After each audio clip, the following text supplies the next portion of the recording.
Yeah, we're recording now, so we're ready to go. All right, I'm gonna call this meeting to order. And there's been a little change on the agenda. We are gonna go into an executive session after introductions. So we will proceed with introductions, and then we'll break and go into an executive session and then come back and continue with the rest of the agenda. So with that, Nina, would you like to start introduction? You should start with Alan sometime. Okay, Alan. Yeah, I'd like to start with the lady first. Alan Redfield, cattle rep, South Livingston. We've had a pretty good year so far. Sold the calves yesterday. Good price on that. Time to get all of it done. And Greg Wishman, sheep rep, Hillgers, North Lewistown. We're trying to wind up haying, we're getting pretty close. Probably would have been done if I wasn't here today, but, the land market's perked up a little bit, we're at $2 a little over, so that's a welcome. Got feed for them, so. Lots of hay in our country, don't know where the hay market will end up, but lots of hay, so. It's been a good year. Jake Pettis, cattle rep, from Manhattan. It's been a good year. I don't think we put up a single bale of hay first cutting that didn't get rained on. And from time I focused weather out, it rained. But it's all up now. We're working on grain hay and then second cutting, break check cows, group them yesterday. Alan's not telling the truth about the cattle market. It is fantastic. It is the best it's ever been. He sold calves how many days ago? Yesterday for more money than he's ever sold calves in his entire life. We're at record all-time highs. Things are great in the cattle business. There's hay, there's feed.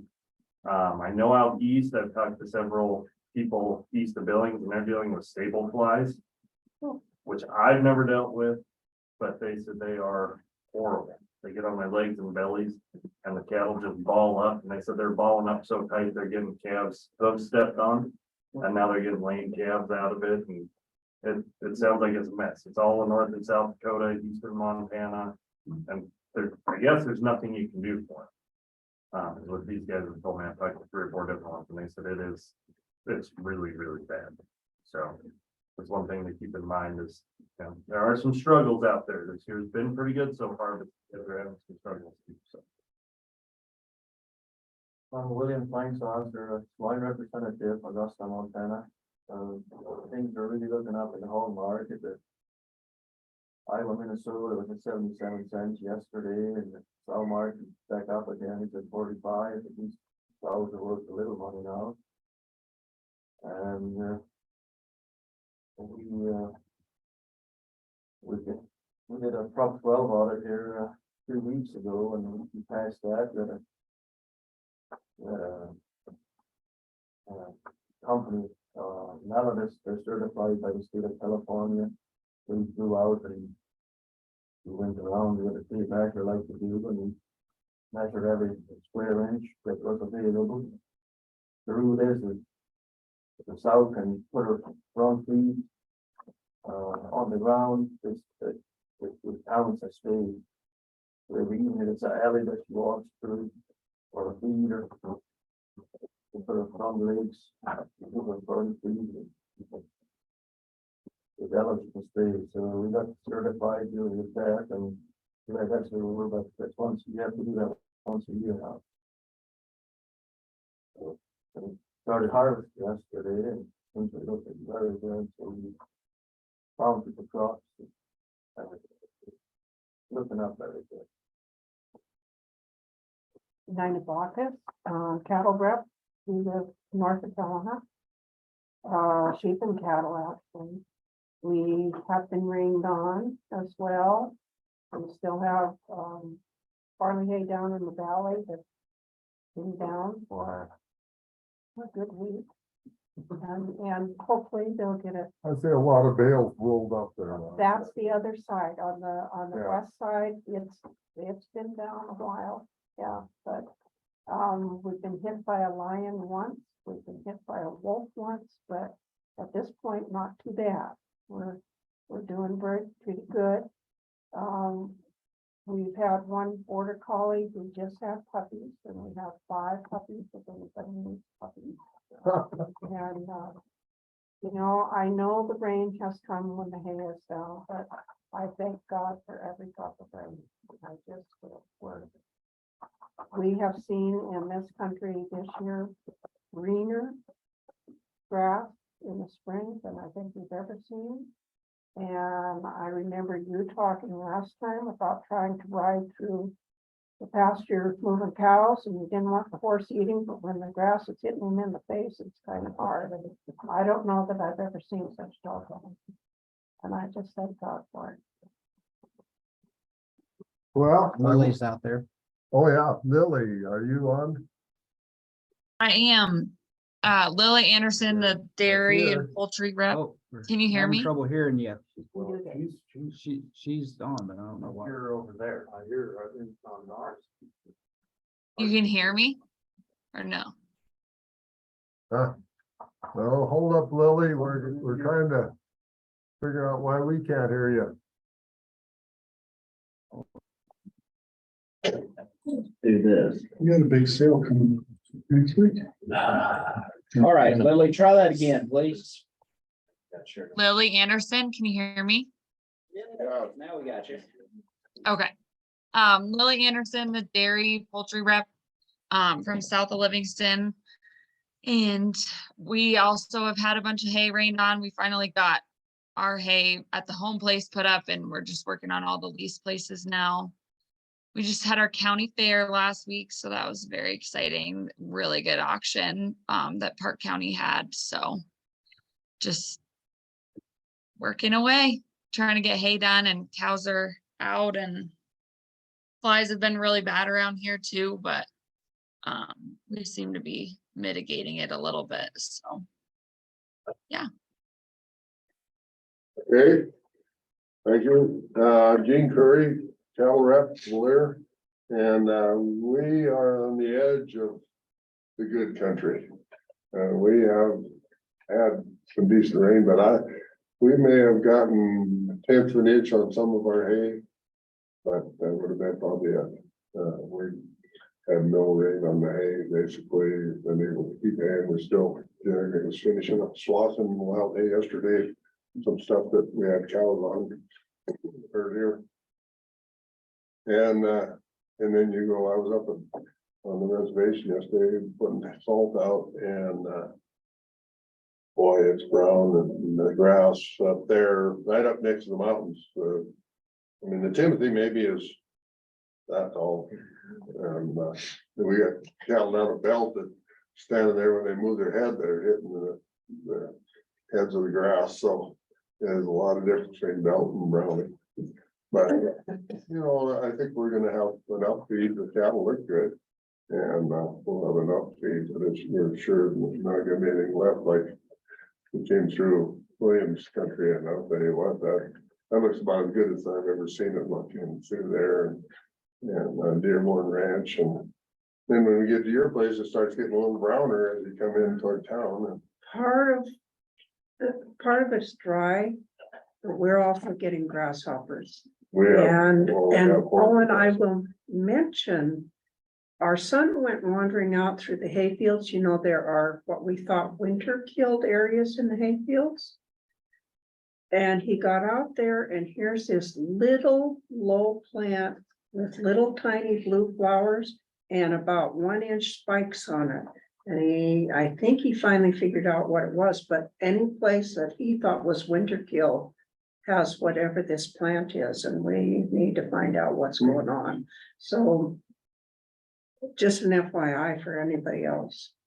So when our calves sold in that northern video, the last, I think there was about 4 lots that sold after our calves. And I was a little concerned that they were harder weaned calves, and there was only about 4 or 5 lots of weaned calves, and they sold very well. Yeah. So I guess we'll probably be able to operate another year. And then I was in Albuquerque last week at that ILIA conference, and which we are hosting next year. Our little host it and billing, so. That's why I went to kind of get a little feel of what we need to do and what we're doing. And it was very interesting. The one thing that really caught my attention was there was a speaker on artificial intelligence. And you know, when he got up and started talking, it just tells you can't trust anything you read or see. But after he gave a real interesting short presentation, and then we had a break, so I went over and visited with him. And he told me he didn't use it that day, but he has a program that he sets his laptop on the podium. And he can stand there and read from that laptop with the camera projecting his image up onto the screen behind him. Only the image that we would see from the audience of him he would be looking at the audience, whereas actually he's looking at his laptop. Kind of a Zoom thing. Well, it's just the artificial intelligence is able to take his eyes and his face and project the image of him looking at you when he's reading off of his laptop. So. And reading something else wrote. Yeah, and then, and then you just can ask the, it'll write your term papers. These schools are starting to have to figure out different ways of grading term papers, because they can just ask AI, give them a couple parameters of what they need for term paper, and they'll computer will write it for them. So My niece is a college professional. She says you can still pick it out pretty fast. It'll get better, but she said at this point, you can still pick out the stuff that was written for them. It doesn't flow right yet. So. yeah, but that's, it's still in its infancy, and it's just now it's getting where the growth is gonna be. Yeah. Exponential. So that was one of the takeaways I got from that, and I'll share some others with you later on. Other than that, I guess we will probably start harvesting tomorrow. A lot of my neighbors have started. I haven't talked to them to see what the winter wheat looks good. But I see I was out walking through it, and the grasshoppers are cutting the heads off about this far below the head. They're chopping them off, and so I don't know how much of that we're gonna have. Got some sawflies in it, but not real bad. But it's still gonna be a good year, I think. So, all right, with that, we are gonna break. We probably should do the minutes first. I'm gonna break now. You're gonna break. Yep. Okay, I'm gonna get, Dale, you'll be the last person I kick to the waiting room, so you can get the recording paused and And I'm gonna ask for the approval of the minutes for the June 20th board meeting. Mr. Chairman, I move approval. Okay, we have a second? Second. All right, we have a motion by Alan, a second by Jake. Any discussion? All in favor, say aye. Aye. Opposed, same sign. Motion carried. Old business, so. yeah, I'm gonna get in this and I'm going to set the tone for all the staff out there, taking maybe a third of the time that I had allotted for this. So we start getting caught back up. Just wanted to share with you, this was just the latest July information I shared with the governor in the OGSM. So on the dashboards, I did, because it was a shorter meeting this time, because of some other things we had to discuss, I just didn't give them a whole slide on meat processing. I just gave them a year-end slaughter figure and highlighted that 2023 was not as high as 2022. Of course, we had really high cull rates, but we still outpaced 2021, 2020, 2019. So still says we're processing more animals locally than we have in past years. The good news on the budget side was that at year end, we were showing that we had spent less than our budget and our revenue was more than our budget, which is good. And our cash balance was strong. Department vacancies, we've had some critical vacancies that we all know about in leadership positions, but largely, we've been pretty well staffed. Meat and poultry, the only reason you see a gap there right now is because I added in the 2 new positions that we're hiring for. But comparative to what positions we had before, we're in pretty good shape. Brands law enforcement, we've been having a little bit of, Brands has been dealing with a little bit of musical chairs with guys moving from markets to inspect or investigator positions, or in the case of like the Eastern region, an investigator moving to the supervisor position, but we're cycling through those, and Mike will have more information on that later. Market cattle movement, lowest year in 4 years, at least in what we've seen go through the markets. As expected, coming off of what happened in 2022, where we were way outpacing it. I just pointed out to him that the rollout of the new meat inspectors was a high. I did mention the new CIO just because I knew that was of interest to him as a high. That, our USDA audit for our meat inspection program went about as well as could be expected. I've seen a bad audit. This was not a bad audit. Alicia will share more detail on that later today. And then, of course, on the low side, bison, I just mentioned as a low, because in general, it's a low, because of all the different things that we're dealing with on it. And then that the bids on the lab complex coming back in 15 to 20% higher than was expected has been a low. I'm sure it's a low for Department of Ag and for the extension service for the wool lab as well. Although later today, Greg has a report. There's been some movement on that to help that out, and we'll have a full report on that. I don't want to steal Greg's thunder. The OGSM page, I did put in yellow just because the bids for the lab, disappointing that, we went and got more inflationary money, and in the 2 years we waited to get that inflationary money, we're dealing with inflation again. At that time, I had GlideFast, the implementation of the brand system in green, because on that date when I met with him, I fully expected we'd be launching on July 27th. But Jay will have an update. It looks like we obviously didn't hit that date, but I think we finally got the last hurdle out of the way here in the last 24 hours.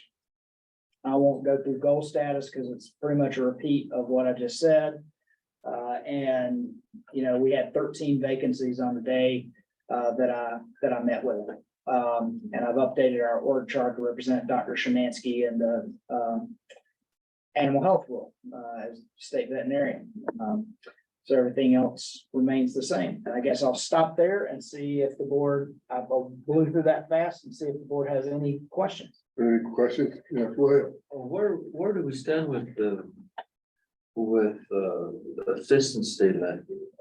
So the That assistant, will- yeah, we've got that on the agenda later today, and I'll just preview that the jobs out there is posted. We'll talk about that, and maybe you can ask Mike when he's in here as well during the EO update round. But the only question we have left to move our process forward is just clarifying that, because we didn't leave the last meeting, I think, understanding, do the board members that were involved the first time still want to be involved the second time? And so we didn't want to move forward anything until we had clarity on that. So we'll be talking about that on Tawny's time on the agenda later today.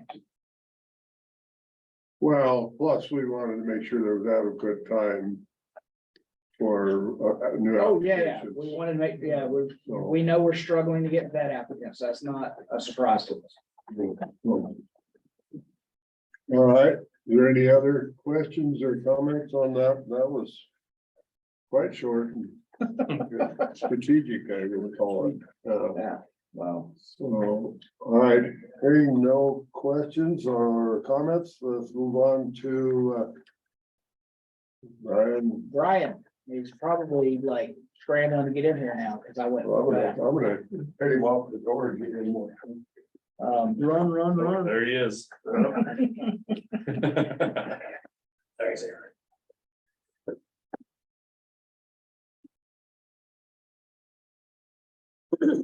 Okay, can introduce yourself and we'll be ahead of Gene. Okay. Members of the board, Brian Simonson, Deputy Executive Officer, Chief Financial Officer, here to present the financials. Found on tab 1, the red tab. I jumped out of my chair so fast, I forgot my quote. Okay, that was quick, Mike. We're Follow gonna, my lead. yeah. And quite so. We're gonna start with the Department of Livestock Predator Control 3-county allocation on page 1 on the red tab there.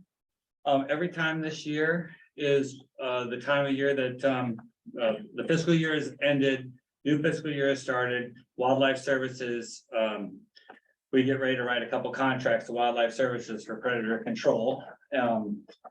As you recall, sorry, I'm catching my breath. As you recall, in the legislature, we got an approval, or we put in a request and got approval for the $150,000 increase to the aerial hunting predator control.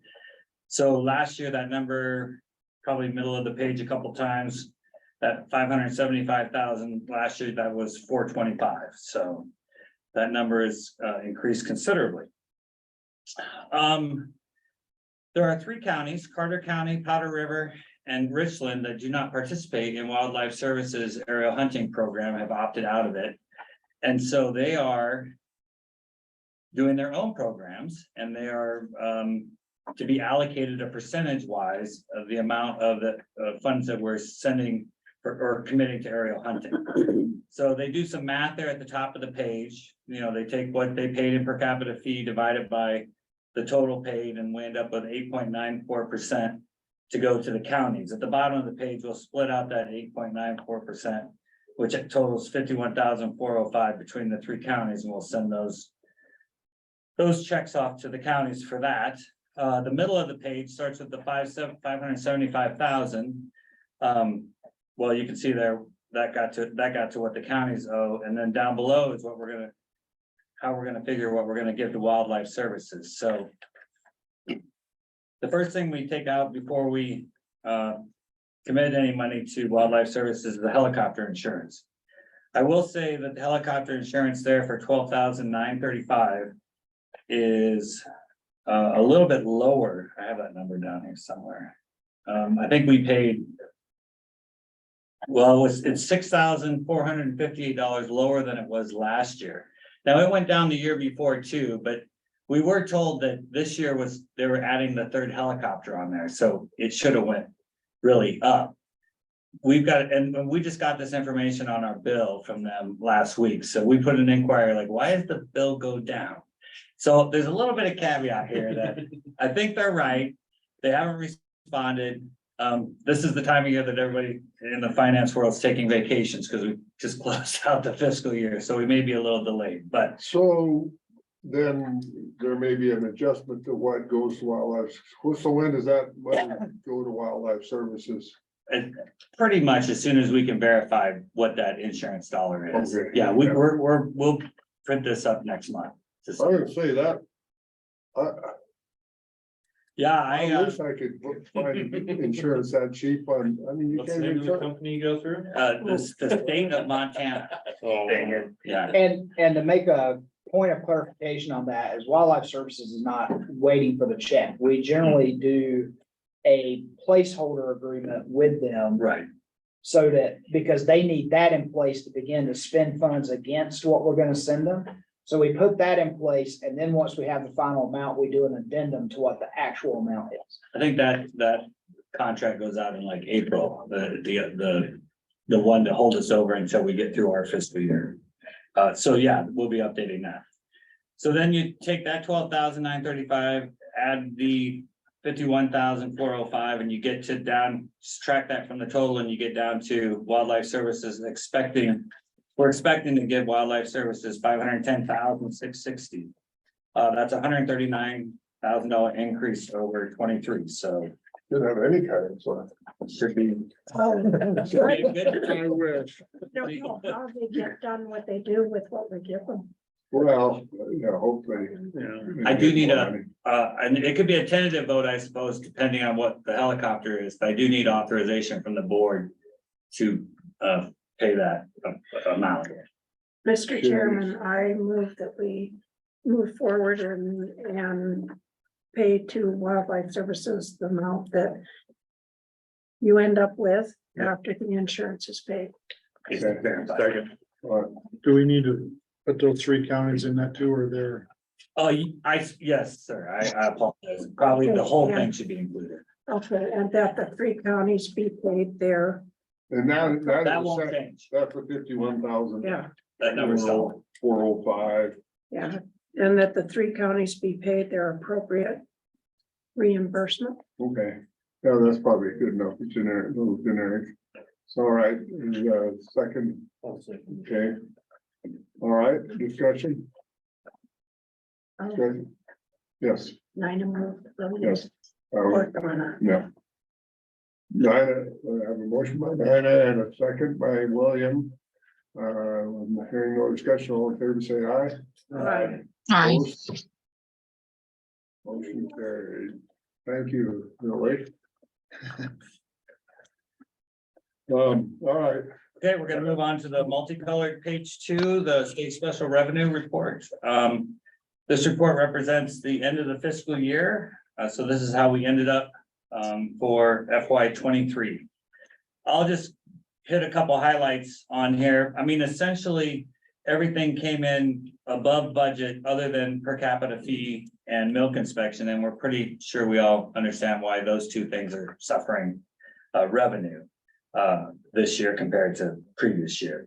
On the brand side, the blue ones, it was nice to, you know, as expected, the re-record brands came in 260,000 over this time last year. That's because of the increase in fees that we had after the re-record.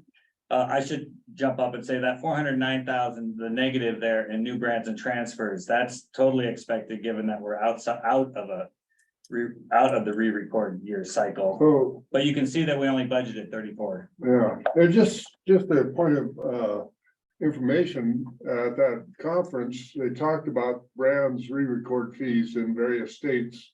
They had a panel discussion, and we are right there. Most of them are 3 to 5 year re-record cycles. And they were somewhere around $100 for 3 to 5 years, so we are right. But it's very interesting, Texas re-records 100,000 brands. Each county re-records their brands. Oh. So you think about that, so, but now we go ahead. Thank you, sir. The other two big numbers there, the market inspections rose 7, market inspection fees down 501,000 from this time last year. However, we're 94% to the budget number there on the far column E, that 1,540,000, hard to see. So really came in pretty strong, I think, compared to maybe what we had suspected. The investment earnings is up 381,000 for the end of the year from this time last year. So really strong investment year compared to the COVID years. Yeah, we're doing really good right now. Mr. Chairman, Brian, in the market inspection fees, does that include video sales? This would only include the 13 markets. I think all of the other things, even the special sales, would go into the field. They go in the field inspection. Yeah. Yeah, and they might be a individual local inspector that would inspect those cattle, so then they wouldn't come Wouldn't see in anything. and our coffers at all. Most of them probably are. Yeah, Yeah. But that market inspection fee I showed you, if we go back to the OGSN, truing up numbers.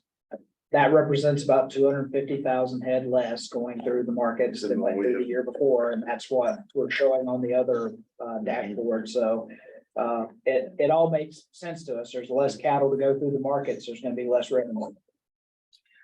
Moving on to the green sheets, the per capita fee, Mr. Chair, even though that's 443,000 less than this time last year, that's 91% of last year's number. So if we would have guessed that we'd only be down 9%, I think that would have been a reach. So I'm pretty happy about that. I think we fared better than we expected. Again, you can see that the investment earnings is way up. So doing well there. Yeah. Kind of making the difference. Yeah. Milk inspection, that's probably, you know, if there's a concern to call out for business for the board next fiscal year or this fiscal year, 2024. Milk inspection fee is gonna be it. We're 76,000 short of our budget number. And so we really only have about 1 year, maybe a little bit more of revenue in milk inspection to make it. So we better have something implemented by June 30th next year. Yeah, our plan, and I've talked to Tawny and Alicia about that, is we need to start engaging the industry now and holding some meetings. We remember what this was like. Well, Nina remembers what it was like the last time we went through this conversation, but this time we will do it differently than it was done in 2015, 2016, and start with industry consultation and with there's all kinds of things that can be on the table there, whether it's looking at the mins and the maxes on the monthlies, whether it's an actual change to the flat rate per 100 weight. But we need to play around with those tools to get a true up that we're bringing in the revenue, a little bit more revenue to cover the cost. Will you put together a committee? Yes. And will Lily be a part of it? Oh, yeah, well, yeah, obviously, she better, she's gonna be. Yeah. But kind of where my vision there, and so for Lily and everyone is, you know, Nina will remember where we ended the conversation last time, where we had the processors and representatives of the producers in a room with a spreadsheet, looking at options and saying, if we do this, it does this. If we do, that's where we ended last time and we got to resolution. We should start there this time by bringing them all in a room, putting the spreadsheet up and saying, somebody throwing out an idea. Well, what if we raise the max by $250? All right, let's plug it in. Let's see what happens. Does that plug the hole? Oh, no, we got to do more. That sort of conversation. Yeah. Mr. Chairman, I don't know how you figure all that out, but it would seem logical to me that you have up there what it costs our inspectors to go inspect, plus a percentage increase each year for the increase in fuel and windshield time and all the rest of the stuff. And here's what it costs us to come and inspect. You guys figure out how you're gonna pay it. I think it's the other corner.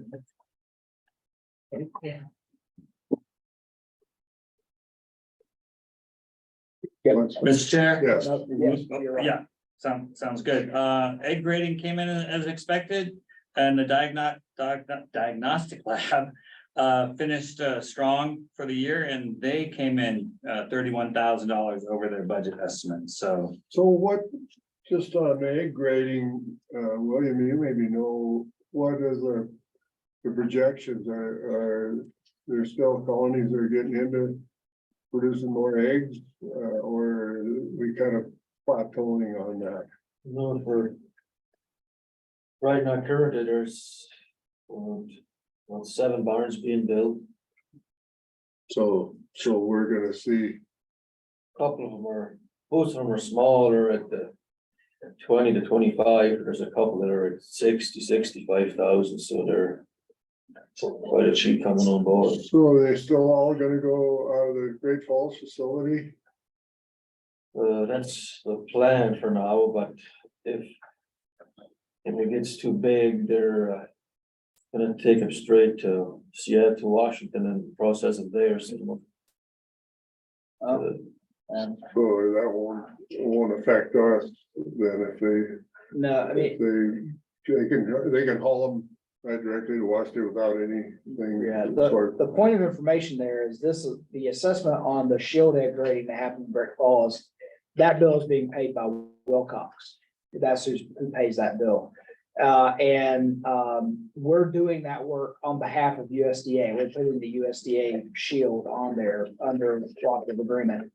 Part of the reason why, and of course, we've been trying to figure out how do we, and dealing with our laws that say fees should be spent for the purpose for which they were collected, right? I mean, a lot of people look at it and go, well, you've got lots of, egg grading dollars. Can you use that to help milk? That's a little bit of a challenge because we didn't collect those fees for the purpose of milk inspection. And so that's part of the issue, but Wilcox is the one that pays it primarily. And the other thing, there's the reason why we're doing so well there is because, and I'm going to admit it here in public meeting, that we are actually collecting a fee that is way above what our cost of delivering the service is. But that's outside of our control. USDA made a decision, and this is education for board, and I may remember it, made a decision, I think about 3 years ago, because of a spat between California and Arizona. So Arizona had a significantly lower shield grading fee than California did. California complained because egg barns were moving out of California and to Arizona. I don't think the fee is why they were moving out of California into Arizona, but that's what California thought. So USDA come out and said, this is the fee you have to charge. And we were one of the states that were charging a lower fee than the feds because our cost in delivering this service is pretty low. We just have a couple of people, they're at the plant, they're there every day. But we actually, I hate to admit that, are profiting off of it because that USDA fee that we're required to charge is higher than what our actual costs there are, opposite of what we do with in milk. So maybe if the milk inspection needs money, maybe it's one of the places we could turn to for help. I mean, that's my opinion on it. The IRS frowns on that, spending egg money for milk inspection. Our auditors would kill us. Yeah, we'd be in trouble. Mr. Chair, if there's no Yes. questions on that state special revenue, we'll just move on to page 3 of the comparison report. I'll pause just for a second to inform the board that the July 26th was the close of the fiscal year. So none of these books could be worked on till then. A lot of CSD staff worked pretty hard to get everything closed out on the 26th. So kudos to Evan and his team. And then he jumped through his, Thursday and Friday to put these numbers together for the board. So usually we don't see this report kind of until late this month or into August or even into September. So But, so when I'm reading the footnotes, so they're talking about, operation 92% expended with 83% of the budget lapsed. okay, So. yeah, I was gonna get to there, sir. Okay. I saw the report, I think Thursday, but I didn't, it was kind of rushed for me to look at it and we missed that. So all the years elapsed, just the numbers are right. The 97% expended is right, but the 89%, that should be 100%. Okay, Yeah. that Yeah. makes me much more comfortable because You're if right. I'm reading that, and I'm looking at the amount left in some of this budget, and I'm thinking, wow, if we're 80%. Yeah. Those are holdovers from the previous Okay. report. Well, thank you. It's a formula that goes in there then, and Evan updates it, so, we just missed the second number. Got the first number right. Yeah, that jumps out at me too. You don't have any blue sheets, of course, because this is the fiscal year end and the blue sheets are projections of where we're gonna end up. So we have ended up there. And you don't have a FY 24 budget because, we have, August is the month that we go ahead and build that budget. Now that the fiscal year closeout is done, we'll build that budget in August. August is also the month that everybody in CSD takes vacation, so it's a slow slow month that way, because they gotta recuperate from their post-traumatic stress of year-end close. So the board probably won't really see, and this is normal, but the board probably won't see good financials until we're talking about September 30th into October, so. And largely also, the first bills of this fiscal year are really just hitting us now. Oh, they won't even hit us, yeah, for Yeah, until I mean, September. Yeah, You'll hardly see any revenue also, for the fiscal year. I'm sorry. Mr. Chairman. Okay, we, in the past couple of years, have discussed, you and I have discussed coming in way over budget because you did not pad the budget, the prospective budget enough. And are we over budget this year because you put more in what you, so that we would not come in under budget?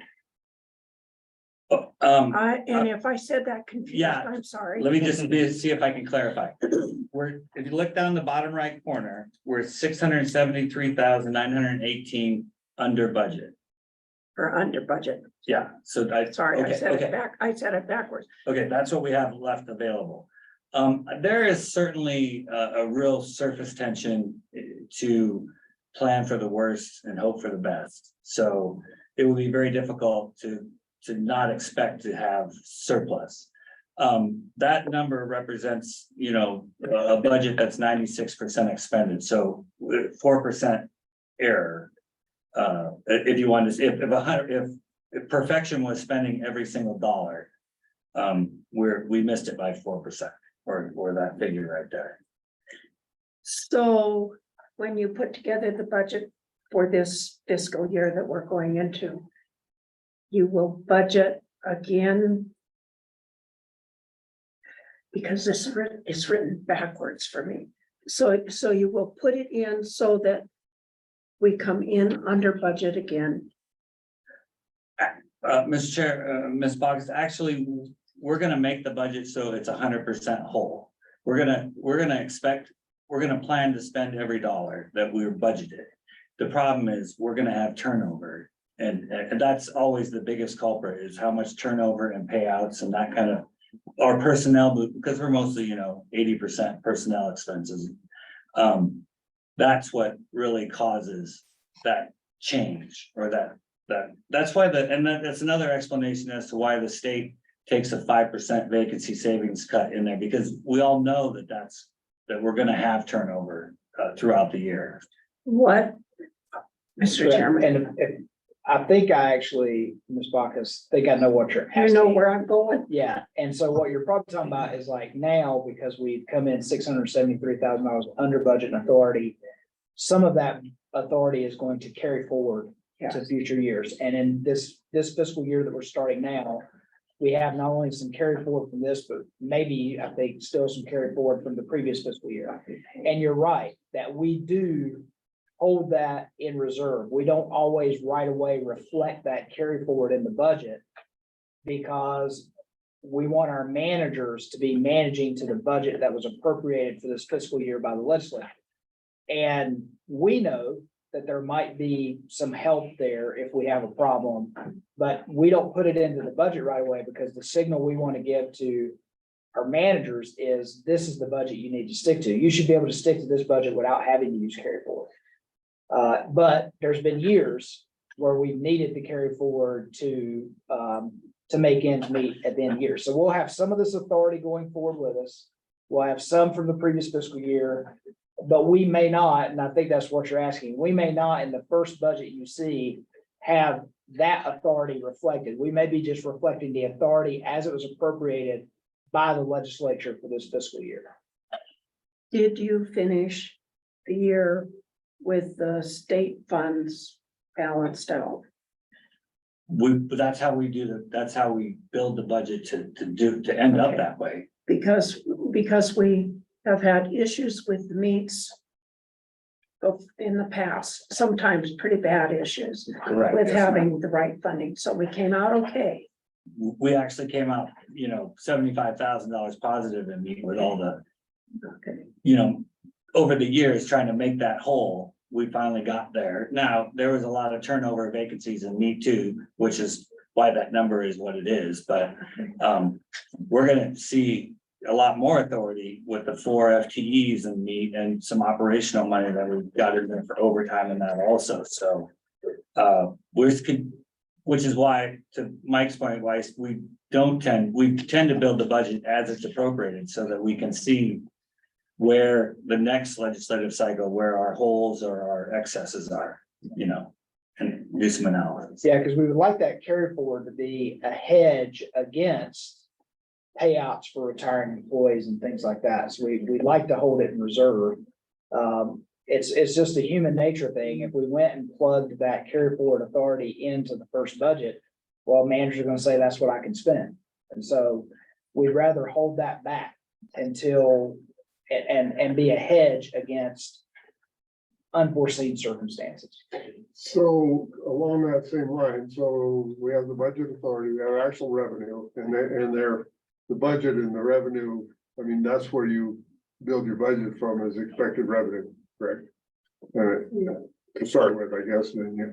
So where does the money that goes into reserve, into our fund balance that we have in the bank, when does that happen and how does that actually happen? You know, you've got this, what is $673,000 additional authority that we didn't use. Right. So I assume some of that money will end up in our bank account. So if we're just gonna go authority from year to year, we're gonna talk carry forward. So we're gonna only carry forward a third of that authority into a wish fund end of year account. If we're talking cash and then there's two things here, or let's go 3. If it's general fund, there's no cash, right? We only gonna get general fund when we spend it. So, you know, I guess it reverts back to the state's holding onto it somewhere. We are not, it's not in our balance sheets. State special revenue, that's all revenue that came into us for, you know, the services that we delivered or per capita fee that, you know, that service, that business there. So that money went right into the bank, either, you know, the end of May for per capita fee or month to month as we do inspections, meat inspections, egg inspections, all of that.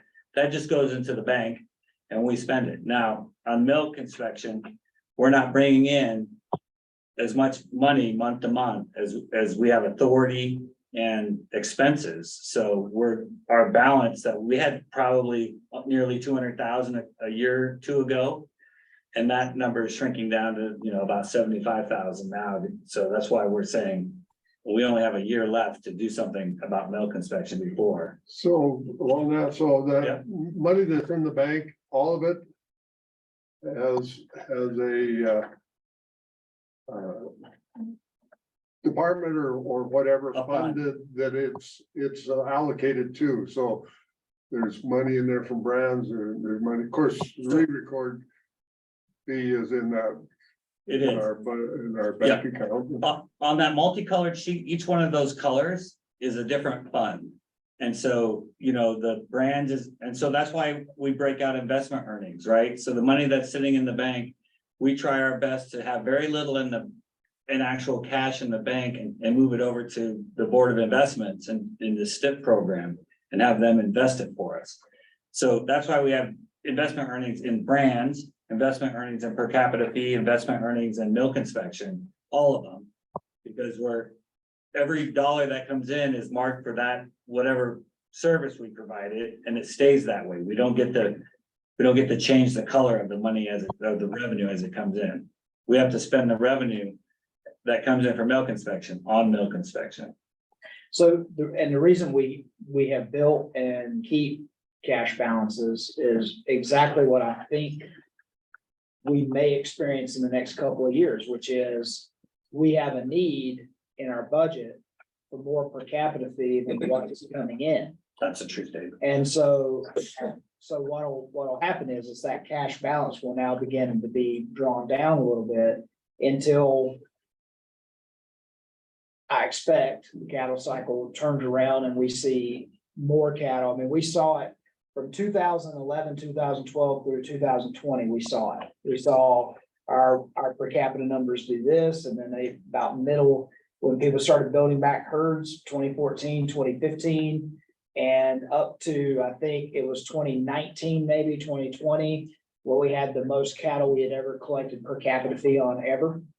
And so, you know, but we built ourselves to ride that roller coaster, for lack of a better term, through our cash balances. Without having to cut services or cut people or do any of those things. The general fund is not a cash balance. It comes in as you Straight can authority. justify that you spent general fund money for the Right. diagnostic lab or We whatever. just can't go over our authority. Yeah. Yeah. Mr. Chair, either, whether we meet in September or October, one of those 2 months, we're gonna have that annual discussion about setting the per capita fee rates for the next calendar year. And in there, we'll look at, you know, the 10-year pattern that we've had, and we haven't raised per capita fee since I've been here, and yet, Have raised per capita fee since I've been here. The board Right. did it last time in fall of 2015, I believe. I'll have figures, you know, as far as how much we're gonna dip into our reserves, because we didn't bring in enough to pay for FY 24 expenses with all the growth that we've had in personnel costs especially. So we'll look at that reserve going down, but we have, you know, a few years of reserve. So I don't think it will be, I don't anticipate coming here raising per capita fee, you know, in September, October, unless we're really For sure, we'll concerned. have at least one entity here wanting some relief. Oh, yeah. From their per capita. Yes, we both have that. We already had them in the last year. We put them off, but. So, all right. Mr. Chair, we've talked about where we ended up for the year, so I could conclude my comments here. I mean, general fund was, you know, 180 or 172,000 more kind than we expected, because we expected to spend it all. And that had a lot to do with, the DSA, our testing was down there, pretty much that same number. So surveillance was less than what we expected. The per capita fee number was, you know, about 200,000 more than we expected. A lot of that had to do with, actual, I guess we really kind of expected to have it, because in CSD contracts and rent especially, those are kind of higher authority numbers than what we're spending right now in the last couple of years. And then we did a good job with supplies also, so we came in under budget there. And then lastly, the lab, we were projecting, if you could recall, blue sheets before, about $100,000 in the hole for lab fees.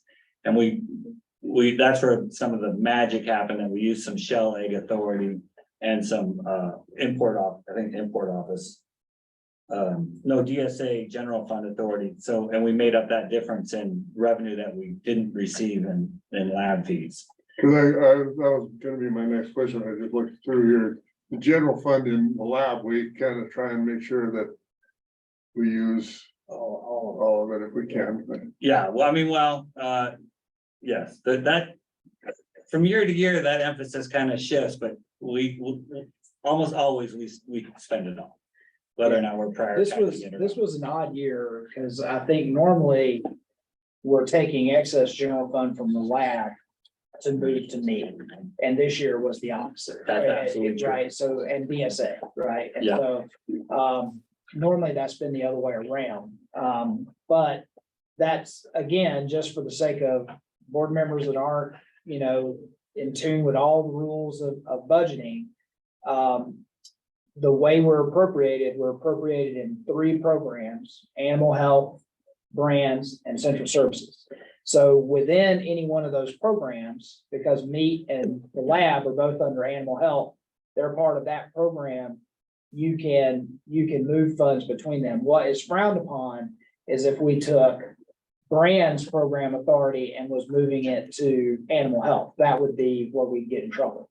House Bill 2 breaks our allocations down. But within those programs, we have a lot of latitude to balance out the year end.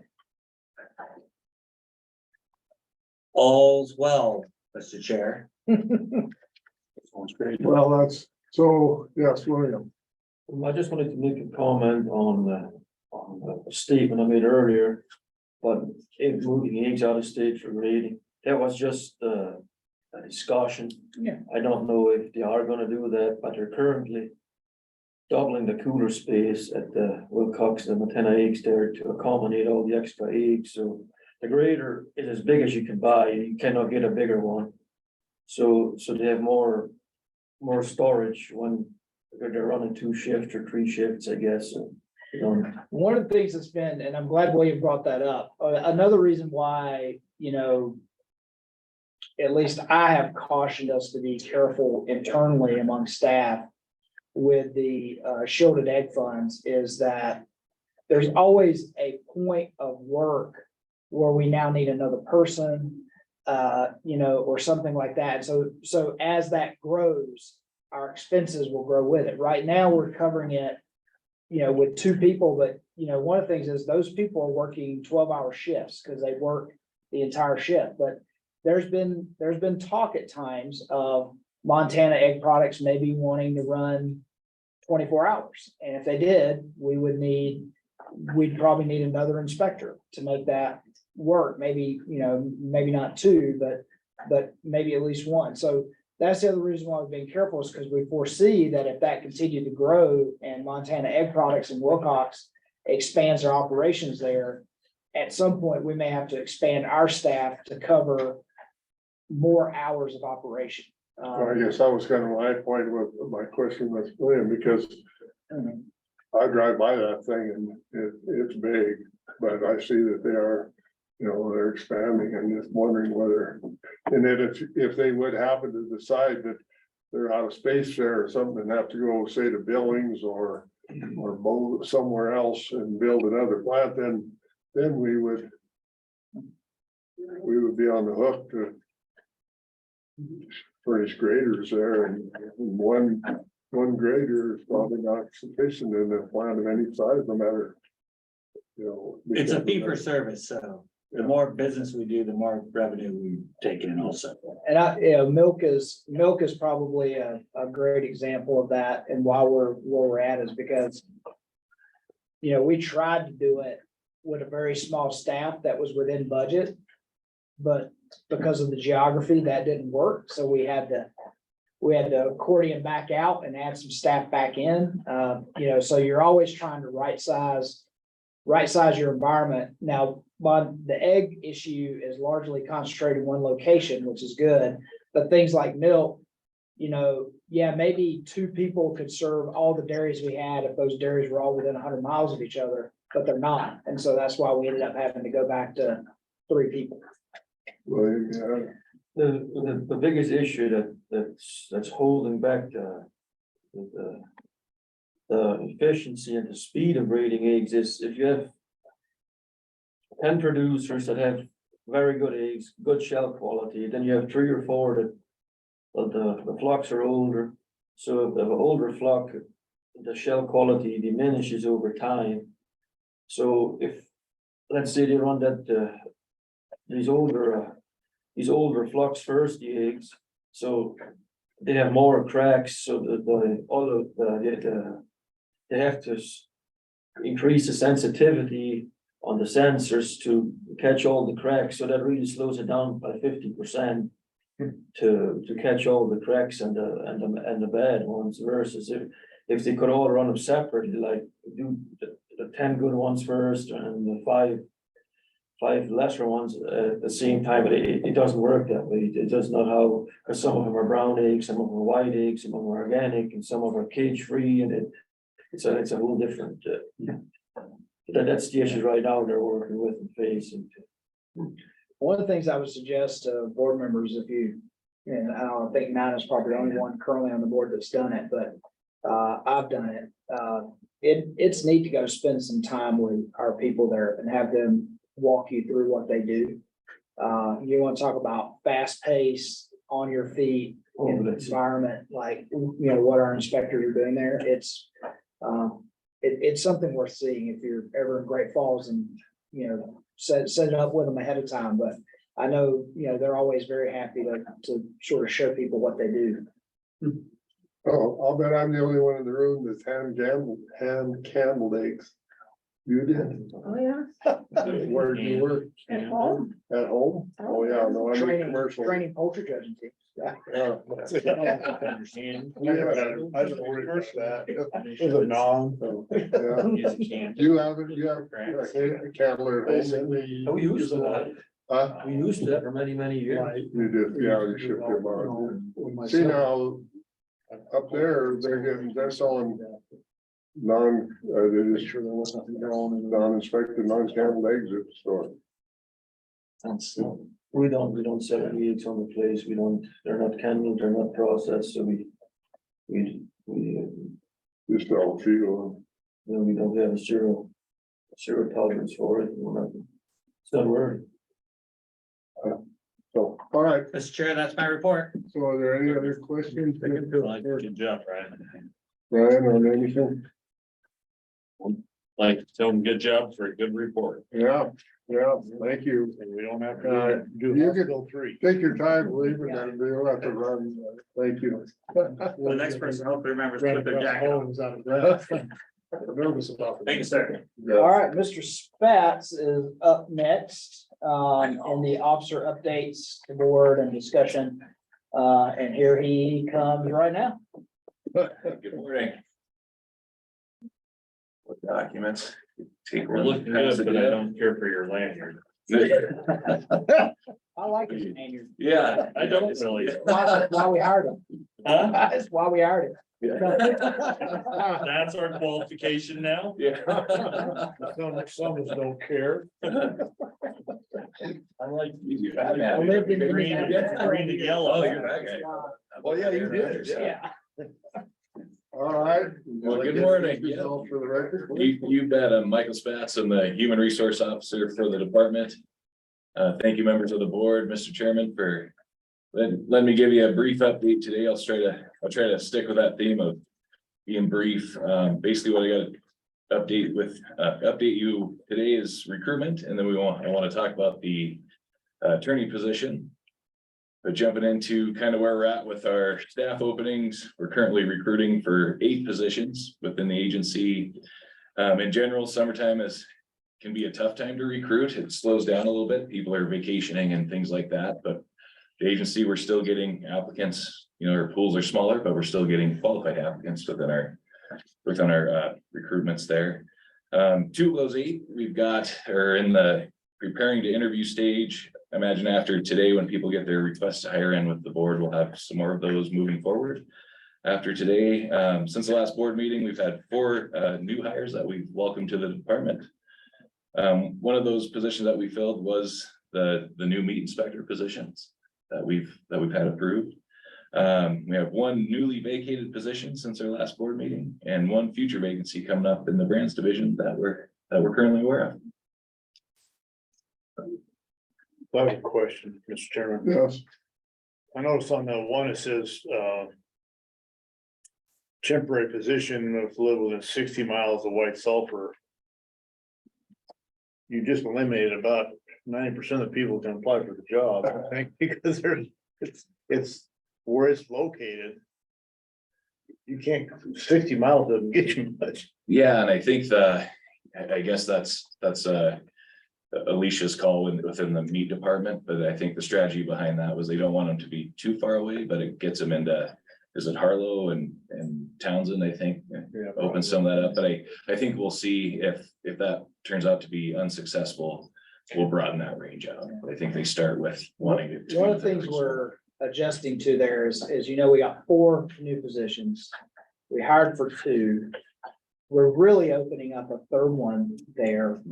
And it's because we have an inspector that's currently out on some leave for medical issues, and we don't quite know when that person's gonna come back. And it's really put a gap in our ability to provide service. Jake's very well aware of it. I mean, we got a new person coming for that part of the world, but the reason that 60 miles from White Sulphur is because the main plant this person needs to service is in White Sulphur. And so it wouldn't make sense if we're asking them to go 3 days a week to White Sulphur and have them be 100 miles away from there. That would, we would kill ourselves on. Yeah, so we're hopeful, And in reality, we're posting it, that it may be temporary, but it's possible that if that person works out for us, we may end up keeping them because we're gonna need someone anyway. So, and we also don't know what's gonna happen with our other situation either, so. So kind of the other problem that we're having in meat, and Mike, correct me if I'm wrong, but we have numerous applicants for new plans coming on board. We also have numerous plans that have applications in the USDA. So it kind of puts Alicia in a tough spot of, right, where do you hire? Where are they gonna leave? Where are the new ones gonna come? But it's just kind of a. I'm glad it's her and not me at this point, because it's a conglomerated mess. It feels like, Forsyth was actually one of those areas where we had a plant there that had an application in to go federal. We knew that, so when an inspector vacated, we decided not to hire someone back. We covered them with a relief inspector for a long time. And then eventually we're like, we don't know that these people are ever gonna go federal. So we ended up hiring someone back in Forsyth. And it was a matter of we knew they had their application in, but we had basically about 1 week's notice from the time they were gonna transition from us to the feds. So it does make planning really hard. And so when our plants that have those applications in to go federal, one day they could just say, well, they're under federal inspection starting Monday. And okay, now we've got to shift and move. And that's one of the reasons why we held some of those positions back in reserve, to see how some of these applications for state inspection would flesh out, where they would flesh out. So we made sure we hired people in the right spots geographically. Luckily our Forsyth inspector, we have enough stuff between Billings and some outlying areas around there that, we're able to keep them busy now that we've lost that plant in Forsyth under our inspection. That's difficult too. Jake's spot on that. We've got it hitting us both ways. We've got some plants that are probably on their way out with us, and we've got some plants that are, once they get everything together, are probably coming on with us. I see it also, the first one, that they must live within 50 miles of Kalispell. Same mindset. Yep, that's closest to the. Like to keep them in a specific radius, but they open that up, so 50 miles of Kalispell, Rollins, Plains, or Superior, so they open that up to be within either of those locations, but the same mindset. You can at least location to the. And nearest Superior plant. is the main location for Yeah. that person. So we've been expanding those out. We used to advertise them as 30 miles. Like for Superior, if Superior was the main plant someone was gonna be attached to, we would say you need to live within 30 miles of Superior. For Jake, if we were advertising if he was the main anchor plant for one of those inspectors, we'd say you have to live within 30 miles of Amsterdam or 30 miles of Belgrade or whatever, right? But we've already been expanding that out, trying to get more applicants in. Right. So how do we handle mileage then for these inspectors? Are they all paid mileage from their home or? Yeah, from the town, because they don't have an office, so their home is their office. So that's where we try to keep it within some sort of limit, is to And keep they have that a mileage state down. lease vehicle. Yeah, Now the question is, we burn up leases faster if we Right. have them traveling greater distances. and there's windshield time that we end up paying them. Sure. So So if they have a state lease vehicle, then there's not a mileage Right. as such. Right. But there is a Yeah, hourly lease wage, vehicle yes. and then they're, Yeah, we're paying the Hourly lease and wage. the fuel. yeah. And the state's maintaining it. That's part of the lease. They go to a state shop for regular maintenance.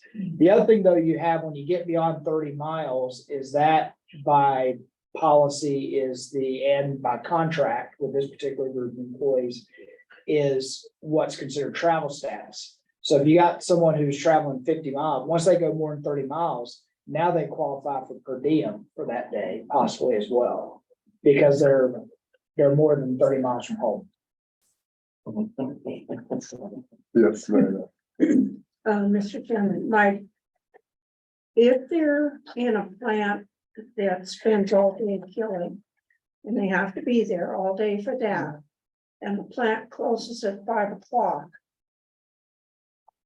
Is there a distance where we must provide for overnight stay? We do sometimes provide, particularly with relief inspectors that are coming in, we'll provide for them to have an overnight stay. We had, I don't know where we're at now. I know I'm going to go back in history a little bit. We had an Eastern Montana inspector one time that was covering basically from Billings to Miles City over maybe even to Baker, I think. And we encouraged that person to stay overnight for safety reasons, right? Because you didn't want them working 12 hours in a plant and then driving home tired. And so sometimes from a safety perspective, it was better for them to stay overnight, particularly if they had something else to do in that area. So we do occasionally have to pay for overnight stays for when we have people covering. Now 50 miles, we're not going to have an overnight stay, but what we have is if they're there from say 7 in the morning or 8 in the morning or 6 in the morning, and they're there till 4 or 5, and they still have an hour or so drive home. And let's face it, Montana, sometimes 50 miles is 50 miles across a mountain pass too, right? And so that can add time. But what we do give the employees is flexibility in their schedule, right? So if they have 3 of those 12-hour days, it may be on Friday they don't work. It's just like we used to have the conversation about, I'll go back in history a little bit where people would say, well, I get to the market and none of the branch staff are there. They just have a number up on the door. And if you remember, we explained then, like, we actually encourage them to do that because there's no point if there's nothing happening at the market and they've already put in 50 hours. There's no reason for them sitting there getting 8 more hours of time and a half waiting for something to happen. They can put the number on the door and if somebody calls, respond. So same thing with meat inspectors. They have that flexibility that, it may be that, yeah, they hit it really hard Monday, Tuesday and Wednesday, and Thursday and Friday they're light because that's just how their schedule works. But neither Bacchus is there specific, and there is no specific mileage. That, yes, at 100 miles, you're have an overnight stay, No, and at 90 miles you don't, or whatever, so there is no specific. No. the concern is more about safety than distance because it could be winter. And it's like, it's better for you to stay overnight than try to drive home in the dark in the middle of the winter storm. So that's why we don't set it by distance because, if you were in Livingston, and I'm looking over here at Allen and Lily's out there online, there's some evenings you'd be in Livingston and you'd be better off to stay in Livingston than try to drive home to Bozeman. Just for safety purposes, it'd just be better for that person to do that. And so we try to be very flexible with those needs. And I don't know of a situation where it's abused, but if somebody was abusing it, it's middle of summer and they're spending the night in Livingston instead of driving home to Bozeman, we'd probably say no, you need to go home. Another reason they were I can tell you from dealing with these inspectors and having relief inspectors throughout the years, most time it's not abused, most time it's the other way around. They should spend the night, but they want to go. They want to go home. Yeah. And Yeah, we we've had actually one, had to do that more. we had a relief inspector at the plant this winter and the roads were bad. And I knew they were bad because I had been on them and he was trying to get back, I think Billings or east of Billings. And I told him, I said, you need to stay here. And he didn't, he went home and I was like, not good, not a good choice. Because it was a slaughter day and he had been there since 6:45 in the morning and it was 5 o'clock at night. But so I'm not too worried about them abusing it. Usually it's the other way. And one of the things you need to note about the policies around that is that once someone checks into a hotel room and gets into the hotel room, the clock stops. So it's not like we're having to pay them for those hours. So once they get to the hotel room, they're not charging us for that. And sometimes that's the other reason too, where it actually makes sense for someone to spend the night. Because if it's going to take them, if it's a relief inspector, and sometimes we have had relief inspectors go from Big Timber all the way down to Hamilton, right? Because that's just how the schedule worked. And, paying them time and a half to drive from Hamilton to Big Timber is actually cheaper for them to just spend the night. And in the morning, make that drive on regular time. All right, Great. so are there any other questions on the staff openings or? No. Okay. Good. Okay, and then as promised at the last board meeting, we'd have a little better view of what the requested attorney position looks like.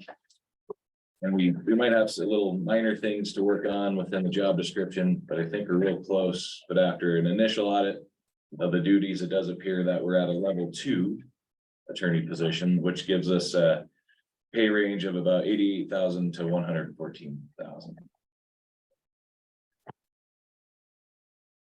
That job description's attached there to look through if anyone has any questions. And just for fun, for the board here, I'm gonna want to see what we have for open attorney positions in the state right now and kind of see if we can see what some of them, but there's got to be some.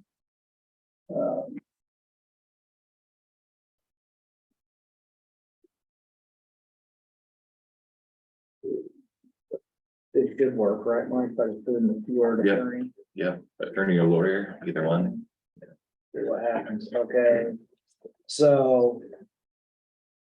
All right, Public Service Commission has an attorney position open.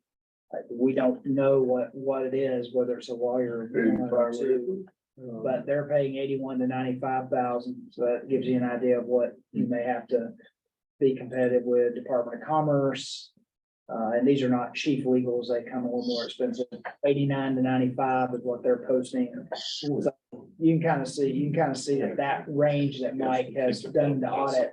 In It's the, comparable to what we're seeing in other state attorney positions. yeah, and the majority of state attorney positions are level 2s. There's only a handful of level 1s. And what I like about that range is that it gives us an opportunity to pull someone potentially newer to state government where we could maybe work out a training assignment where we could bump them up, or that even gives us a range to get maybe someone that's seasoned and has. What's the budget impact? So the Benny's, whatever you want to call it, so another 40%, 26. Yeah, 30. Okay, yeah, so not quite 40. 26 Yeah, Yeah, would cover all of the, yeah, because you got their retirement piece, you've got workers' compensation, social security. Those things, health, it's all typical, those health. yeah, health, it's usually Yeah. about 26 to 30% over the salary, right? Right. So if you're hiring someone, Or easy, 90, so you got another You're gonna 27. be 114 to 140,000 somewhere. yeah, because if it was 100,000 is what you hired someone at, the real cost of that position is probably about 130,000. right. Yeah, Brian. Brian's thumbing it up. So Thanks, Brian. Because some things are static, right? That some things are variable with the pay. So the retirement piece is variable with the pay. But health insurance, workers' compensation, those things are flat rate. Yeah. For every employee regardless of salary. okay, so the higher salary rate with the percentage should be a little bit Yeah, lower. All right, so yes, So, right. So then, so this would go under the central service budget, Under per capita fee fund, yes. under per capita fee fund. And we're okay there? Our reserves are, yes, we're okay. In central services itself, we've got about 150,000 of this, authority that we haven't spent every year. So We have the authority. yeah, we're repurposing a position that's not quite at this level, right? But we did get a snapshot of the amount for that position. So I'd say about half of the authority is covered. And Brian, you just tell me if I'm wrong, I think about half of the authority is covered because of that existing position. And we'll have some risk until the next snapshot. The next snapshot would pick that position up and make us whole. But it's not a huge risk. It's $60,000-$70,000 of authority is the risk you're taking. and But we where's can this, manage that. where's the FTE come from? No controls. No, Yeah. Yeah, they've had 3 FTEs and they've been 2 FTEs for a couple of years. So we have that covered also. Yeah. But milk control comes under a different. As part of the CSD FTEs. So in state legislature, it's by program, so that's program 1, and then it's by fund type, so that's state special revenue. So whether it's milk control or per capita fee, it's still called state special revenue. So, but it is true that we won't be spending milk control money on this position. We'll be spending per capita fee. Authority. And cap. Well, okay, Both. yeah. Yeah, again, it goes back to what I said earlier, because it said FTEs are the same way as dollars. So within the same program, you're allocated that number of FTEs and you can slide them around within the subcomponents of that larger program. So CSD is a program unto itself. And it includes the FTEs for not just the accounting folks, but I'm in CSD, actually, my FTEs is actually goes under that program. And you have Mike's under that program, Donna's under that program. And you have the milk control staff and George Edwards' FTE budgetarily falls under that program as well.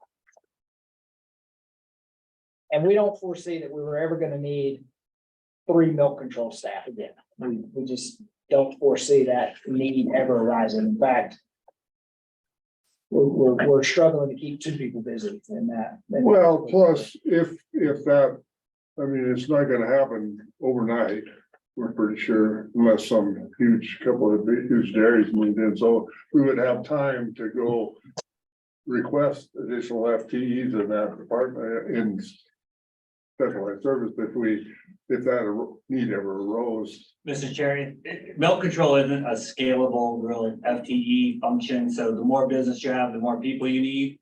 It really is a matter of efficiency that we've captured over the years by going through a very powerful spreadsheet system that does a lot of the work that people used to do before, so it's a 2-man shop now. Yeah, you've got the formulas and you get the inputs from the industry and you run the formulas and it tells you what your price calculations need to be. You gotta be smart to run the formula. Big Jake out there. It's not Excel. It is Excel. Okay. Well, if it's It's a whole complex, other level. So I guess, then want to make a motion to, Mr. Chairman, I move we hire an attorney. all right, I second. okay. We have a motion and a second, motion by Alan, and second by Jake to offer the position of attorney for the Department of Livestock. Do you want to tie a salary range to this motion, or how do you want to handle that? You do that with experience when there's a whole variable there. So you just. Okay, this is under discussion. So we have a motion on the floor, so a discussion. Under discussion, this is a new hire, new position. So that person would be under a, darn the word, Probationary. Yes. probationary Yes. period.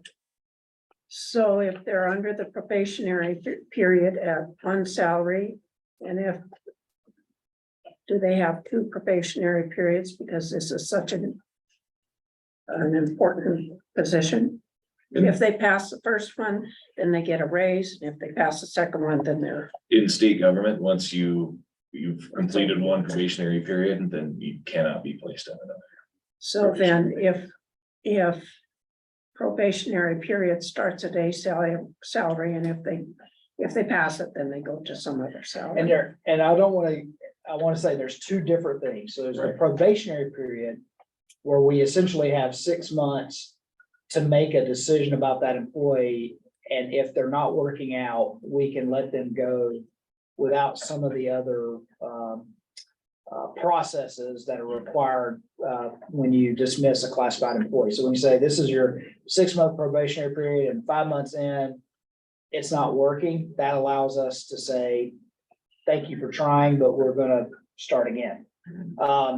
The other piece you're talking about is training assignment. And there could be, built into it, I don't think Mike and I've had that conversation, but there could be built into it.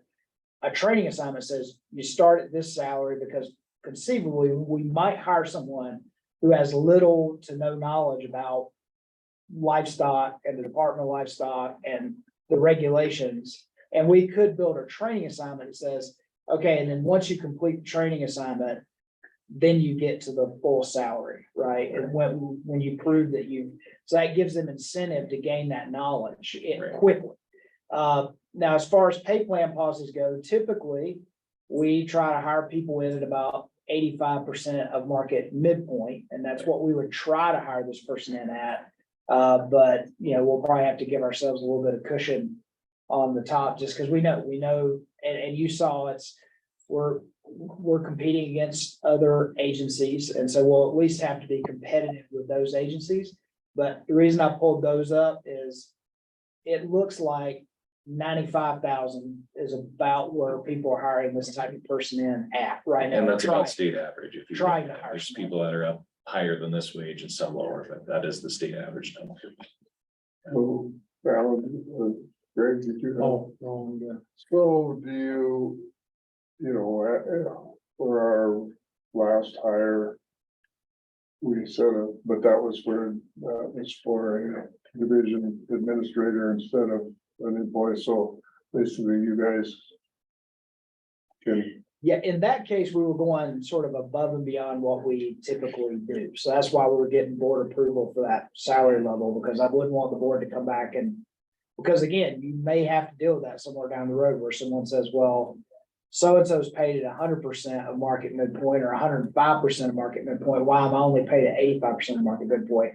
And you need to have that justification for what was different. That was and when we turned into paperwork, and I know we talked about this a little bit earlier in the day, when we turned in the paperwork to OBPP when we justify that increase, we have to justify that as it's recruitment. We have to validate that is the reason why we're paying more than you would typically, or what the market that DOA has put together.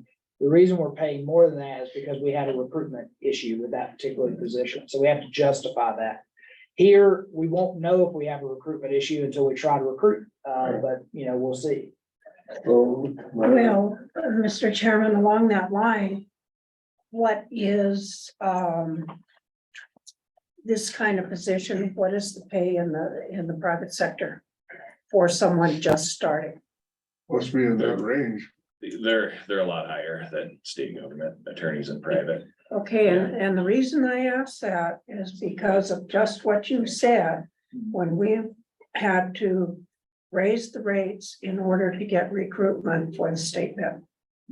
And that's why I asked it. And so at this, are we going to be able to recruit a person that we feel is qualified to do the work that we need done, or are we going to have to ask for more money simply because of the job market that we will have to deal with? It's possible. I would say that there's a difference between, people who are wanting to work in a private practice versus people who want to work in this type of environment, state government regulatory environment. We have a lot of attorneys across state government, some would say too many.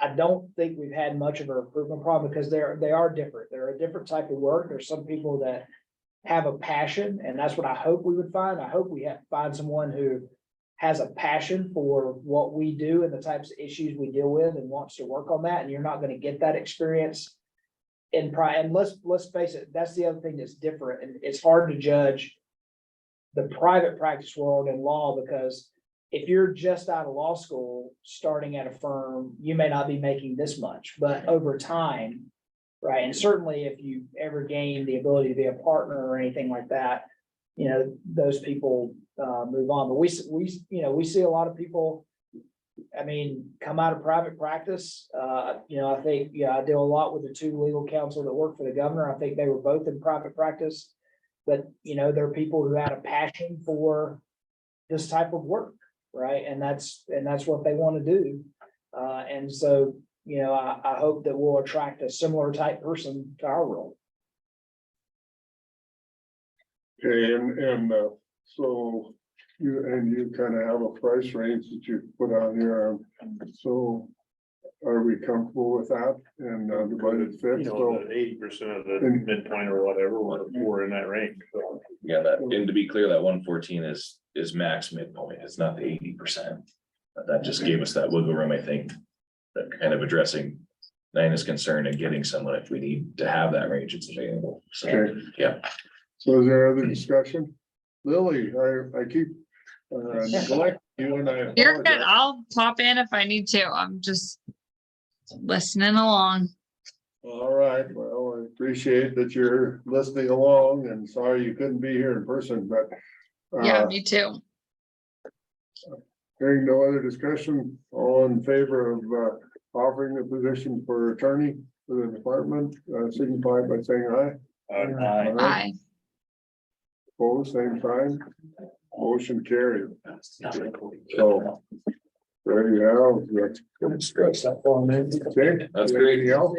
That was it, unless there's any questions for Any me. questions for Mike while he's Hold doing on. the chair? Yeah. No, not. All right, okay, thank you. Thank you all, appreciate it. Thanks, Mike. I see someone in that. Lily's lap there, I didn't see that they signed in, but. All right, so. Yellowstone bison, winter, is that you gonna do that? Yes, I can get, that's pretty quick. I've just been leaving that on there as a standing order. We're working on some things with IBMP. Tani is getting. Although she's always been around the issue, she now has to sit in the chair. So we've been getting her schooled up to be ready to sit in the chair along with me, during the IBMP meetings. There's some work going on protocols. Alan was there for some of that conversation we had. There's desires to, within the IBMP itself to change how we're maybe making decisions. And obviously we don't consent to that, so we don't think it's going anywhere, but we're gonna have continued conversations as always, to see how things go. The other thing that I think I would point out, that's probably the big thing, not really a winter operations or IBMP update, but we should expect to see publicly a new environmental impact statement with alternatives from Yellowstone on buffalo population ranges and management, probably within the next week. The cooperating period is over. So I imagine they'll publish that out for public comment by early next week, most likely, if not sometime this week. So, we obviously had our bite at the apple as a cooperator, and now we'll get our bite at the apple in public comment. So that'll be something to pay attention to. That'll be something that, obviously will be a big news story when it comes out, or, big issue for folks to be paying attention to. And so it'll have alternatives, and it'll be up to us within the comment period to make comments to that. Outside of that, I think we already talked about, it's not really a Yellowstone bison update, but we talked about Chief Mountain. And so that, Blackfeet did announce several weeks back, they announced these intentions. I actually found a news article from July of 2021 where they announced that they would eventually do it.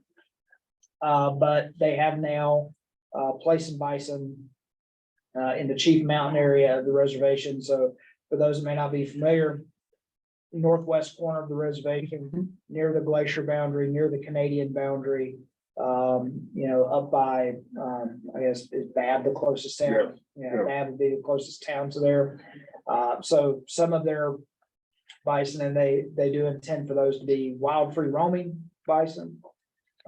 And so still some work ongoing there to figure out what that means for us, and work on how do we respond to different types of needs that might arise. So if there are gonna be wild free roaming bison on Blackfeet, you know, the question becomes, what do we do when they cross the reservation boundaries?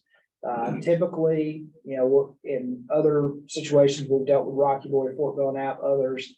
You know, we generally treat them as under our jurisdiction once they come into the state.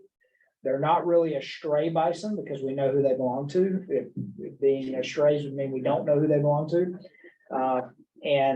But you know, typically what our job is, if people call us to respond, is to work with the tribe to collect their bison and be the intermediary in that. So that's been an issue that's been circling around about bison here in the last few weeks. But that's all I have to say for bison today. The big takeaway is environmental impact statement will be released to the public for comment sometime in the next 7 days, I suspect. And so that'll be something we'll have to be keeping our ear to the ground for.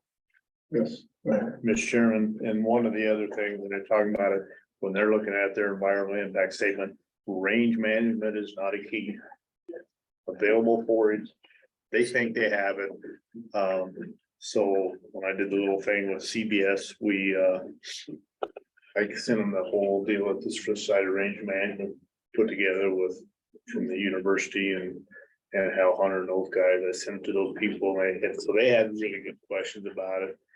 The bison guy in the park, his thing is, it looks like a lawn. They've been out there and they're doing it. It's greening back up and they graze it again and again. And I had to explain basic principles of range management.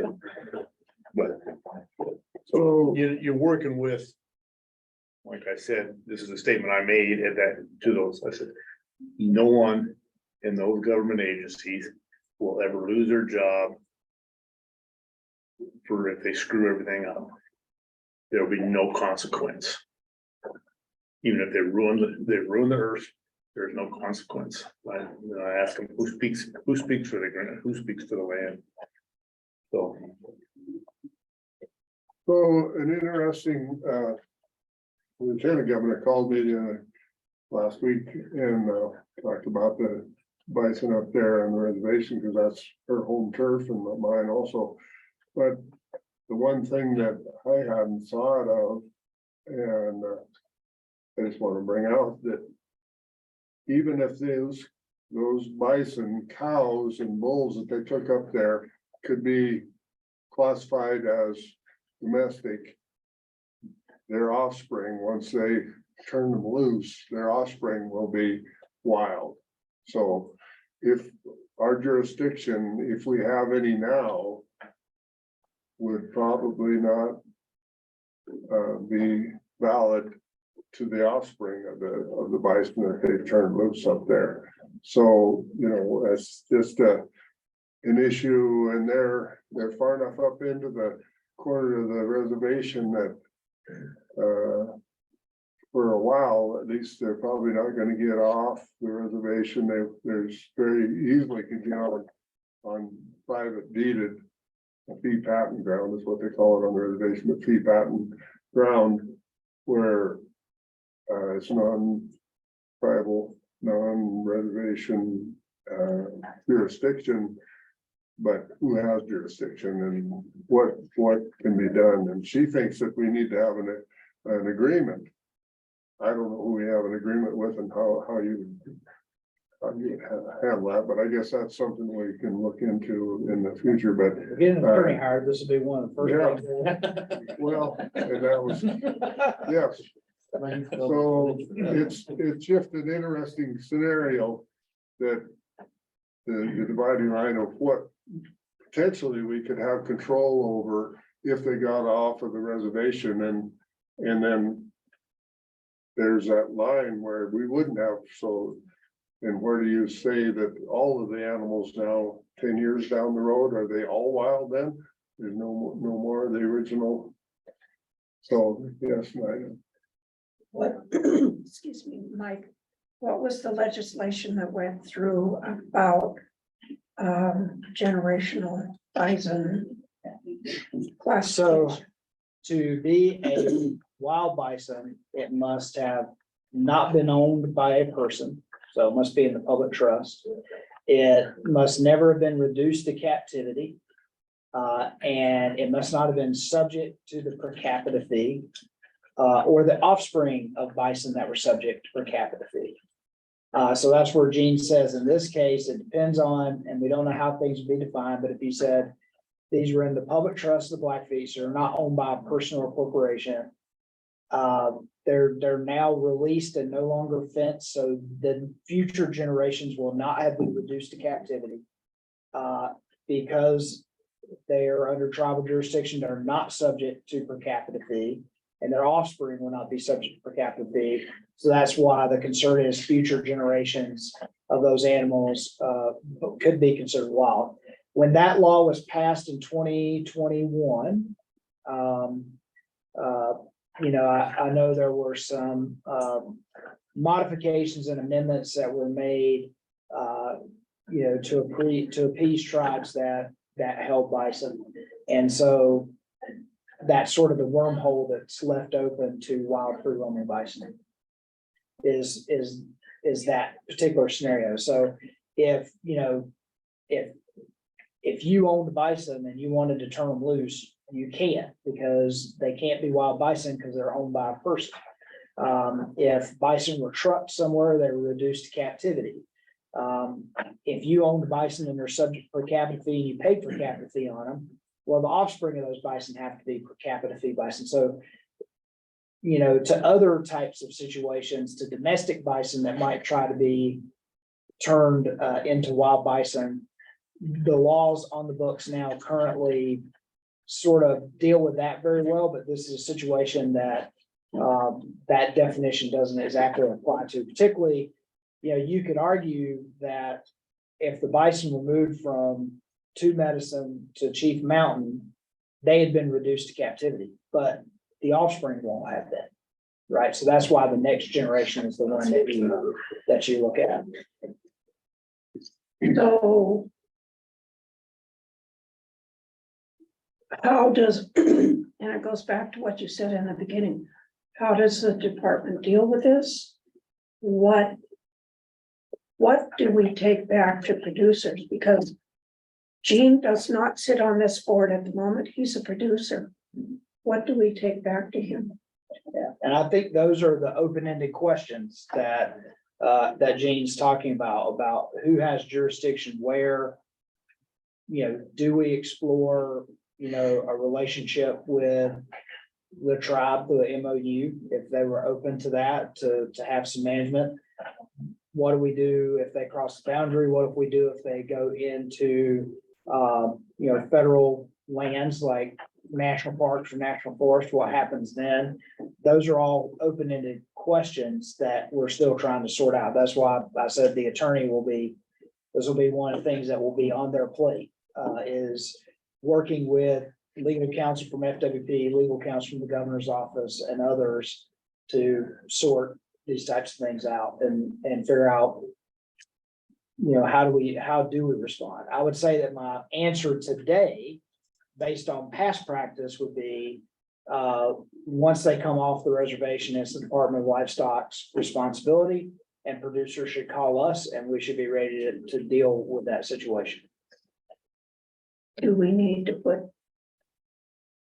notice out to producers to that effect? I think so. I mean, we do have an issue. I think it came up during when we were talking about the Senator Lang's bill, which I think was Senate Bill 375. There is, and I think the impetus of that is there's folks who are confused about who do I call? And the reality is that the law has done a very good job of making almost every bison in the state of Montana, with the exception of those on the National Bison Refuge and those that emanate out of Yellowstone, as domestic animals, which puts them in our jurisdiction. But a lot of people don't understand that. They see a bison, they call FWP, or they don't call anyone. Or maybe they know whose it is and they call them. But as I've said, and actually one of the things that during the discussion on that legislation with some of the local folks who came to testify, I said, if there's issues with bison being not where they're supposed to be, it would help us if they were reporting that to the department every time. Because then we would at least have a record of how often it's happening. You know, because the difficult position I get in sometimes is, you know, not having information to help people, because it's like, well, if I answer a question honestly, I have to say, we've received no reports of bison being off reservation or off someone's property, or, and so it'd be better if we were, you know, even if they already have it well in hand and taken care of, So we didn't know. that they report it to their district investigator, so we begin to build that information of how often it's happened. So there's a big education piece needs to happen, Dinah, to your point. You're absolutely right. Dr. Smansky. Good afternoon, board. Tanya Schmansky, Animal Health and Food Safety. Just from a disease perspective, when we've been making decisions historically over recognizing bison movements into the state of Montana, the judgment that we got from USDA is the only wild bison that USDA recognizes are those in Grand Teton and Yellowstone National Park. And so even if they were in a national park, from a disease control perspective, they're programmed animals, and so they would affect a disease investigation and would need to be addressed. So that's, I think, something to keep in mind.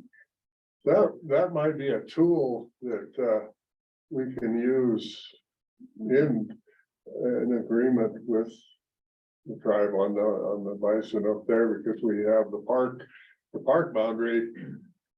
There isn't, I mean, it's a line in the sand, but Yep. it's pretty undefined in a lot of places. And so they can get into the park pretty easy. They could get into Canada very easy. And in fact, it's gonna be harder for them to transfer to the east, because there's a bison ranch there that has pipe fences all the way around it. And so that is a barrier to the movement of those bison down the border in places. It's not contiguous all the way, but it's sure gonna be a barrier. So, Dave. So might be a dumb question. These are all tested bison, right? Yes, so the original import of these bison came from Elk Island. Mm-hmm. And so it was an international import, so it was USDA regulated and state of Montana regulated, so they had a certificate of veterinary inspection, certified brucellosis free, all of that at the time of their import. Is there any continued testing like we're doing with APRs No, testing? I mean, if Blackfeet are doing testing, I don't know that. I don't believe they are. We don't have them. No. And what would Canada's response be if these free roaming bison cross the border? I had the opportunity, there was Canadian Albertans and up in New Mexico, and I visited with them. Just turns out that, of course, you got Waterton Park right across the border, and then also the next adjoining Waterton is the Blood Reservation. So it would go from the Blackfeet Reservation onto the Blood. So they weren't very concerned, because they didn't think that they would be invited to participate in anything that happened when they came onto the Blood or into the Waterton. So yes. Okay, so Tawny, if I understood what you said, USDA only recognizes those at Teton and Yellowstone National Park for disease and as being wild, and so they do not recognize bison on reservations as being wild. They recognize them as domestic. Is that what you said? Correct, for disease programs, which means that even if they're on a national park in another state, so is it Custer over in South Dakota? A lot of people consider those to be wild bison, but they get the benefit of that state's brucellosis and tuberculosis status, which means that if they get the benefit of it, they can also impact it. So if we were to do a disease investigation that was in proximity to the wild bison on the Blackfeet Reservation, then it would have the potential to impact our disease status, which means that we would need to make sure that they were participating. Yeah, they'd be part of the investigation. Yep. They'd have to be tested. So TB A little tightening now. would be. Tuberculosis and brucellosis, yeah. any federal program disease. Well, I guess, Some side boards. well, you hope so, and, I guess Possibly. they're wanting to expand more, and, the Badger Two medicine is the area that they'd like to expand into, and there's a Forest Service permittees in that area, but they've had their permits on non-use for, I think, 3 years now. And, so that, you know, the use of that Forest Service allotment is probably being looked at quite seriously by people. Enough years of non-use and someone's gonna start pushing the point of what else can be used for. So, and that area, right now, where they're in the northwest corner of the park. It's a long ways east and south before they'd come off the park. They're gonna impact ranchers on the park, in the reservation, but they're not gonna impact ranches outside of the reservation probably. But the Badger Two medicine is a totally different scenario. It would be just a day's walk, half a day's walk to off the reservation and what would be considered our definite jurisdiction area. So anyway, with that, let's. Oh, I got one daylast thing. Yep, I know. It's good That's what I Dalen's was in the gonna room do. because Yep. Dalen might have some input. I don't know. This will probably be, or maybe should be kind of a quick, situation. I'm gonna pull some stuff up on the screen here. So the impetus of this bullet point on our agenda is sort of a issue I'm bringing to the table that's been a topic of discussion around, trapping, and in particular trapping of predators. So Fish, Wildlife and Parks and their trapping regulations exempts from trapping regulations anything that's under the authority of the Department of Livestock. And the Department of Livestock has a very expansive definition of what is a predator. However, it further goes in our statutes, and I'll pull it up so we can just all be on the same page here. And it's become an issue with several things, but let's see, predatory animal control. We define, let me get this out of the way so those of you in the room can read it. We define a predatory animal to include coyote, red fox, and any other individual animal causing depredations upon livestock. However, we've always assumed that under this next statute, which is the department to supervise destruction of predatory animals, that this part 4 of this, which is that this section cannot interfere or impair the power and duties of the Department of Fish, Wildlife and Parks. So since FWP has control over fur bearers, wolves, those types of things, that what we do can't interfere with what they do. So those species are FWP's turf, and what that leaves for us is coyote and red fox, right? So, we had that under control. But there are, and I won't go through every single statute, there is rulemaking authority here. Now, one of the things we'll have to probably look at for the next session is, there's a number of statutes here that with cooperations of counties might be due to be repealed, because I don't know how many sheriffs are out certifying for bounties and those things. I don't know how many counties are actually running a bounty program or coming to the department to provide them funding for a bounty program, but a lot of that is still within statute, even though it's not happening. And so it might be something that's ripe for some review for the next session. But the big thing for today is that I wanted to put on your radar was that then if you look at the rules, we have rulemaking authority.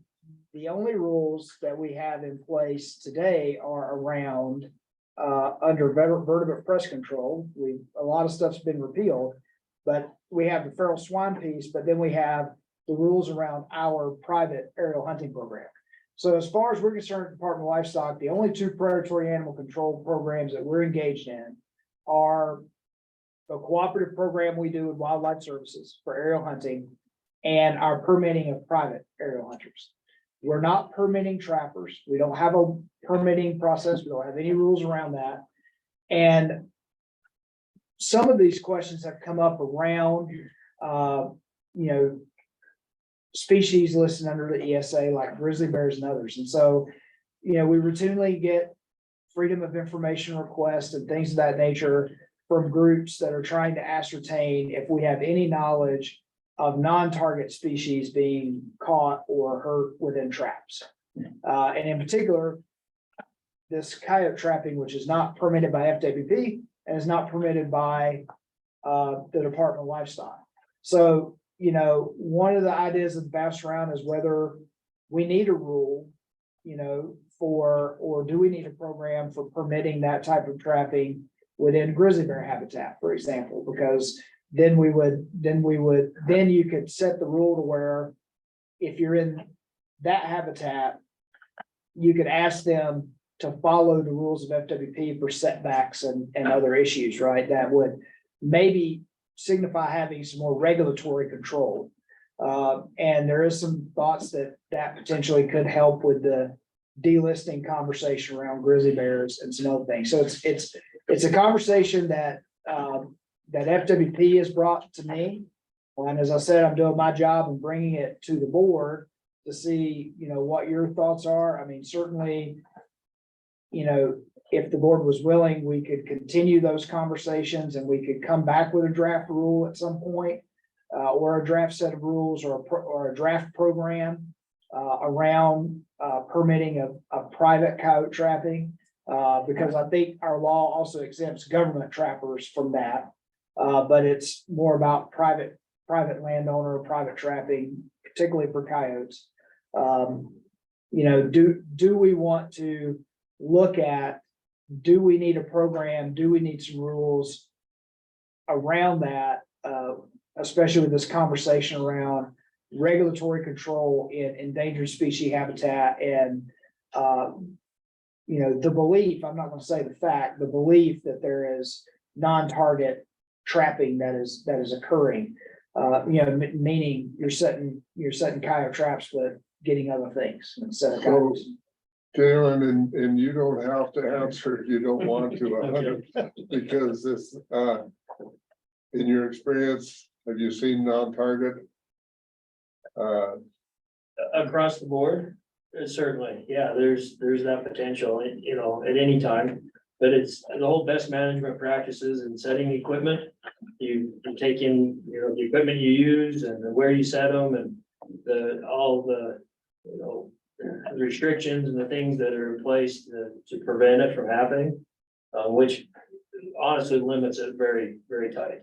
So Occasionally, but endangered species, I guess, are the ones that I'm really concerned about. Yep. And we, of course, know the endangered species that I'm concerned about, that, Sure. and I can't see that there would be a huge issue of coyote trap and then species outside, but maybe I'm not. seeing the Right, whole picture. yeah. And even within that, years and years of experience and understanding what it takes to hold a grizzly bear, for instance, and what they can pull out of and those kind of things, those are all built into those regulations and the things that should be adhered to. And I want to be clear for the record, this is not coming forward because the department has any knowledge or evidence of any non-target trapping. It's just one of the topics of conversation that has come up that, trapping for everything except coyotes and red fox is covered by Fish, Wildlife and Parks in those specific habitats. But because Fish, Wildlife and Parks exempts from their trapping regulations, what's under Department of Livestock's control, there is potential for traps that are being set that are not permitted, or following those same rules or best management practices. But I want to be clear that that's just a supposition, right? There is no evidence that the department has or anything that has happened, and no one's reported it to us. And that's how we've typically responded to those types of requests. Well, that's my, if you don't have a problem maybe we don't need to go into a I solution. don't think we. And, Leave it because alone as long as. you start exploring the solution and you might create a problem. That, Yeah. but if it is a problem and they're gonna use that as a barrier to, delisting, then maybe we need to explore it. But if it's not really a problem that they could use as a barrier to delisting, I just be careful where we walk. I Yeah, guess. and one suggestion might be is that simply, for the next meeting to have an agenda item, to have this agenda item again and have someone from FWP explain it, maybe from their perspective as a wildlife management agency, versus how we look at it. But I mean, I'm just, like I said, I'm just bringing the issue forward. William. Well, if I used to trap coyotes and that really made your day because skunk is to spoil a good set, so. But they're not endangered. No. Well, you were talking about setback. And what did you mean by that? What do they mean by setback? Yeah, I might look at Dale, he might Is that understand that. setback from a road, setback from a trail? As it relates to a proper set or location, or just in reference to endangered species. Endangered species. Yeah, I guess you would choose the appropriate tool. If the expectation is, you say you've got grizzly bears in the area, you would select the right tool to catch what your target animal is. And so I'm trying to put the term setbacks to relate to that. I guess it would be just the knowledge of knowing, traffic patterns of your target species versus where the grizzly bear are working in that area, those type of things. I think it has more to do with the type of set and the equipment that is chosen.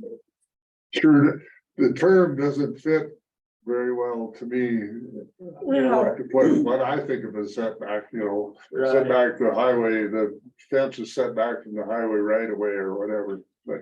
Yeah, and the term maybe, how close we would set to a carcass, for instance, that would be like a setback where you would, you wouldn't put a trap right next to the carcass.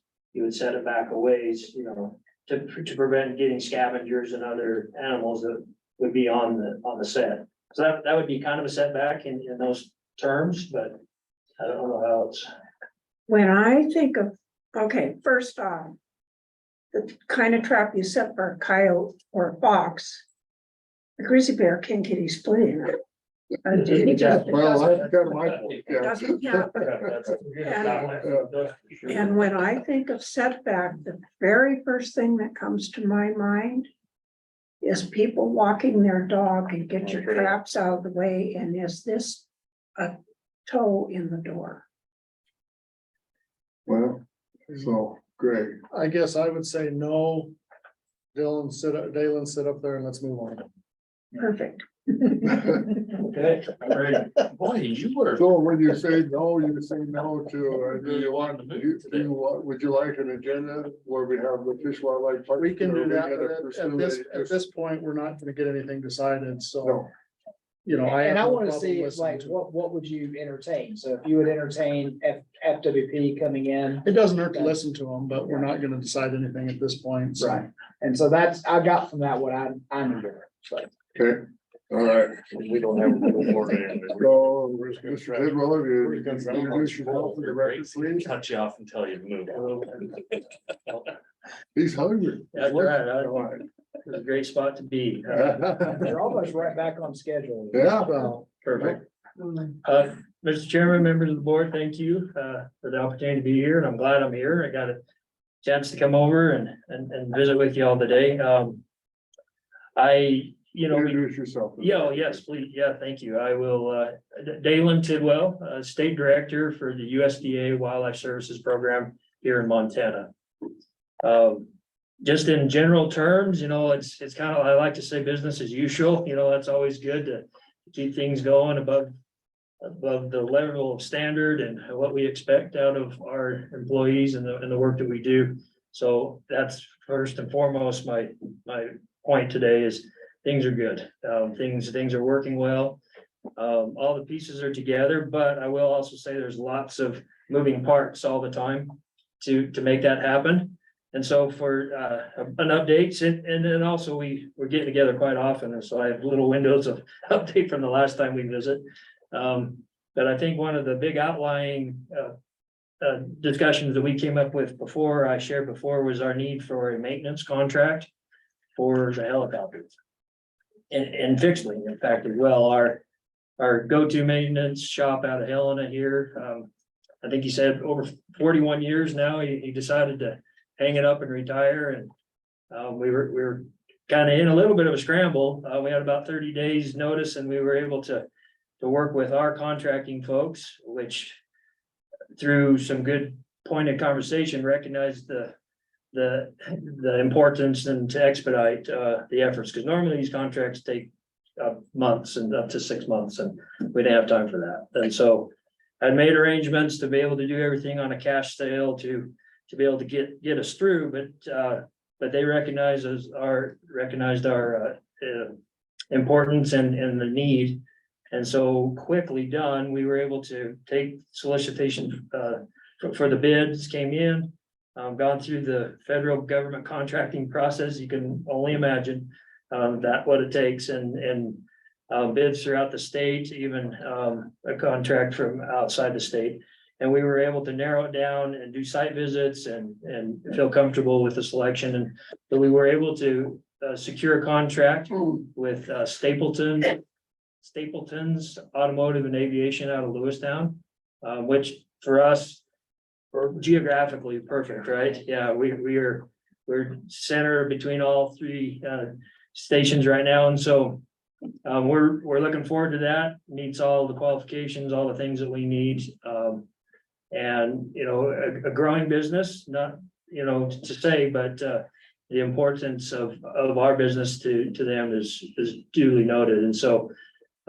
We're excited. That was awarded, the contract was awarded July 1st already, which took a load off my shoulders to try to keep up with, because we've got a lot of things going right now. For instance, 765, the new Jet Ranger. And we expected this. Came to us with a kind of a worn engine, expired engine hours wise. And so we're due to get a new engine in it. And the 58, which is 62 Charlie, also had a new K-Flex drive shaft that was needing replaced, and a fuel control, which ultimately would have put us on the ground for a while, but we're contracts are there and ready, and so it's good stuff. We're getting things moving right away. We're already in the shop. We've got about 10 hours left on 765. And along those lines, in the middle of all this, we recognize that 765 has a C20J engine in it, which can only go back into a Jet Ranger, the 206, that it cannot be exchanged for another, in another ship. So the concern was, if we pull that J engine out, it's going to be sitting at the shop for potentially 6 months to get overhauled and back in, where normally we'll have another engine on the ground ready to put straight in, make the swap. And so my efforts to try to make that work, I contacted Texas, who had an overhauled engine, and everything was just in place. And that will actually lead us into my next discussion here as well, but secured that engine, so it's a B engine, which can go in any one of our ships. And it's an FAA thing, it's a paperwork, because it's identical engines, right? It just was never tested in these different airframes, and so they never went to the expense of getting them certificated in different airframes. But the B engine is. So we do have a B engine ready to go. We're gonna make the swap here, I'd say within the month, and get that going. So we'll have a fresh go on 765, which is the new. So how many hours we have on the new engine then? What's the TBO? Oh. Before the next component overhaul, because it gets really complicated, because inside the turbine, there's different wheels, first and second stage wheels and third and fourth wheels, and they expire at different times.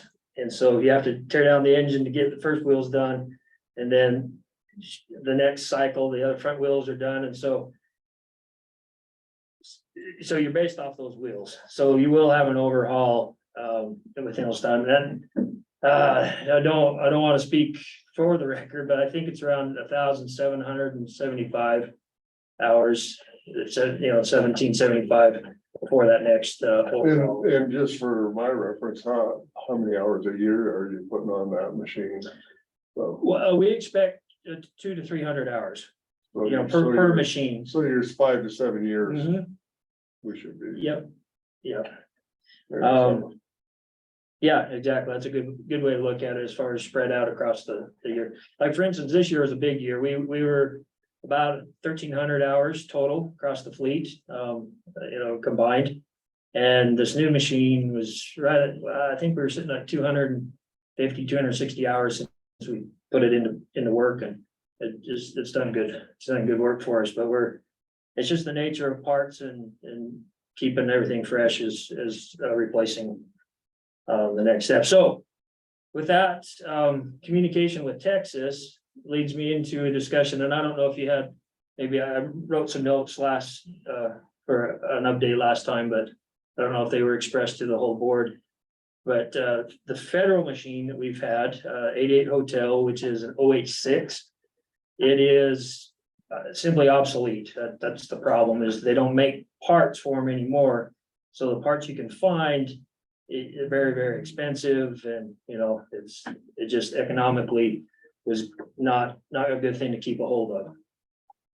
So we made that effort ahead of time, getting ahead of it. And again, it gets into long details, and I kind of mentioned that in my email, but we are trading that OH6, or have already done, to Texas. And they are going to continue their fleet of OH6s with the parts that they have on stock. And that's good. They can get more use out of that machine. And then we've made negotiations and arrangements to get an excess from the DoD, Department of Defense. Similar to how we were able to get the 206 previously, but now we have an option and have made that arrangements for a 530, an MD 530, which is, they're quoting me, a $4 million machine in value, but it's costing them a paint job and some updates, to get it ready to fly.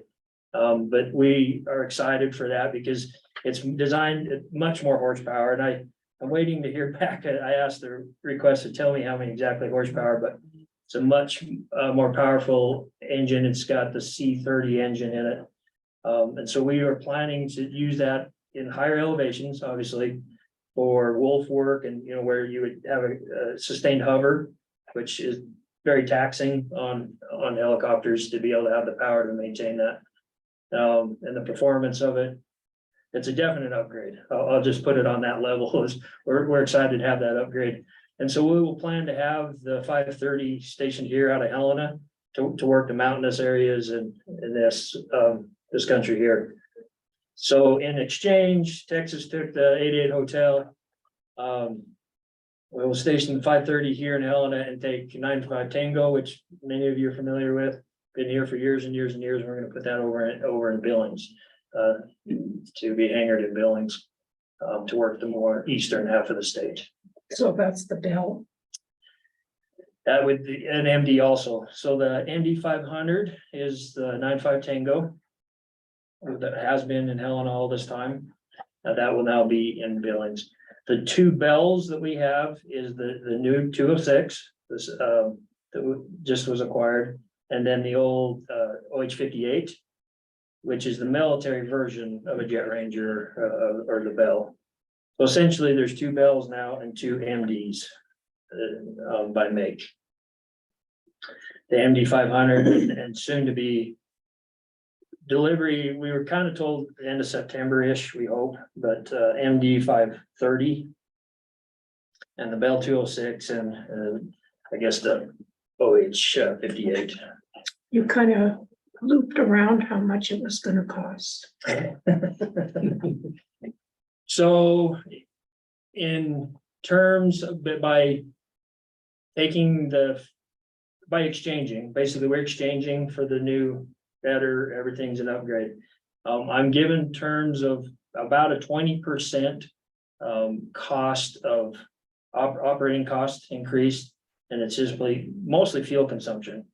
Fuel consumption, the good part is there are parts for it everywhere, so we can buy parts. How much is the gonna cost to buy it?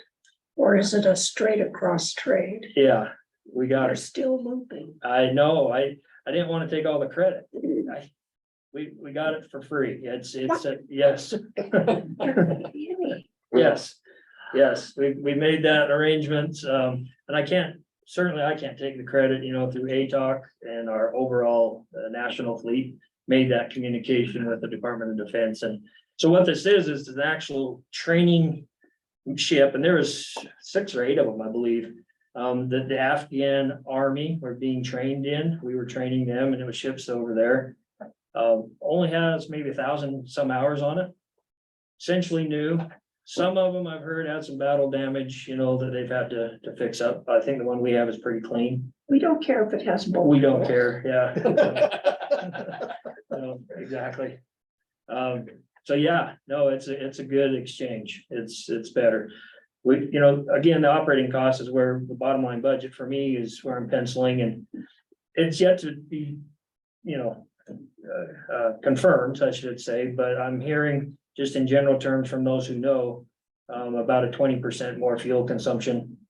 But in exchange for the old OH6 with no parts and, hundreds of thousands of dollars for a rotor blade, those sort of things that I think on the outcome will be much better off. Well, and then, I mean, it's just inevitable. You had to move up. We did. And Yeah, and so this is an opportunity. That's right. Take advantage of the Yeah. opportunity. So, no, and it's been a good, we've been able to be a part of, the overall effort to update our fleet as a whole, the federal side. And of course, the states, we recognize that early on with the new 206 as well, so. It keeps us safe, it keeps us in economical equipment, and so, anyway, those are all big news. There's lots of details involved, but, we're excited to have the new ships and the new contract. The maintenance contract is in place. Overall, I know somebody's gonna ask about grizzly bears, so I was just. Same You read my mind. Yeah, in normal. Terms that started out kind of strong and we were a little worried, but it just tapered off to normal. So far, I ran the report, I had about 66 grizzly bear investigations, this fiscal year, since that would be last, October 1st until now. So about 66 investigations, 7 of which, were deemed, unconfirmed or not grizzly bear, but, we're still in investigation nonetheless. Started up north as normal, worked its way down through the front, kind of strong there for a while, that tapered off.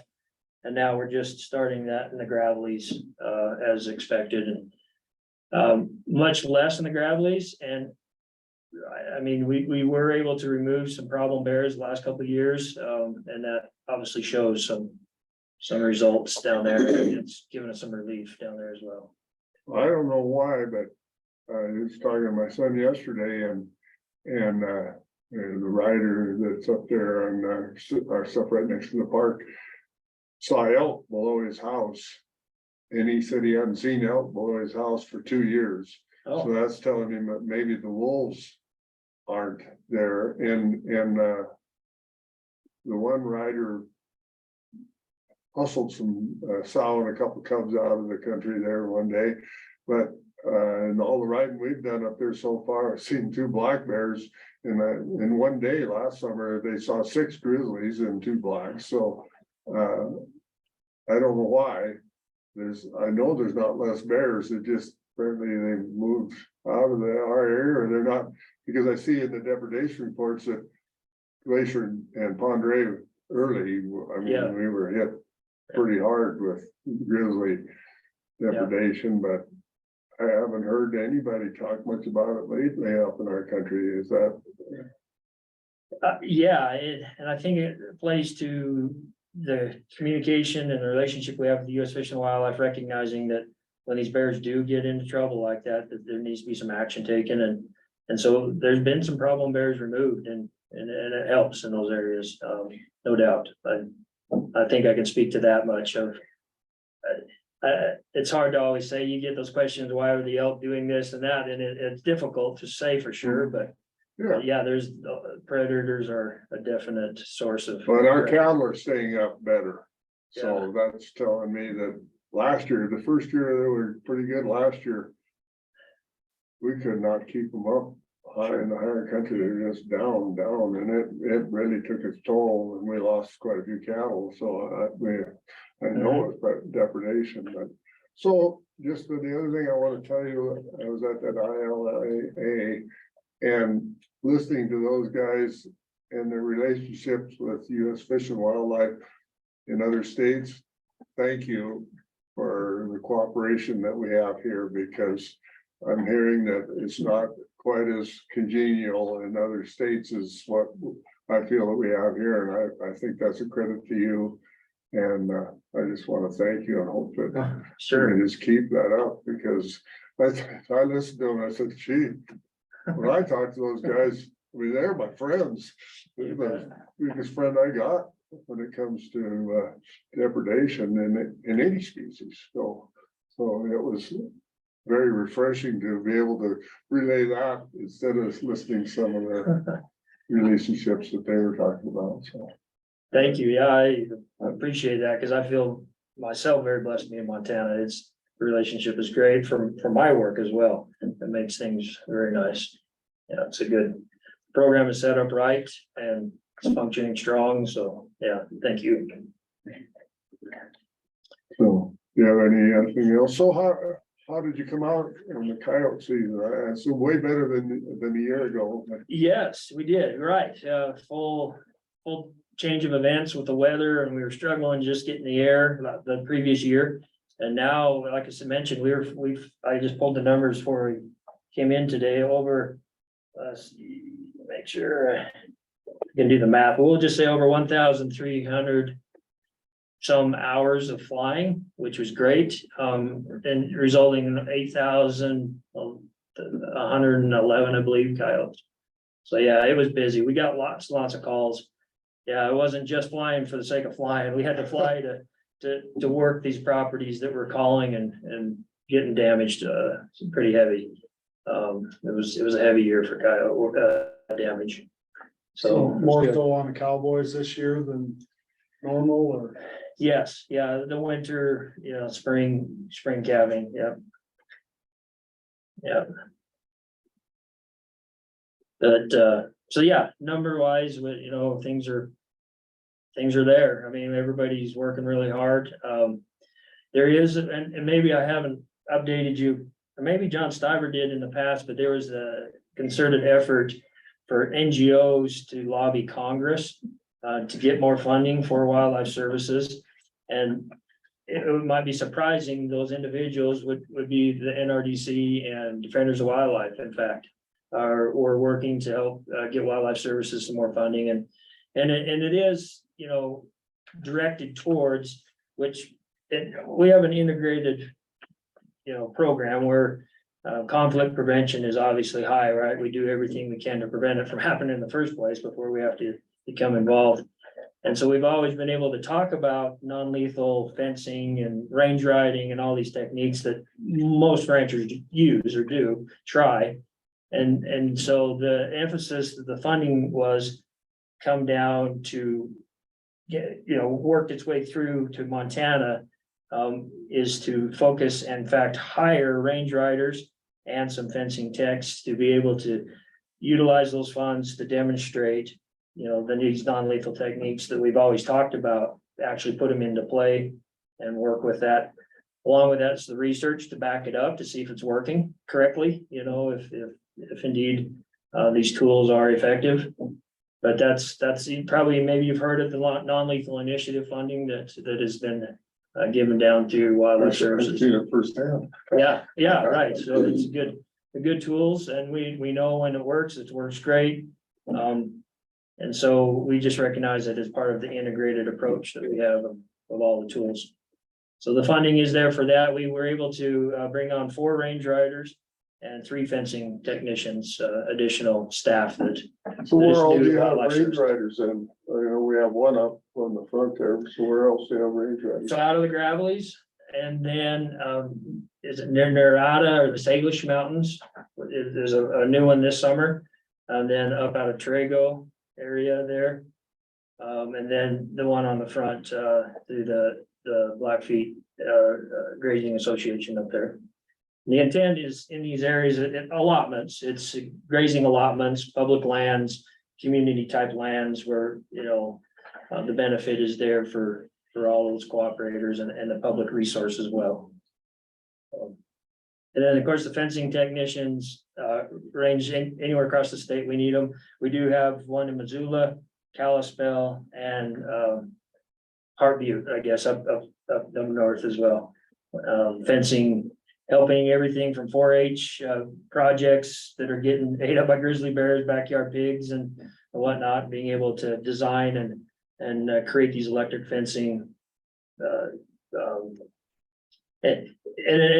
And I guess I want to stress that this is not, we just don't go build people's fences for them. It's one of these situations, it's a cost share, 50% cost share. We show up, we teach how to build them correctly and the right equipment to use. You've got to have at least a 1 joule energizer for bears in this case. And so once we were able to help themselves and understand what does work, and then in hopes that they'll continue to use that practice. I mean, that's where it's not supposed to lean on those guys to come fence my You can't signage fence, every year. not fencing the whole place. No. No, exactly. Yeah. So we move from there and move on to the next and try to just help those and, you know, small backyard stuff, even the poultry operations and such, we've been able to help get that point across that the power of electricity and the proper setup is very appropriate to be used. And you know, just overall, that whole conflict prevention, which, you know, if we can prevent it from happening, it's better than having to solve the problem later, so. But Okay, we do it at both. thank you. Is there any other questions? or comments? As far as staffing, you're fully staffed and We are, yes. Yes, pilots are good for another 10 years or? I can get them, they gotta go past probably 80 years old maybe, but I can get them, if I can get them. No, we're close. It's, you know, there's gonna be some retirements. So you asked the question today, I can say yes, but we've got at least 5 that are 38 to 42 years in service. And so I think we're gonna see a quick, I hope they don't all go at once, but yeah, it'll be some turnover here in the next few years. Anyone who would like to be an employee of you that would like to come in if you have people retire. You bet. Not everybody can handle it. It's really pretty specialized. It's very specialized, exactly. Those skills aren't out there anymore. It's a hard find. And maybe is your question meaning, well, if they are interested, certainly contact me directly. No, it's right just, away. are there people out there? Oh, I think, you know, any of the other states, they do boxes and so forth and so on. But you get into this part of the country and you're dealing with wolves and grizzlies, and those are much different, and that's quite a learning curve. agreed. Yeah, they're hard to come by and takes years and of experience, but if you know of anybody, send them my way, because even before the announcements go out, we always like to keep a finger on the pulse of who's available out there and has those set of skills. I got a thoughtful file for you. And pilots too, yeah, okay. Excellent. He's real good with spray rig on the mountain, so he should be able to do that one. Good. Montana's always, with our hunting and everything else, it always is a bigger draw than bugs and critters in Texas and. Agreed. As far as finding help, it's not a challenge usually. What happened, you're asking an experience, what will happen is we bring from other states, our experienced seasoned wildlife services employees that have heard about Montana and know how it works here. And we will get applicants. I'm not worried about that. Okay, Diana. The one thing about the non-lethal, I would be very careful that the non-lethal do not move the traditional tools out of the toolbox. Yes, and that was the agreement from the very beginning of how this will work. There's only certain ways this is gonna work, and it's gonna be in addition to. And in fact, I always looked at it as, like I mentioned, we've always had these tools and available and out there. We just never had the funding to implement them on our level. And so this is actually filling that financial ability to go and do these things that we've always talked about doing and wanting to help. So, but it's not replacing by any means. We'll always have solutions for when the time comes. Okay, all right. Thank you. Thank you for your time. I appreciate it. We have one more item. Do you Yeah, have? we don't have, I don't know if George is gonna pop on, but if he does, I'll shout him in if he does. Sometimes he's watching this on the live stream. George is back to work part-time, after his leave. I'll just highlight some things from his report, that I think are worth, noting is that his numbers so far this year are comparable to previous years, but the thing he's dealing with, so what's good in Jake's world, high cattle prices is bad in George's world, because Yes. the payouts are higher, and there's also, as he pointed out, that they're having some registered livestock that are being predated upon, which come with higher valuations than typical stock. The other thing that, he pointed out that September and October is, when is usually his busiest month, so he'll see more claims come in. And then the other big thing is that this month, the Livestock Laws Board will be meeting to decide on their grants and who receives those. So those are the big things I took from George's report. Just for members of the public to hear, and I'm looking to see if he had anything to say. He's not out there. So I think that concludes the further control portion of the agenda, Mr. Chair. All right, with that, we're gonna break for lunch, and I guess we'll just try to come back at scheduled 1 o'clock. You can. Mute. Yes, we are. Online recording. We are good to go, Mr. Chair. All right, in our next order of business. Dave, you wanna introduce yourself for the record, please? Yeah, good afternoon, Chairman, members of the board, Jay Bodner, Brands Division Administrator. All right, I'll just jump right into Yep, things. good. All Take right. it off.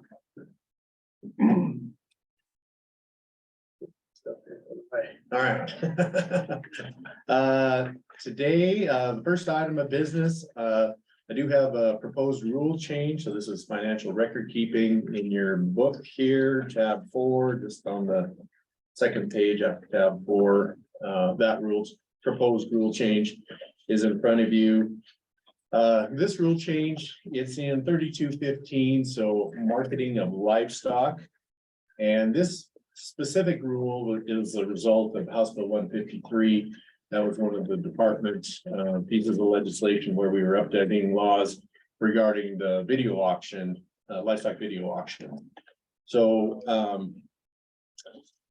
this rule, I did get an opportunity. We were invited to the Montana Stockbroker Association summer meeting, so got an opportunity to unveil this there, left some copies there. At that, I also did bring this proposed rule in front of the Brands Advisory Committee, which is made up of at least 3 ag organizations along with a couple board members and then a couple of legislators too. So this rule in itself has had very little feedback. It's a pretty non-contentious, simplified rule where we're just adding language into it. So it really hasn't had much feedback The one that, the other proposed rule that we talked a little bit about in the last board meeting with the transfer of brands, that one has received quite a bit more, and that's still in the draft process, so not quite finalized, ready for prime time yet to bring back to the board, but got some good feedback on that draft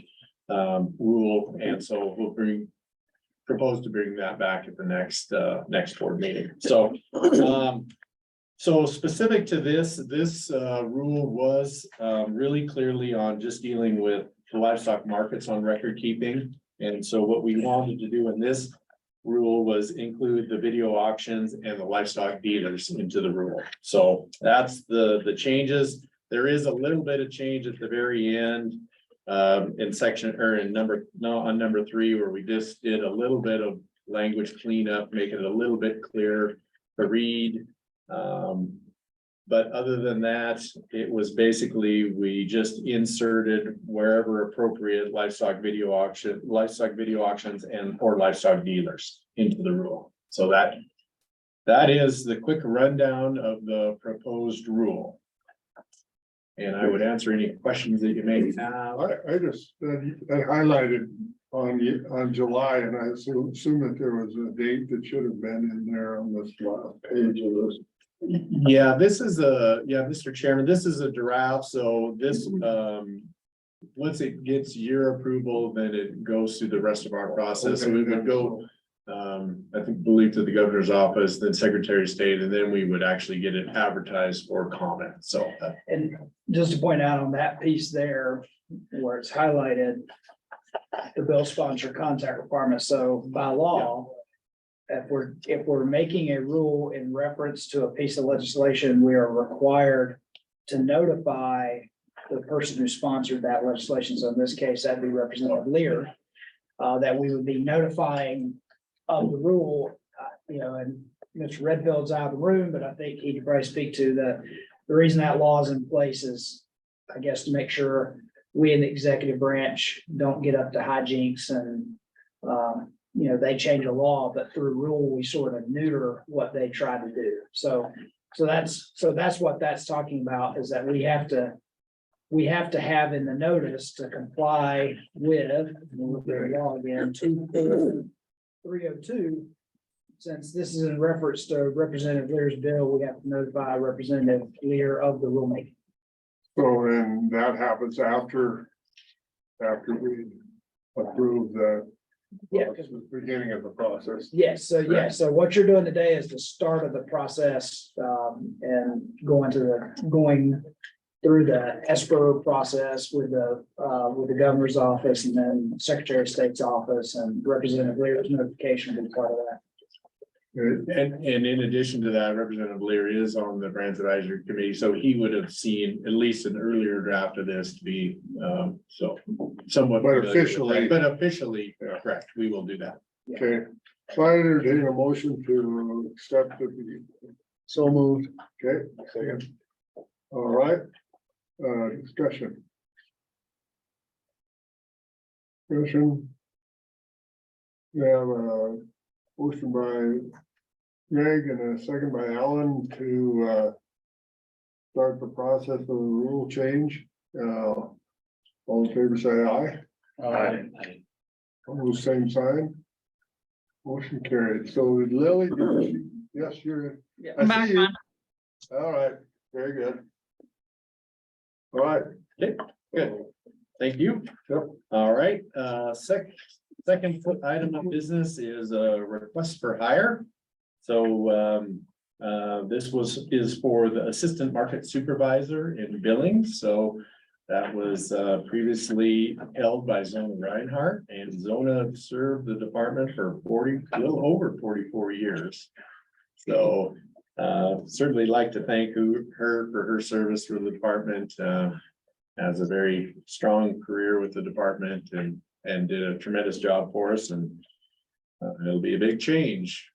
So Zona did retire on July 14th, so looking to fill that. And then secondly, Mr. Chairman, members of the board, we would also request a market inspector in billing. So we're anticipating a potential internal candidates that may apply for this position. And so to just kind of forecast that, be prepared for that, we would ask for a market inspector position to be able to get hired if that is the successful candidate for this market supervisor position, assistant market supervisor. So there's one opening, one job, official job opening in that position, but we might have two advancement, I guess, one advancement and one. That's correct. Yep. Okay, So. all right. So those are those positions, this position typically is in the Pays office, or is where, Zona work mainly out of. So, Okay, Especially with it being fall run, that's why Yeah. you don't want to have a gap. If you end up with an opening, you want to be able to get it out and try to get it filled. so you're gonna make, These are advertised. yes. Yes, Well, they the would be, assistant market supervisor will be advertised. yes. all right, have a motion by Alan, do I have a second? All right, second by William. Any more discussion? And this is to advertise the position of assistant market supervisor. Correct. All right. And the market. And the market inspector if needed. Okay. Any other discussion?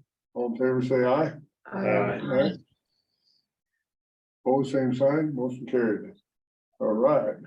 Okay, good. All right, I'll just, from here on out, I just wanted to give you just an update on a number of issues just in our division with the brands division.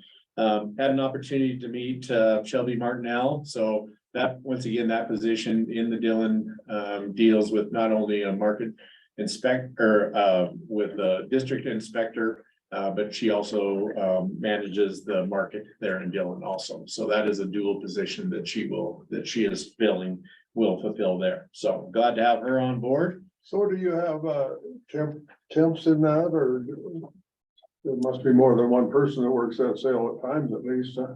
Yeah, so Mr. Chairman, so they are running about every other week for their sales. And so we have our market inspectors in both Ramsey at Butte, and then also at Three Forks, our market supervisor at Three Forks, that are alternating to go down there to conduct those sales to help out. And there is a short-term worker there also. So yeah, it's this time of year, not bad to fill in and accompany kind of those shortages, later on in the fall. That makes it much more difficult, but we do have district investigators or our area supervisor that can provide some assistance also. So. Just kind of some of the other, I think, Mr. Spatz might have mentioned it, but our District 12, so that's in Three Forks, Ted Wall's previous position, we do have that advertised, so we're getting quite a bit of applicants there, so we'll continue to watch that and then make a decision to screen those applicants and move forward with that. We also have our District 11 position open, so that is Sean Hando's previous position in Billings. And that is also advertised, collecting applicants for that position also. So we've had really good success previously with our district investigators, so we're have no indication that that won't continue. So we're happy that things are going along well. You did get an opportunity to meet Mr. Patrick Ruse, and so it's nice to have him filling in that position and has good experience in law enforcement, and he's been a quick study, so spending a little bit of time in the Miles City market just to become more familiar with that aspect of it, and doing well. And then lastly, we do have our market supervisor position in Ramsey. Currently going to be screening applicants for that position to fill that position also, so. Then hopefully we'll be caught up, but I don't know. Never know. That's always our goal. Mike mentioned that there's a potential retiree or vacancy coming up that'd be a retirement looking like it. Yeah, that's kind of looks like that is another potential. I think we, we just have a long history of some, long supportive employees, but eventually, They all there comes a retire, time yeah. where, That's right. you do retire, so yeah. But, so that's kind of a quick rundown on just the staffing side of things. Things have been going really well and our new investigators are really, we're really pleased with their success so far, so. Next, wanted to give you just a quick update on our new computer system, our new GlideFast system. So we still are in the test environment. Our goal was to try to go live actually this week. There is quite a bit of logistics to get that done. We did have a little bit of issue. It's been put on hold to resolve some of the billing issues. I think we're getting pretty close to resolving those issues now, so hopefully this week we can get back to working on the system again. We do meet twice weekly with GlideFast, and that includes all our market supervisors and district investigators and grant staff are all invited to that, and it kind of depends on schedules. But to work through the system, what we have right now is I've asked a number of the markets that have been really engaged in this system, can you conduct a sale today on this system? And the answer is yes, you can. There are still some minor tweaks that we would like to make but for the most part, most of the major defects, I think, have been resolved. There may be just one or two that we're still kind of working on, but you could conduct a sale on this today. So our goal is to roll this out with about half of the markets and then systematically within the next week or two or three after that, get the remaining markets in place. So our brand staff has been working with a number of the markets to make sure that they're comfortable with this. We do have one staff member going down to Three Forks and going to work with actually our new hire and Ramsey to make sure that they're comfortable with how to operate the system. So they'll utilize the tickets from a previous sale, input that in so that they can simulate an actual sale, do the releases, do the entire sale. So pretty confident that we will be able to get through a sale without interrupting commerce at all. And that's really been our goal all along, is that, we could still write handwritten inspections in the field today, but when it comes to commerce in the auction markets, we can't interrupt that. So this thing has to work pretty flawlessly when we're going to conduct a sale in the auction market. So what kind of hardware are we using then out in the alleys? So that is the other thing, that we are looking at some additional devices that the markets would utilize. We've put a couple of test ones out. They were more along the lines of a tablet, kind of a smaller iPad. And they were about 8 inches. They were, I think, a little bit too big for the markets. They did have hand straps, a neck strap.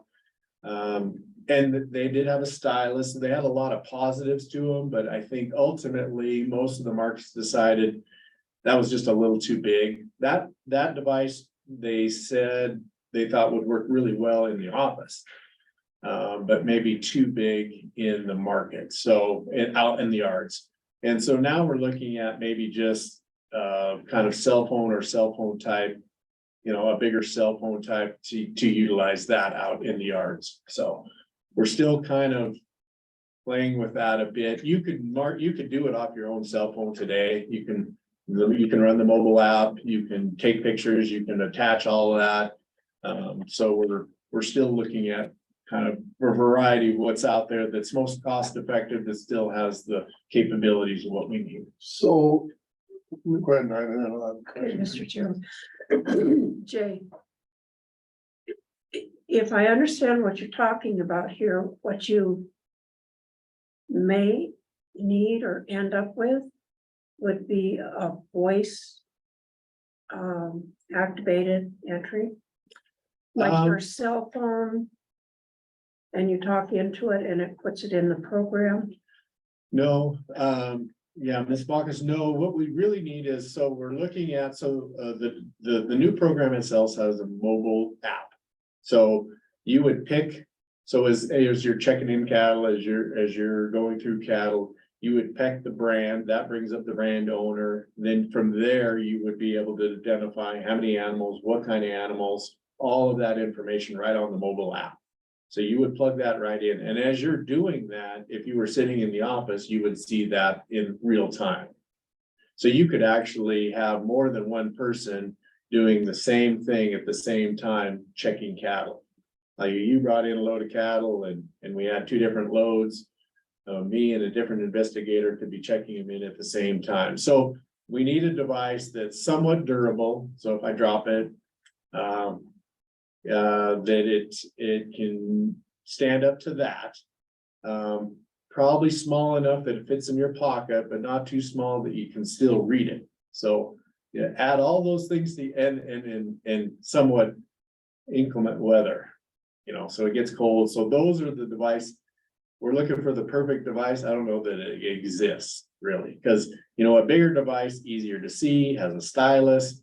Smaller device fits in your pocket better, it's more convenient.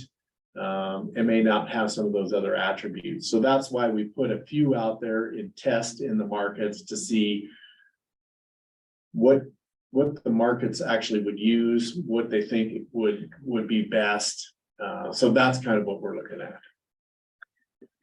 Did I answer your question? Well, I think my brain is ahead of you. And I apologize. So then, now you asked that question and then I lost the next one. Go on. it'll come So the back. voice activated really doesn't work in this situation because you're really working off an app that's connected to our entire brand system. So it's reading, so you could be able to pick, you know, the brand or find the brand, and then that brings up the brand owner. And that brings up all their information. And then from there, then you would plug in how many animals they're bringing in. And so then it puts you all into the system and those cattle into the system. And so that's how this system has been designed. So. Scenario where we talked about like out of state cattle in our last week. So, and they come in on an out of state brand. So that brand isn't in our system. Right. So how? So this mobile app also has the ability, so you can draw a brand. So, and that's why we were looking at a stylus. It's a little easier to draw a brand versus your finger to draw a brand, although you can get styluses for cell phones. So there are some adaptations we can do. So you would draw that brand, identify it that way into the system. And we've kind of built the system to be able to accommodate those out of state cattle, because we do get a lot of out-of-state cattle in certain markets. So and then would it automatically repopulate? So the original inspection comes in for 200 head and they bring 10 of them to town to the sale. So, you know, paper wise, we get a receipt, or we would get, that owner would get a receipt for 190 head then instead of 200. So does it have that capability to just go right on through and produce that document that would go back out with the owner? So, yeah, so like on those, so typically what we have is we do have some agreements with like North Dakota cattle. So as they come into like the Sydney market, we have that agreement. Now, like, what you're talking about is more like a inventory inspection. And I don't know how we would handle that with out of state or not. The inventory inspection, if I didn't re-record my brand and it's still, but I have 100 head of cattle with that brand on it, we would send a district investigator. He would go out, write that inventory inspection for those cattle. And then every time you brought cattle in, we would give you that back. So that would be more for in-state. I don't know that we would have the capability to do that out of state with those kind of paperwork. Although, I don't know that we came up with that scenario, but certainly, I mean, we would have to accommodate people that are bringing those market animals in and accommodate that. So I don't know that I have a great answer for you, Well, Mr. that's Chairman. fine. I just, was thinking of the, yes, Greg. Now you said you could draw the brand and it'll recognize that and pull it up? No, Okay. no. So what if sometimes, what we would see in the markets is if we look at a brand, we can't really identify it, but this is what we think it looks like. Then a lot of times our inspectors will draw that brand and then they'll go back into the market. Or if they get back into the office, and then they can look to see, is this the correct brand? Is this not? And so then if they do find the correct brand owner, then they can replace that hand drawn with, they can pick that brand out of the system and replace it with that hand drawn one. So. Yeah, And there are some times where there are multiple brands, and so then inspectors will draw those multiple brands, draw those in. yeah, and a voice activated one in a sale yard. I think you'd come up with some pretty interesting names and stuff. Picking up people yelling at that. Yeah, 'cause a lot of times those, you're gonna have cattle that have 3 or 4 brands on, you don't know what the holding brand is, and so we ran through those scenarios of why we need the capabilities to hand draw brands in the Okay. system. So, it's just, Yes. an iPhone's pretty reliable to do much anything. I don't think you'll get anything much better, just they're tough, I mean, I don't know, maybe I'm wrong. No, we've looked at that. We're trying to be as cost conscious as we can. So if we were looking at some iPhones, we did look at those and we are continuing to look at those, whether we needed cellular capabilities with all of those and then the cost with all of that. So we're trying to reduce the cost as much as we can, but still have a device that's still capable. So that's kind of what we're hoping that actually if we could find an iPhone something similar to that, the size of that you could run off of Wi-Fi instead of having its own data plan, that would be cheaper for us. So those are all the things that we're kind of putting into our consideration as we're looking at devices, so.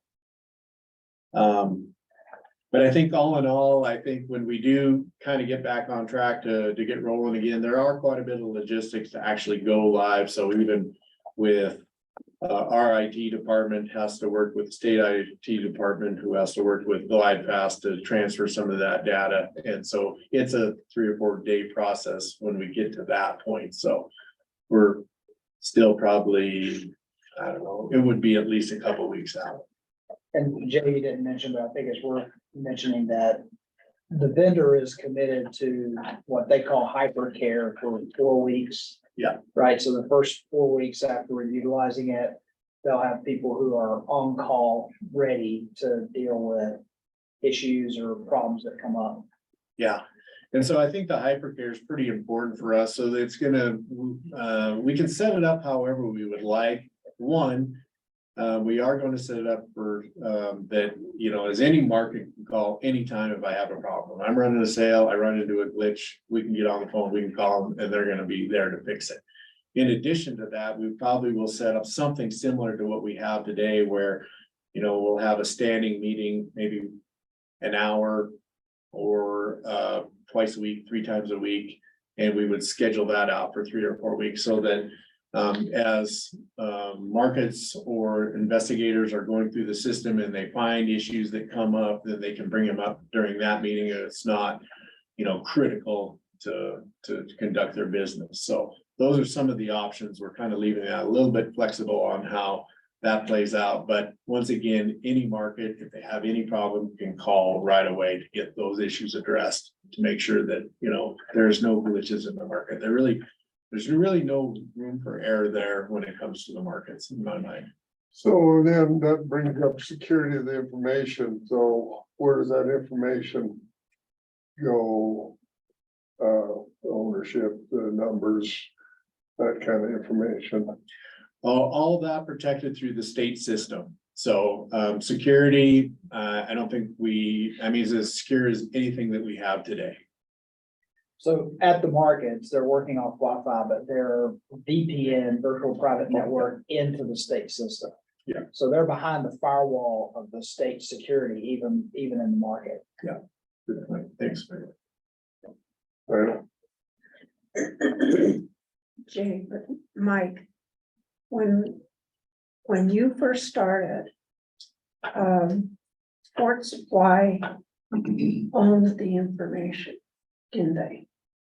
That's what I'm recalling that they did. So does GlideFast own the information? No, Okay. no, that's good. they're strictly a contractor that built a system for us, but we own all the information.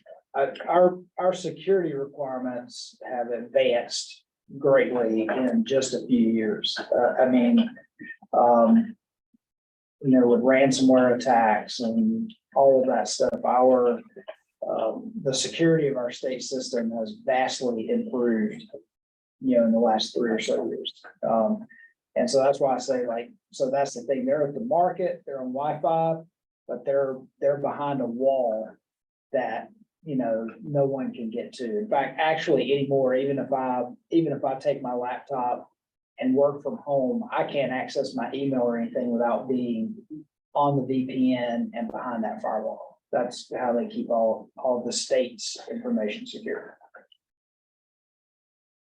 Okay, any other questions on GlideFast line?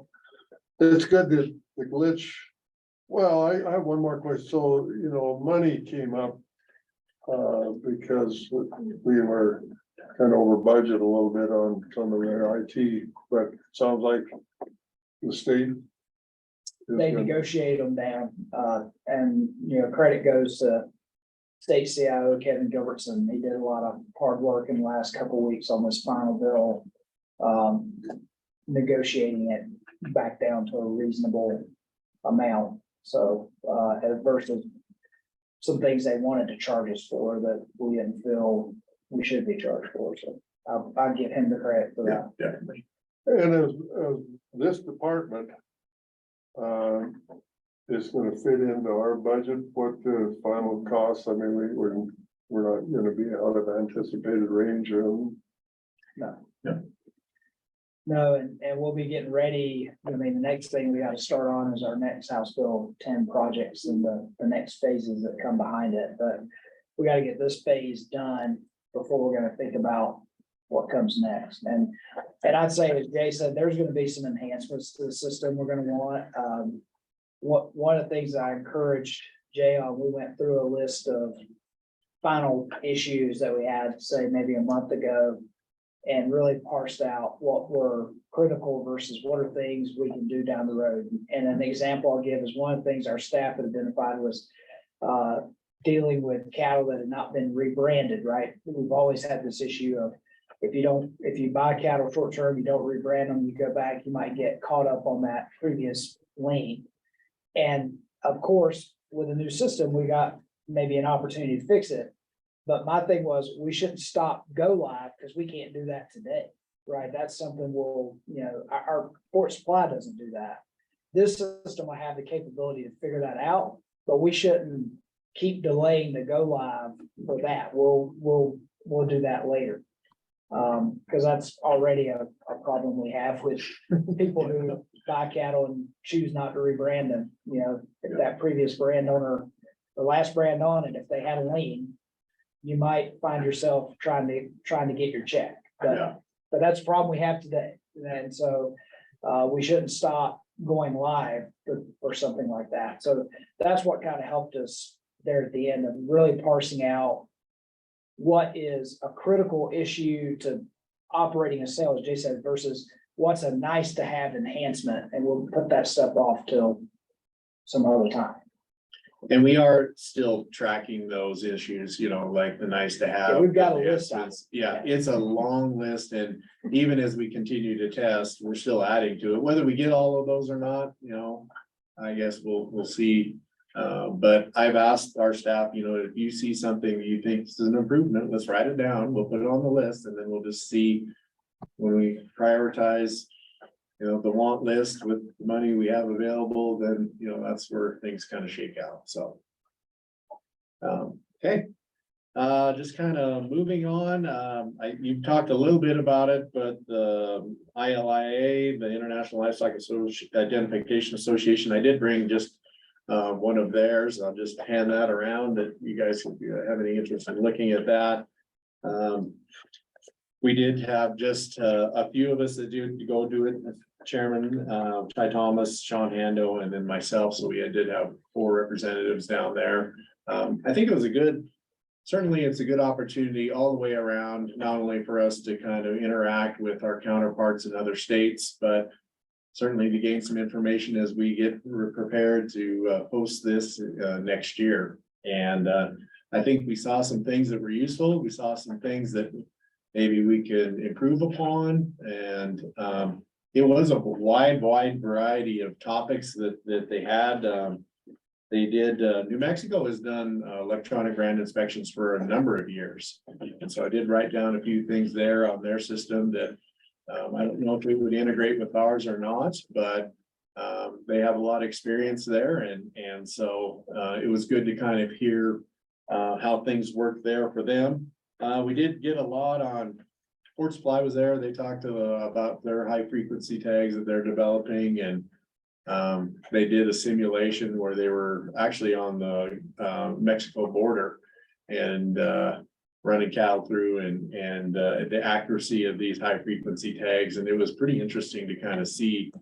They're pretty impressive numbers when they came right down to it. I mean, they were in the 96 to 99 percentile of catching any animal, and more accurate as you got, a little bit more confined, of course, but they. But the speed, I mean, they were running cattle down a 12-foot alley. Maybe 3 or 4 abreast at the most. And standing up there with a reader, or they have panel readers on the fence line, but they also stand with hand readers and picking up every one of them as they're walking or trotting past. Yeah, As they're opposed to where the local frequency had to be one at a time and. almost on, yeah. So that was pretty interesting. They did have a panel discussion on some theft cases, so Ty Thomas, he did participate on that. They did have a panel discussion on brand recorders, and so that was pretty interesting too. So it's interesting to hear how other states kind of deal with many of the issues we do. We were pretty similar to, they had Nebraska on there. We were pretty similar to how they kind of operate on a lot of our day-to-day activities. So that was kind of good information to kind of gain for us. They did have a discussion on virtual fencing, which we do have a number of people in Montana that are doing that today. But they do have two systems now, I think more GPS and one more on a tower type situation. But I think the opportunities there in the future are going to be pretty tremendous, I think, when it comes to some of that virtual fencing. And they showed some demonstration where they're changing pastors off his cell phone. And so it was pretty interesting. The one gentleman also, they did have a doctor from Tolson from Texas A&M. He's doing the forensic brand identification. So trying to identify how old brands are. And he did do a demonstration in a trailer. It was kind of hard to see really exactly how they were doing things, but I think he's on year 2 or 3 with this project, and it's interesting. It's not 100% refined down to exact science yet, but I think it's worthy of continuing the effort anyways. So I asked him if he'd done any research with northern cattle, because he was doing all his research right there, in southern states, and got little hair, and he said no, and he says I need to. So yeah, I brought back a New Mexico brand book, and I was gonna bring it today, and I forgot it's in the room. It was interesting. They're required to publish a brand book every 5 years or 10 years. yeah, I think it was, 5. And it's hard bound, hard come, this. No, I don't know, I didn't find out how much it costed, but I'm glad we're not required. I didn't want to ask, because it was not a cheap venture. No, couldn't have been.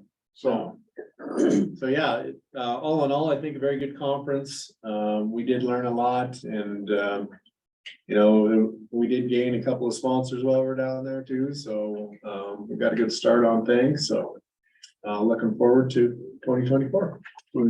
So what, you said we're hosting it next year. Also, what are we gonna have to do to host it, or what's to it to host it, or?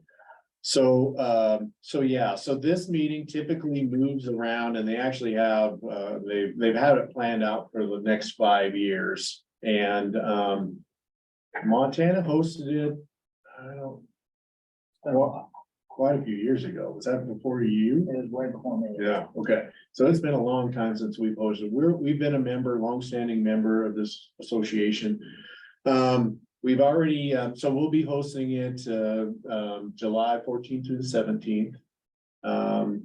And really, part of the duties fall on the ILI board. They provide some of the topics that they would like. They potentially will help out with assisting in gathering some of those speakers. But the majority of it really will fall on the department, our brands division, to find speakers, find sponsors. We've already identified, we already have a contract with a hotel, so we've got that all set. We are kind of talking about trying to focus quite a bit more on Montana issues. We'd like to bring that a little bit more to the forefront. We are going to be working, I guess, over the next year to put this thing together, so. I guess one of my questions, I should have, is the livestock board, are we gonna have any duties as far as the livestock board, or as far as, is that the brands divisions thing, or? So, as far as duties, I don't know, there'll be any specific official duties. The chairman most likely would be willing to he did mention that he'd be willing to kind of welcome the participants. And I think, I mean, certainly from our perspective, the board would be welcome to attend any or all of it. Yeah. But there wouldn't be an official duty for the board that I can see, other than the initial welcome. To be there. Yeah. So we have arranged with Montana Stockbrokers to be sort of a title sponsor, and it's not an exchange of money, it's more an exchange of services, because they're used to putting on events and communicating and know how to do that by doing it with their stockbrokers events. So Kenny Reese, that works for them, is really doing a lot of work for us on that behalf. She's the one who pretty much plans their events, their mid-year, their annual conference. So we've got some help there. We'll probably, not to tip off too much, but we'll probably reach out to Beef Council for some help. Probably put in for a grant with them. We've got a couple of producers. I know, last week, I was talking with, for example, Turk Stovall, who was willing to offer like bring Mox to feedlot for a tour, to set up a tour, maybe the new meat processor in the Billings area they're working with, maybe we could set up a tour for people there. A couple of other people that know about it, have offered to try and help us raise some funds and make some asks for us. Certainly if there's any board member that has connections to livestock market companies or anything like that, they could be asking those companies to be a sponsor. And Who you talk to? It's but yeah. Maybe.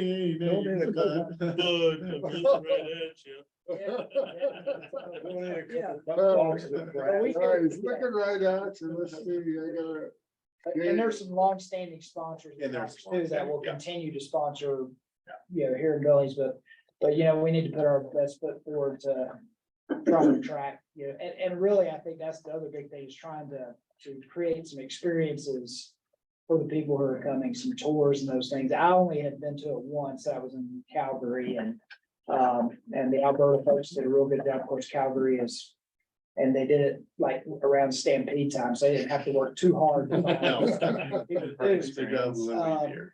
But, you know, around Billings, that's the thing. We gotta find some tour sites and things like that. We've already had some people in that area who stepped up, and said they'd be willing to help set some stuff up for us. And all indications are just from being down there at that meeting that Montana's gonna be a pretty big draw, so we're expecting probably bigger than what we saw in New Mexico, so. So what kind of numbers are you? I think at least participants anyways, probably in that 250 to 300, that's kind of what we're looking at. And I should mention another, Ty and I, before Jay got involved, yeah, we actually met with the Billings Chamber of Commerce too. We think we'll get some support from them as well. And so yeah, there's some things we've already been working on. There's a livestock video auction that's based in Billings. Yeah, big time. Why are you going after the Texas one? Go to Billings. Now, not only that, they own two sales rigs. Texas, they're the big dogs and the livestock. So. But but you're right. That's probably an ask that should be made. I'm just No, I mean, we being should a reach pain in the out. butt is all I'm doing. But yeah, we'll get some, I think in the end, we'll get some support from the village chamber as well. In fact, they've already helped with, they facilitated the meeting with the Northern and got all that stuff set up for us. So they've already helped us in some ways. So, and the question that I'm sure is on a lot of people's minds is there gonna be a cost to the department?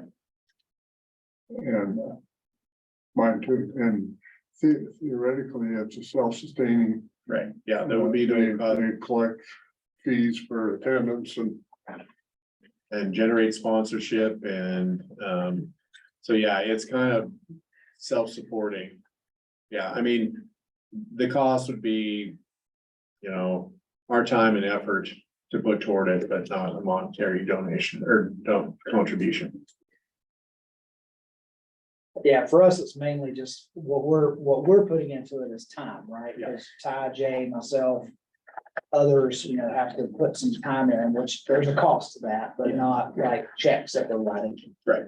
See, after being there, my theory is, and Jay and I have talked a little bit about it and trying to make it more Montana issues, but the secure beef, you know, their livestock identification has always been a issue that they've talked a lot about at this conference, and to me, having the border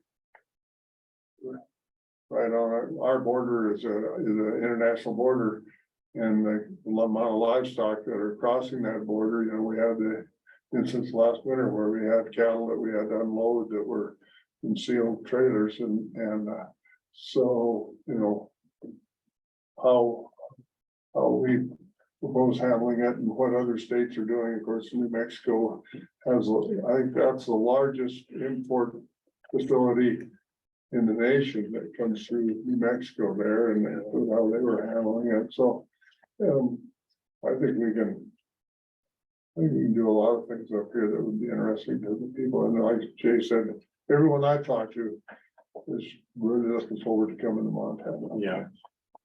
Yeah. That's one thing. We expect it to be well attended, which will help with the registration fees and all that stuff. The more, you know, if you get a good attendance, that helps offset a lot of that. Running out of time, but I'll hustle through. I got a couple more things, so apologize. I just wanted to give you a quick update on just the Headwaters livestock. So they did officially finalize that sale in the sale of the transfer to that market in mid-July between the previous owner and the new owner. We did issue their license, and I think they did hold their first sale yesterday. So They did, correct. So that's up and running. They did take a couple of weeks off for some training, but other than that, up and running. So all good there. And lastly, I just want to give you an update on some of our efforts as far as truck stops, 4-H sales, where we're kind of at on that front. So we did have a truck stop in Dearborn, that was on June 30th, so right in there. right on the county line, right where the rest area is. We did 23 total stops, 2 written warnings. And then 1 stop that led to an active investigation. And there were a couple of I think responses back from folks that were upset with the truck stop and challenging whether we had the authority or not. We do clearly have that authority. Yeah, I saw that one on, no, I got noticed about that one. What do you think? We didn't do whatever we want with it. That's part of the deal. Yeah.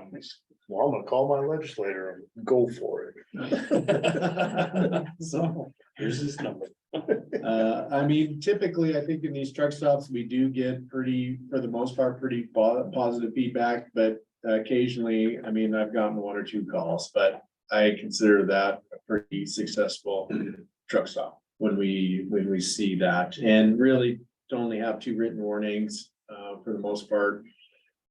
Pretty good compliance. It wasn't as active as we thought it probably would. So Brian and I, deputy director, we did go and spend a little bit of time with investigators and it was good to kind of see how we operate those and very professional and in our manner and our approach and how they conducted that. So What percentage were Canadian trucks then? we only had very few, did have to run one down that was empty. And check some paperwork, they were empty, but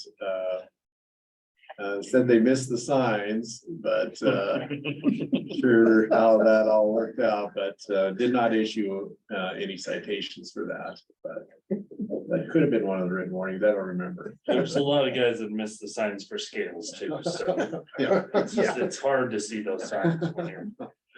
Looking the other way. Yeah. So just kind of moving on, we have been very active at the 4-H sales also. So been at Cascade County, assisted with the pre-sale weigh-ins, change of ownership inspections kind of is the issue a lot of times that we use this as an educational opportunity.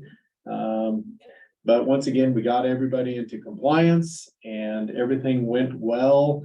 At the Cascade one, we use that really as, like I said, education. Also, had a good conversation, our district investigator there with MSU Extension about doing some proactive work in the fall, prior to the fair season or when 4-H season just kind of kicks off. And use that as an educational opportunity to talk a little bit about the department, what the requirements are too. So I think, looking forward to that. I think, once again, well represented at that one. We also were at the Marias County 4-H show. I think we did 46 stores there. And transferred ownership of all those animals. And once again, I think we were well represented at the Marias County. See, that's a 4 county, so there is inspections required. Yep. Of the animals coming into that, and Jeff told me that he had one 4-H'er that was pretty adamant that. Oh, that's right. He didn't have any business even talking to her. And he said it took some persuading and finally convinced her that he did. And he had not only business, but he had authority. But he said other than that, they all went well. And there's another case where most of the kids, I mean, they haven't been there before, realize they have to have an inspection going in, but it's pretty easy to kind of get wrapped up in getting that animal ready for the fair and then, oh God, weigh-ins tomorrow. Load him up and go, forget that you need to talk to an inspector because it's a 4 county fair, so there's 3 of the counties that need to have inspections to get there. And I don't know, he didn't write any citations, but I think there was a few people that he had to help out just a little bit to get them in compliance. Yeah. And so we also did stop at the Lewis and Clark County Fair, made a visit to that 4-H cattle show and then at the Lake County Fair in Ronan also. So 42 steers, only had 2 participants that had lost their inspection. So we could consider that pretty successful, so. In addition to that, also did a rodeo check at the Lewis and Clark County Fair, so we had, one rodeo contractor that he was a subcontractor basically, that had brought some horses in that were out of compliance, some bucket horses, and so we did have to do a verbal quarantine there, had to bring in the vet. We did get those horses inspected, and then we did get those released. It was like 11 head, I think, out of those bucking horses. So did also issue one citation and one warning there in that situation. So. But that's good, because Yep. that'll travel the grapevine. Yep, absolutely, absolutely. I think that concludes. Well, I should mention, Jay didn't mention his call about the check that was done on the Montana, North Dakota line to the youth rodeo. That several people got caught up in, and Jay did get a call on that and gave an opportunity to talk to some folks about while we're educating people about what they need to do. I don't think we wrote any citations, but had a great opportunity to educate people crossing state lines with rodeo stock of what they needed to do, who maybe will be part of that industry ongoing in the future. Maybe they'll learn something from that, so. Well, that was my message, Jeff, that you're talking to people that are used to learning.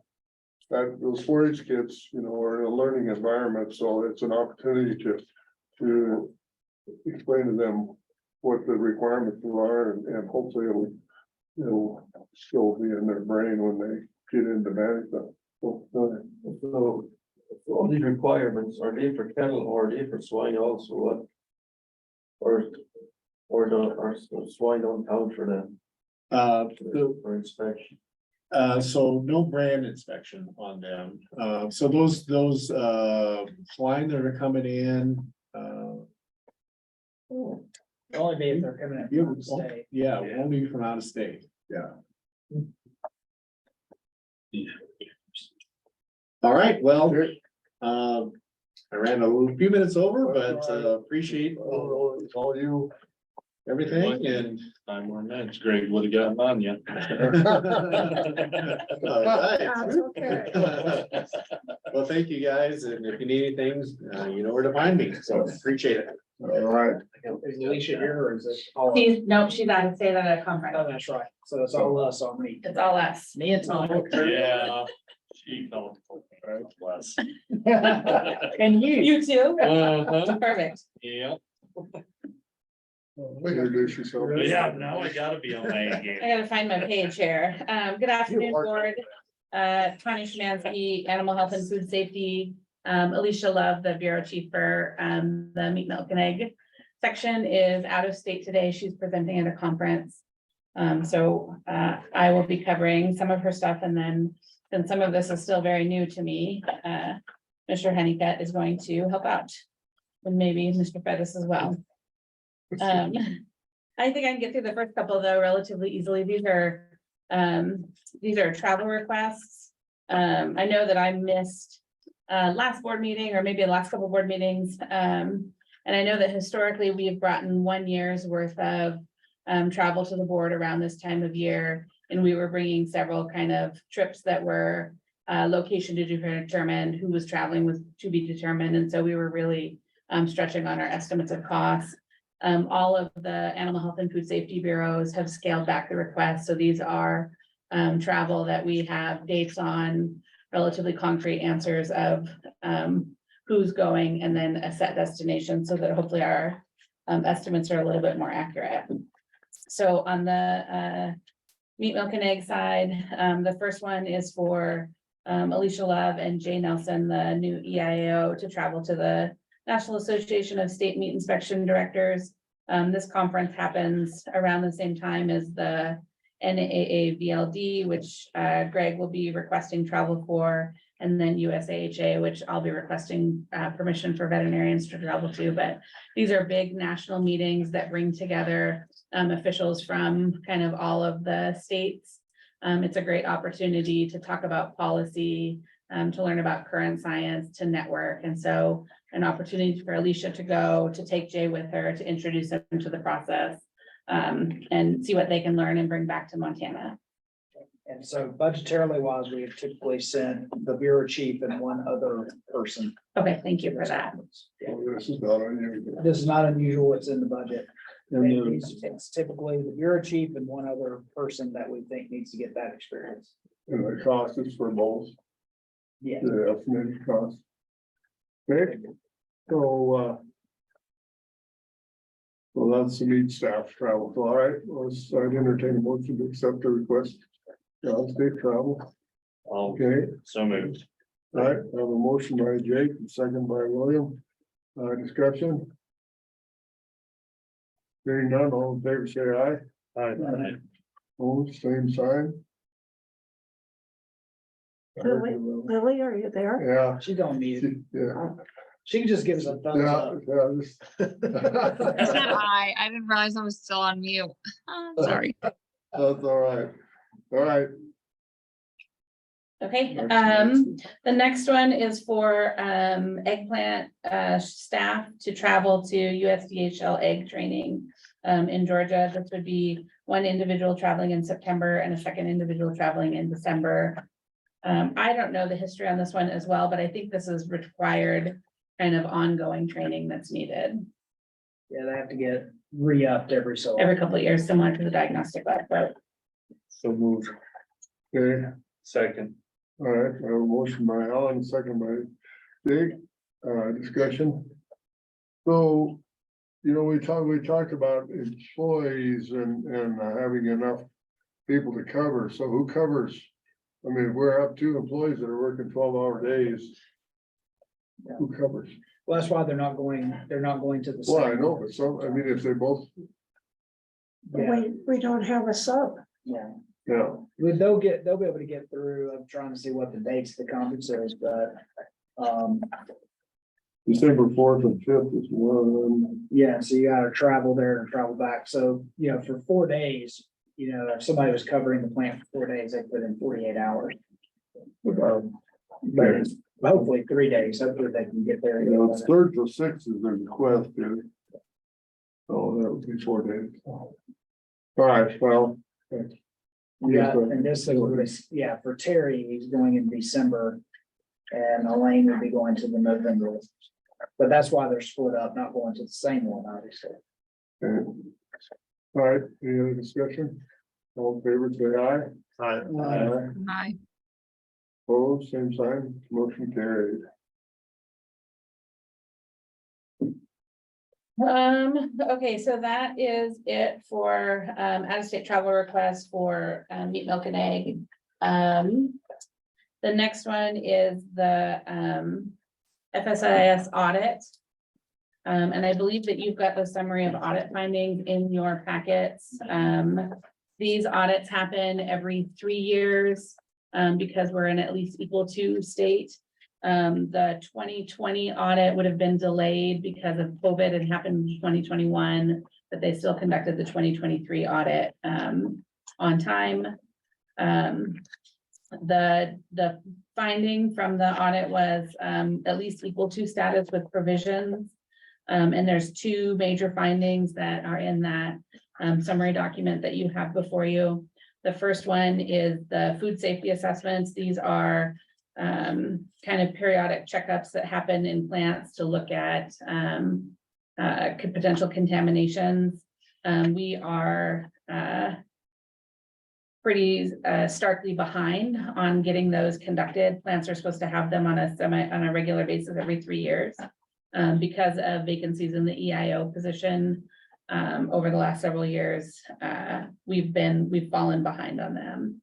And so Alicia has presented kind of a course correction recommendation, knowing that we have an EIO on board. They will complete training in, I think, August or September of this year, of a schedule of how to get back on track with these. FSIS was okay with that correction. So as long as we can keep those positions filled, I think we shouldn't have any problems with addressing this finding from the audit. The one caveat I would give the board about that particular finding is that sometimes some of our more difficult issues arise out of food safety assessments, particularly, you know, and like anything, we have chinks in our armor. if we have an inspector that's not been habitually writing non-compliance and holding that plant accountable, a food safety assessment sometimes will uncover major things, and then it ends up in a suspension. So when we get back to doing food safety assessments, it's not out of the question that, you know, we'll have one or two plants that are out of date with their HACCP or something like that. Just because, and like I said, it's that perfect storm of, we haven't done a food safety assessment and they have an inspector that maybe just hasn't been as on point as they should in pointing out, you know, record keeping issues, those types of things, writing up non-compliance, because that's where Alicia, when she was the EIO, before moving into bureau chief position, I know she ran into that with several plants she got into food safety assessments for. And it would be easier to deal with if there had been records of, hey, these are things the inspector had seen and they've been working towards it. But when there's no record of non-compliance, it has to get dealt with differently. So we hope that all of our inspectors are out there holding their plants accountable so that these go smoothly. But I just put that caveat that this food safety assessments is sometimes where you guys will get a call if somebody will have a problem. As we always say, it's pretty easy to fix these if people will just be cooperative, but we all know that we run into people that choose to not be cooperative. And then the other part of this, is gonna be the letter, that the other correction. Yes, the second one will be the letter that we're gonna talk about that will, and that's the course correction there, and I'll jump ahead. Yep, thank Sending you. that out, so I mean, I think the first two sentences that explain exactly what the issue is. USDA saw plants that have a grant of inspection, that are requesting inspection, they're doing slaughter, processing, you know, completing products under inspection, but then marking them not for sale. In USDA's opinion, that's misbranded product, because if it has been through the entire inspection process with an inspector there, then it should be marked with the USDA mark of inspection and be a product that can be sold, even if it was only intended to be a custom exempt product. And you'll see when we get into the letter that Alicia, I think, has outlined options, at least for people to consider, you know, to get us back in compliance with that. It just seems backwards. Yep. If you're inspecting up here and you're selling it down here, I don't see the problem, but. Well, it's somebody will take in a custom exempt steer, and because everything else have that, they have inspection there. So the inspector sees it slaughtered, the inspector sees it, you know, further processed into cuts for the customer. So it's been fully inspected under a grant of inspection. That product should bear a mark of inspection. But what these plants are doing is then wrapping it not for sale. Or putting it in a hamburger thing and not for sale in plastic. Yeah. One well- other thing Alicia talked to me about was plants aren't necessarily specifying, and that's kind of what you're getting at the beginning of the process, this is a Okay. custom exempt animal, or this is an inspected animal, and then goes through the whole process, and then, you know, although it's inspected all the way through, then it's getting stamped not for sale, so essentially custom when it was inspected the whole time. But we weren't specifying that at the beginning of the Yes. process. You have to specify That's each a start. animal Okay, if it's Yeah, not for so sale that's the or if listing it's of all. inspected. oh, okay. And they're To not me, it was- specifying it at the beginning, which means we're going through this whole process and then it's not getting labeled properly at the end. Okay. That's just- Well, and Greg, the other thing that kind of enlightened me just a little bit, so some of the plants didn't want the competition, so if it's inspected and then it's marked as inspected and you take it home, then theoretically you could sell it to your neighbor, package of steaks or a package of hamburger, basically going into competition with the. And Yeah, you started out as a custom exempt type situation, so, you know, that's just that was something that just, It always seems to me if it's inspected and you're selling it. that below was the exactly what, inspection, yeah. It should just go the other way around. That's not the way USDA sees it though. Okay, It's, okay, it's their I'll try. regulation, basically. okay, I see. Yeah, When you start talking USDA, Some of us don't have changes. problems quite the same as they do. I kind of thought So this exact same thing. Yeah. It's theoretical, if it's custom exempt, the inspector doesn't even have to see it. No, he shouldn't even be there when it's being processed or Yeah, okay, so Dr. Samansky, Well, I was gonna say that I agree with that. That was my first take on it as well. That we're not Yeah. outrunning the regulation. We're kind of falling behind it. But where the stipulation is, and this was actually a finding in our 2021 audit as well. And I don't think it was ever addressed. I think one of the reasons is we never really got an explanation of why we were out of bounds. Okay. But it really comes down to the HACCP plans that these plants write for the procedures, and they have to stay within the bounds of those HACCP plans. And so there's one option in the letter where you see where there's maybe a kind of an in-between solution here. I think the biggest thing that it does for these plants is it allows them to not have to really dial in their process of what they're doing each day. It gives them a lot more flexibility, knowing that they'll have an inspector kind of at their disposal to do inspections. So if they do tip over into that retail category, then they've got an inspector Yeah, there and that's- they can easily go And there. that's the other thing is the retail piece, too, which is why, and I just went to the 3 options there of, you know, how we correct that. So, you know, so all products that are during the approved hours and have an inspection there would bear the mark of inspection, even if it's intended for retail. Now, the problem with that is that sets up the plant for a bit of double regulation. Because the retail side is overseen by county sanitary and public health. And so if you're further processing products for retail sale, that should be under the county sanitary and not meat inspection. So if you choose that route, you're gonna be under inspection, you're gonna market, you're gonna be getting regulated by us, and that product's gonna get regulated in your retail side by the county sanitarian. But, you know, that's an option that they have. The other thing, as Jake just mentioned, is clearly separate your inspected products from your retail exempt and your custom exempt products, right? So, you know, that can manifest itself in different ways where, you know, someone may say, look, I guess I don't need 5 days of inspection anymore. I only need 3. So they could reduce that, do custom exempt on 2 days we're not there, retail exempt 2 days we're not there. Or as Jake said, we're there. If they declare that and they go, hey, we're about to start running custom exempt product. Great.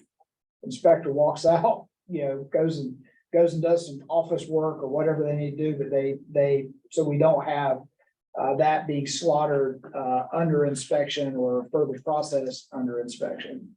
So I think technically, so if you're running custom exempt, but the inspector happens to be on the floor and you don't specify this is custom exempt, you need to go away. If the inspector sees it being slaughtered, then it's inspected. then it's inspected. And that's where it kind of gets into trouble, and that's what we had earlier with the letter of hours of operations that we sent out, if you remember that, and that kind of turned into some pushback. But that's where we're getting into trouble, is that we have plants that have 5 days of inspection, but don't need 5 days of inspection. So that inspector's there and they're witnessing custom exempt stuff getting killed or getting slaughtered. Well, then it's under inspection. So if we can get our hours of operations dialed in and say we don't need it this time, or tell the inspectors that we're going into custom exempt, it would solve some of this problem as well. Correct. It's communication is what it really boils down to, and I think with this letter is the hours of operations is getting brought back into it. Okay. Because we have inspectors there and we don't need inspectors there. Which also helps address your point earlier today, where we're trying to cover such a tremendous amount of plants and potential oncoming plants and limited number of resources. And for people who on the fly don't want to do separation, so I just want to point out the next paragraph that Alicia has there, which is if it's slaughter and you just don't want to slow down slaughter, there is the option that, you know, you do the slaughter under HACCP, we mark it, but then you can further process it for retail exempt or custom exempt when we're gone. You just can't further process it and then put a mark of inspection on it because we weren't there. but you could mark that not for sale or use that for your retail. But if that's the issue that people are worried about, well, I've got it intermixed. And I don't want to be sending the inspector away, that's fine. We can see all of slaughter. But we're gonna mark every one of those carcasses. Now, after the fact, only those that are gonna be, wholesaled and sold that way. Do we need to then watch the further processing of and make sure it gets marked on it? The rest of it can be custom exempt, retail exempt. And then, of course, Alicia's pointing out in her next paragraph that, after you think about this, maybe you do need less hours of operation. And there's the opportunity to adjust that if you need to dial that back. Now, the problem is it doesn't go the other way. She is noting here that request for additional inspection. That may not be able to be guaranteed. If somebody says, well, I want additional inspection now. I know she put that in there and she explained to me one time why that needed to be stated. But overall with her letter, I think she's put forward options and approached the topic about as gingerly as you can. But again, we wanted to make sure this was put forward before the board for feedback. Also, so you would know when it is draft is off of it, it goes out and somebody calls you, you'll know what it was all about. Well, basically, that's what's on the table right now, is this letter, and do we approve of it, so that, if you get the call from someone that you say, yes, we did read the letter, we approved it, hopefully it explained, and then if you. Big picture on recapping the audit is that these are really the two things we need to deal with, and we're at least equal to, and we're good for 3 years, right? We've got that squared away, but we do have to do more food safety assessments. We don't want to have that finding again 3 years from now. And this is Alicia's pass at trying to address issue number 2. Oh, yes, go ahead. So if it happens the other way around, you butcher 5 steers that are USDA inspected, then you tell the inspector you're doing 10 that are custom exempt, and then all of a sudden you leave and you have two that you forgot about or that you need to inspect again, and you butcher them without his consent. Can he prove that you did that, or how does that work? He's gotta see it. How about if you butcher them without his consent? Then, And that'll be custom exempt. But my question is, how will you know? Well, I don't, this is very new to me, so I apologize if this isn't the right answer, but I think that they wouldn't have access to our stamps. They wouldn't have access to a way to be able to mark that it was inspected. Yes, correct. So just for the sake of folks that aren't, some of us are well versed more than we want to be in some of this, but what has to happen with those that are under a grant of inspection is, and there are several different acts that are acting on this, but the inspector needs to see the animal alive, and it needs to be healthy and able to walk under its own power to the slaughter, how you're doing that, kill box, whatever you're doing. They need to see that the animal is humanely slaughtered, that, you don't have misstuns, that our standard has been, you can miss 1 out of 20, but not more than that, but you should be putting the animals down the first time, whatever method you're using. So they got to see that. And then they've got to see an antemortem inspection. So they've got to see the organs and all that to see what it's like on the inside. And so all that's happening during the slaughter process. And then those carcasses that come from that would get stamped, right? Then the next phase is taking those carcasses into further process cuts. And that's where we can take different roads, right? If in Jake's case, he's got restaurants, grocery store clients, those people, that has to have a USDA mark inspection. So the inspector needs to see that further processing. But Jake also has a retail store.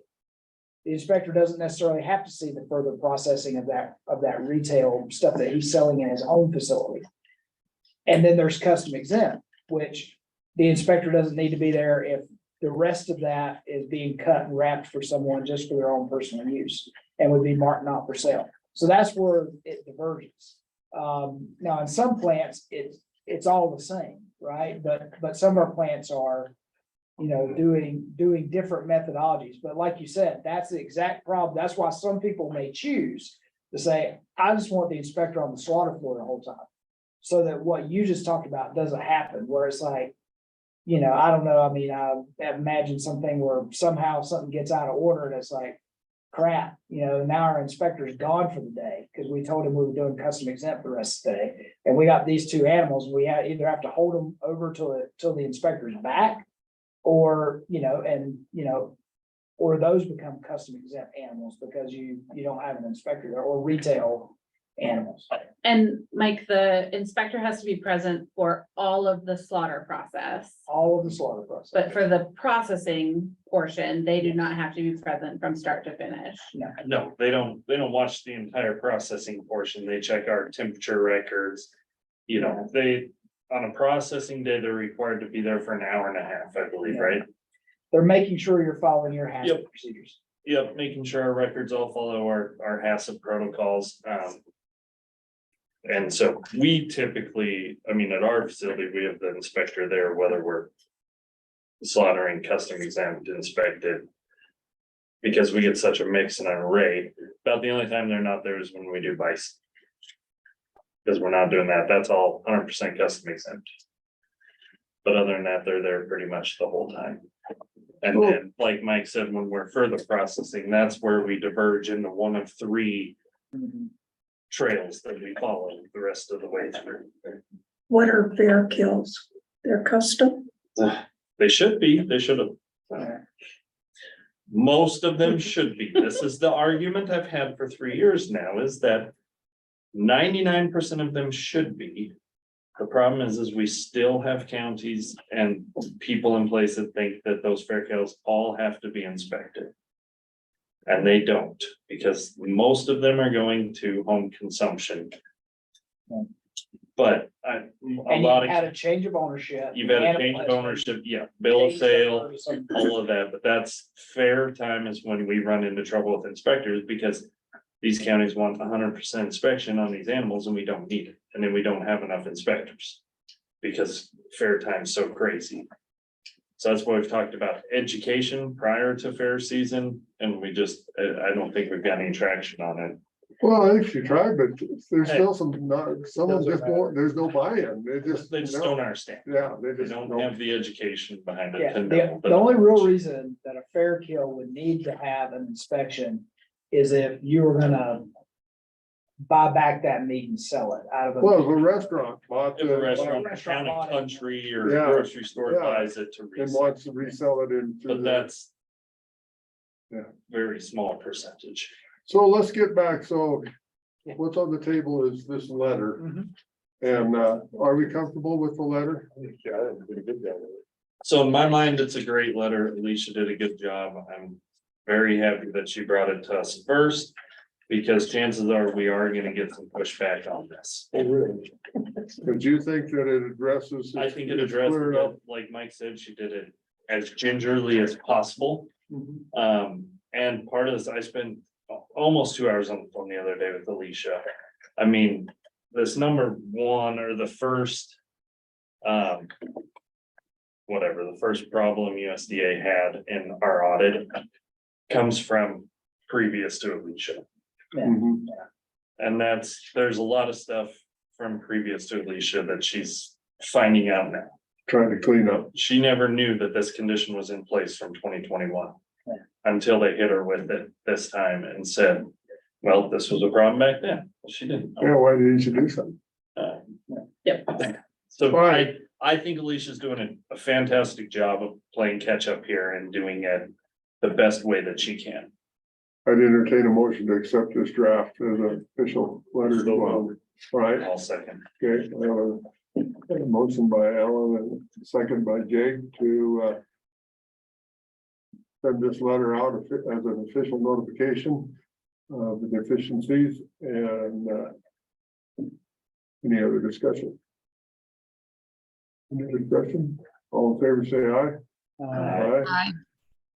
Opposed, same sign. Motion carried. Okay. we kind of already set the next item for me, this morning, when we were talking during our HR. So I'll just remind you of that we talked about the white sulfur situation and having an employee that's out on leave, not knowing exactly when they're gonna come back, but we need to turn on one of those vacant FTEs.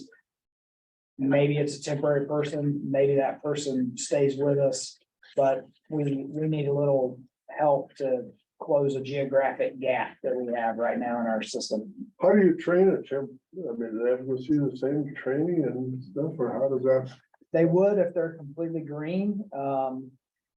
You know, I think Alicia was in thinking about this, maybe hopeful that, and Mike Spatz is here, he might be able to shed light on this, that they might have been hopeful they could get someone who was already trained. Yeah, that's the hope, but otherwise they would go through the same extensive training that meat inspection staff goes through with the hope that this person would eventually be a Become a full-time? yeah, at some point, yeah. Okay, well, I would accept a motion to grant the request to hire. So moved. All right, have a second? All right, a motion by Greg, second by Alan. Discussion. Hearing none, all in favor say aye. Aye. Aye. Oh, same sign. Motion carried. All right, so Excellent. Thank you, board. that's I think that's it for meat, milk and egg. all right. Well, we're scheduled for a short recess, so when we're kind of on schedule, well, let's just take we will reconvene at 20 minutes to. Okay, Okay. Sounds and good. Dr. Smansky, I get back to order now, we don't have our presenter, Calling Dr. Schmansky. so. Must be late in the day. Well, she went back to her office and Jake, you want me to Peter get was her? in there, so. And we're off mute, by the way. Here she There comes. she comes, there's. Hey, there's. Just letting us go up, walk around my chair. Boy, everybody's coming in here just on the run. I'm going. Okay, we're back at things that I have a sense of knowledge of, I guess. Okay, So these are again, just, known out-of-state travel requests that we have on the horizon for the Animal Health Bureau. We know that we'll bring at least 2 more trips to you later in the year. One would be Western states that we attend on an annual basis. We don't know where that's gonna be held yet. And then I think maybe an NPIP meeting. So the first one is for 3 veterinarians to attend the U.S. Animal Health Association meeting. It's in October in Maryland. Similar to my comments before. This is a large annual meeting. It's an opportunity for us to go hear current research, hear updates from other states that may be dealing with specific disease issues. A lot of policy is decided, recommendations on policy come out of this meeting. Just a great opportunity to network. USAHA is broken up into committees, and so there's a committee on cattle and bison, a committee on tuberculosis, a committee on rabies, and those all run concurrently. Well, not all of them, but they usually will have maybe 3 to 5 of them running at the same time.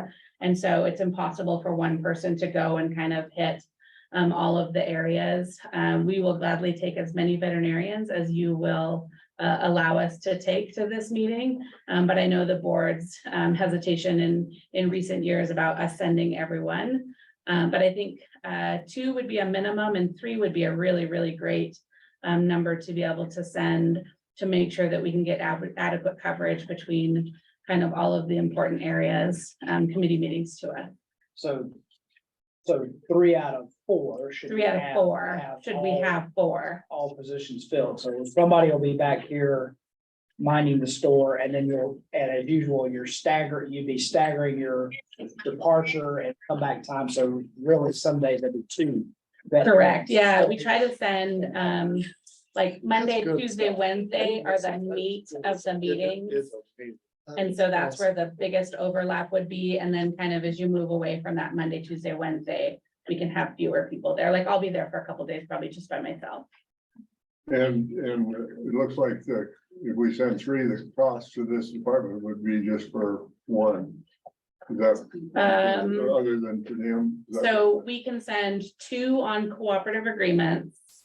And then we typically will pay for the third one, a third attendee out of general fund, because so much of the meeting is focused around brucellosis, and we have the general fund funding for the brucellosis program. So nothing out of per capita fee unless we were to tip over into sending 4 people. Okay. So, I can entertain a motion to accept the request for outdoor travel, and how do you, I guess, see how the motion comes out, you want to. Sounds like 3 would be preferable in your mind, so what's the? Having been here when we have had all vets gone and had issues, I'm reluctant to go with more than 2. I mean, that's a time of year when we can get into trouble with ball run and some of the other stuff that we do. And that's when some of the DSA stuff is going on, and so, you know, and I apologize, but past history for me, I just like the church that there are people here at home.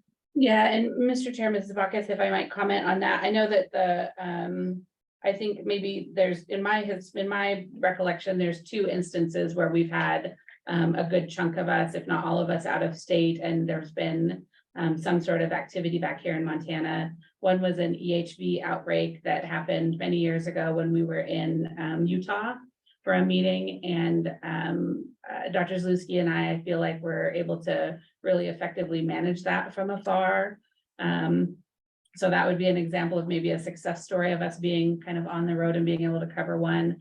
I think the one that maybe everybody feels most acutely is the when we transitioned from the RAP to the FPA, and when we made that transition, we got all of those suspect animals that we had to all of a sudden start placing herds under quarantine. And we So had, your acronyms, you need to make sure that. we everybody transitioned test understands types at the what- diagnostic lab to the current test that we're using, and that test transition was a little bit bumpier than we expected. So it's completely possible that we could be in at USAJ and get a TB trace or you know, a brucellosis reactor, but hopefully nothing like that year when we did that transition from the RAT test to the FP at the diagnostic lab. That one was definitely bumpy, and that was bumpy all fall.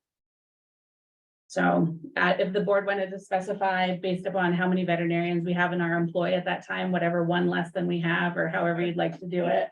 I like that idea. Then at least we know somebody's at home. Well, that was kind of what I was hoping to come out of here was, if that would be acceptable, then make sure that we have at least one in-house. So do you want to make that as a motion? Because Nina didn't make a motion, she made a No, I comment. didn't make a motion. I made a comment of been down a road where we had some real difficulty and at the same time had, you know, people were calling vets and couldn't get answers. Nobody'd call back. And it was difficult. It was just difficult. Well, I'll make a motion that we approve this travel based on the number of employees that we have at that time, making sure that we leave one here in Helena. For sure. Okay, all right, we have a second. Lily seconded it. Lily did. Yes. she's getting proud. Oh. I think she made a motion last meeting. I did. You didn't know she did, but yeah, thank you, Lily. So You're welcome. Anytime. Jake, a second by Lily to grant this travel request, caveat of being at least one vet in Helena at the time of the travel. So any other discussion? Hearing none, all in favor say aye. Aye. Opposed, Motion carried. Okay. All right. Thank you, board. The next one is for the fall meeting, that's called the House of Delegates for the Swine Health Improvement Plan. SHIP is modeled after the National Poultry Improvement Plan. This is something that is really driven by the swine industry. We're essentially in the first few years of a pilot program for this program, and then it will transition under USDA, similar to what the National Poultry Improvement Plan is. This is in response to the risk of diseases like African swine fever or classical swine fever. If you look at the 2014 high path outbreak versus the 2022 high path outbreak, we were able to maintain a lot of our international trade for some of our poultry products out of areas that were outside of control zones. And that really speaks to the success of the NPIP program. The swine industry is trying to create something similar where they have biosecurity plans in place, they have traceability in place, and they have disease surveillance in place. So that if we do get into an instance of, in particular, African swine fever here in the US, we might be able to maintain some of our export markets, which is really important to the swine industry. This meeting is centered around just kind of some of the decision-making processes of what that program looks like going forward. So we'd like to send one person. I think likely it will be myself attending. It's in Minnesota in September. I assume Greg would like to make up, no. Well, are you moving for, I'll make a motion. all right, we have a second. All right, there was a motion and a second motion by William, a second by Alan to grant the travel request, and it looks like there's other per diem and some salary that most of it's gonna be covered by this ship. So the costs of the department are minimal. So just, all right, we have a motion and a second discussion. William. Just a quick comment. I got a call this morning on the way in, Dr. Thomas had called. Dr. Thomas is going also. And he wants me to go with him that's with he would get funds from the Tenafort Producers Council Association. Oh. So he wants a producer to be with him also. So we're working on that too. Very good. I was actually gonna ask how because I see that they want a state animal health official and industry. I was like, how's the industry representative gonna be chosen? But now we know. It's just all who you know. All right, so any other discussion? Hearing none, all in favor, say aye. Aye. Opposed, same sign. Okay. Szymanski. So far, you're batting pretty good. Oh, don't jinx me, no. So this last one is one that we have brought to you multiple times over the last couple of years, and then have never actually been able to send someone to this training. Foreign animal disease diagnostic training is something that gives state and federal veterinarians an opportunity to really get some very specific and actual hands-on training pertaining to foreign animal diseases. So you actually get to go into a BSL-3 lab and see animals that are infected with these diseases, so that you can learn kind of how to recognize them in the moment. When we have reports of suspicious disease by veterinarians in the field, we will send out one of our state trained or federally trained individuals to do the follow-up investigation. Dr. Mahalski is new with the department. She has not been to this training. On the federal side, we're a little bit down on VMOs in the field currently. And so just having as many folks trained here in Montana to attend this training is really important. Attendance has been sporadic over the years. This training happens currently in Plum, New York. Plum Island, New York, and that facility has been on again, off again because of some septic issues. And now we're actually in the process of transitioning this to the NBAF, which is the new facility in Kansas. I think Dr. Mahalski will be one of the first attendees at the new Kansas facility. So hopeful that she'll be able to attend this fall.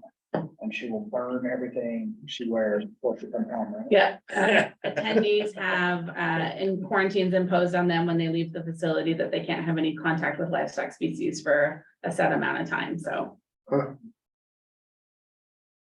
So, I'll make a motion on this one because I think that's very important. okay, I do.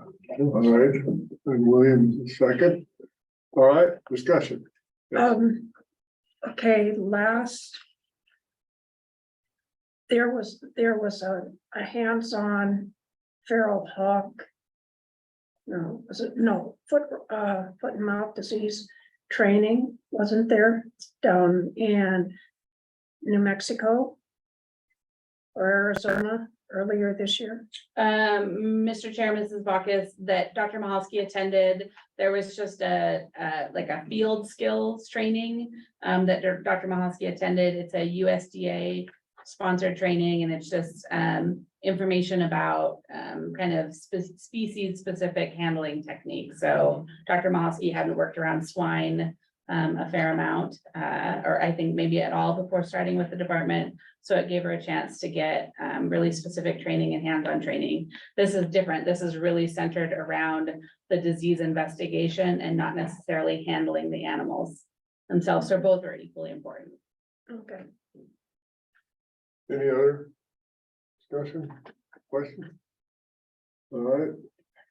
So it looks like the cost, there will be cost, but the federal cooperative. Federal cooperative agreement pays for this, yeah. So far, you're really doing good on the cost to the department. I These like are, that. yeah, these help.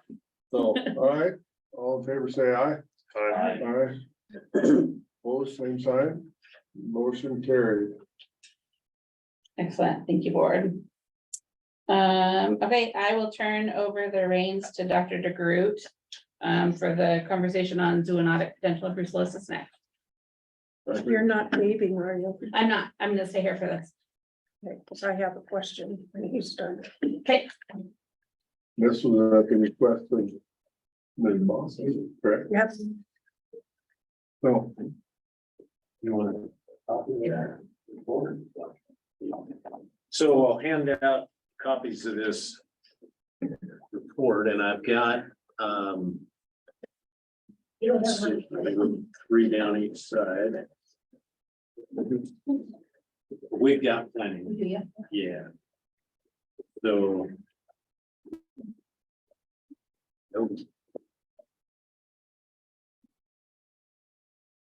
And I'll run through this briefly. For the record, we Oh, did. yes, so my name is Brad DeGroat. I'm a brucellosis program veterinarian for the Department of Livestock. And thank you, Mr. Chairman and Board, for the opportunity to present this information. The first thing I want to point out in the first paragraph on the 3rd line, I've got a mistake there. It says a total of 8 cases of brucellosis in DSA states, and that total should be 9. I knew about the 7 in Idaho from talking to the departments of health, but I only knew about the 1 case in Wyoming prior to the CDC publishing the 2020 data. So briefly, the designated surveillance area states account for about 1.4% of the brucellosis cases over the 5 years of data that are available from the CDC. The 2 cases in Wyoming came from hunters. One was a elk hunter in the DSA, and the other was in 2017. The other was a hog hunter down in Texas in 2020.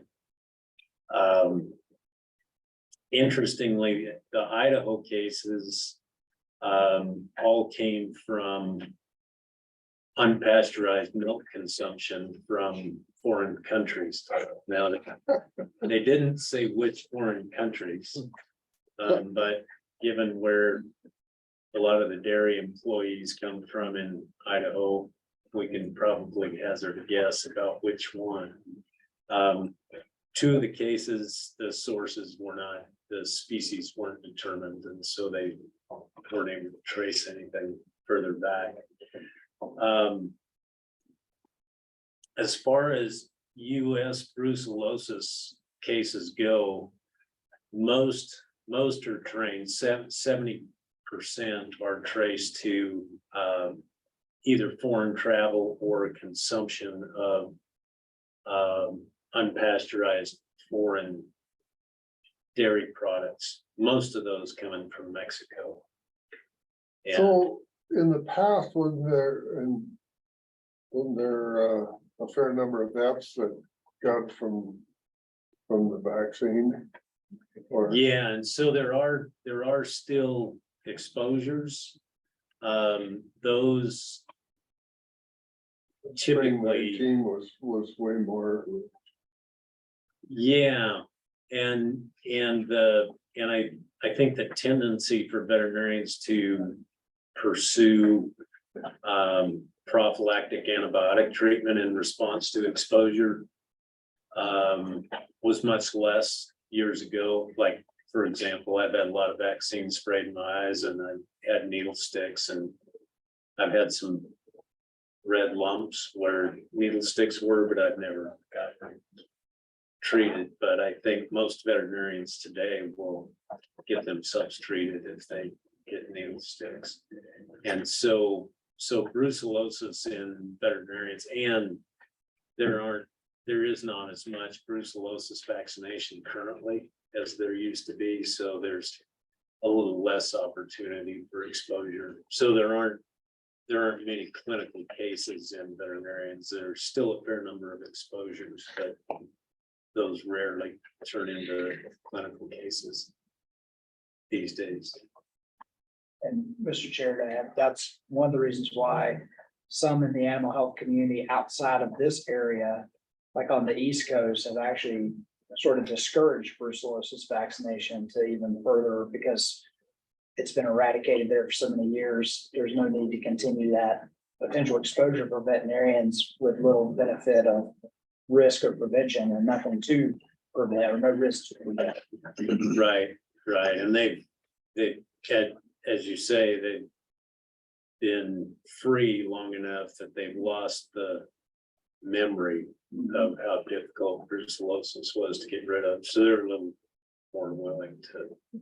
Dr. Smansky. And Brad, correct me if I'm wrong, but I think that the CDC makes a distinguishment between infection with vaccine strain versus field strain of Brucella. And so in recent years, there have been some prominent cases where dairy cattle that have been vaccinated with the RB51 really set up kind of infections associated with that vaccine strain. And then that milk was sold across state lines and raw milk channels and created quite a few illnesses in people. And those are not included in any of Brad's statistics. So vaccine strain are held completely different. Okay. That is true. Yeah. So within the United States, 4 states, Texas, California, Florida, and Arizona, account for roughly 50% of the brucellosis, domestic brucellosis cases. And again, 70% of those come from dairy products coming from south of the border, and about 30% come from hog hunters that get exposed while they're hunting feral swine. So there are some good reviews. I'm on the second page here, I've got the links to where on the internet these things are available, and I can provide these to you as PDFs. I've also got some excerpts that I can provide for all of these resources. A couple of points that I would make. Brucellosis continues to smolder in China because their animal health or their animal hygiene, livestock hygiene is not up to our standards. And interestingly, for all its technological progress, China embarked on a brucellosis control program beginning in the 50s, and made good progress up to 1994. They cut their brucellosis rate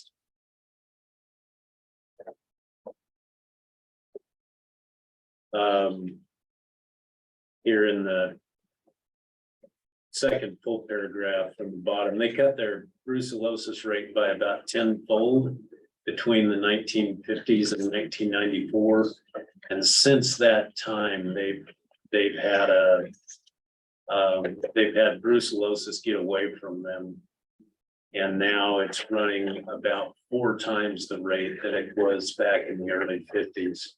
And so the point I want to make, on the back, I've got summary bullet points on the back of the second page.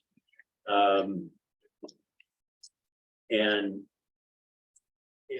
one of the points that I want to make there is, especially is that third point, that brucellosis can quickly, the brucellosis rates can quickly increase if animal hygiene measures are disregarded, and China and Mexico are shining examples of that. So I'll be happy to answer any questions. What's the risk to elk hunters? Well, it depends a little on when they hunt. So most of the hunting season occurs before the fetuses get very large. And during that stage, the Brucella bacteria don't proliferate in the uterus as prolifically as they do later in pregnancy. So there are a number of growth factors, or some carbohydrates that the bacteria grow on very efficiently that reach high levels in the placenta of late in pregnancy. Early in pregnancy, those carbohydrates aren't there in as high levels. And so the Brucella bacterial concentrations are not as high. So that's one of the things that the Fish, Wildlife and Parks people talk about when they're doing the late season damage, game damage hunts, is that there is more risk to hunters. And the experience with the bison this past year, with as many as were harvested late in the season, March. I don't know, if public health has any particular programs ongoing, but that would be a population to surveil. Well, that's like, If they don't open the uterus, if you leave the uterus intact, then you can help really mitigate that risk. So in particular, in the fall, where most hunters won't ever cut into the uterus, very low risk. Certainly, the later they get, right, the bigger that uterus gets, the better chance that you could accidentally nick it. But most hunters try to avoid opening that. And so that helps contain those infectious materials as far as the risk of exposure to the hunter. so and then the later season buffalo hunt this last spring would fall in the same category then. Yeah, and from what I understand from the gut piles, that they don't typically, take the viscera.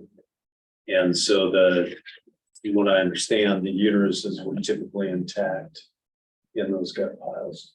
And so as Tony pointed out, there's not a great risk of exposure then in that case. How does infection present itself in people? So the most common early signs are typically flu-like symptoms where fever and malaise, tiredness, lethargy.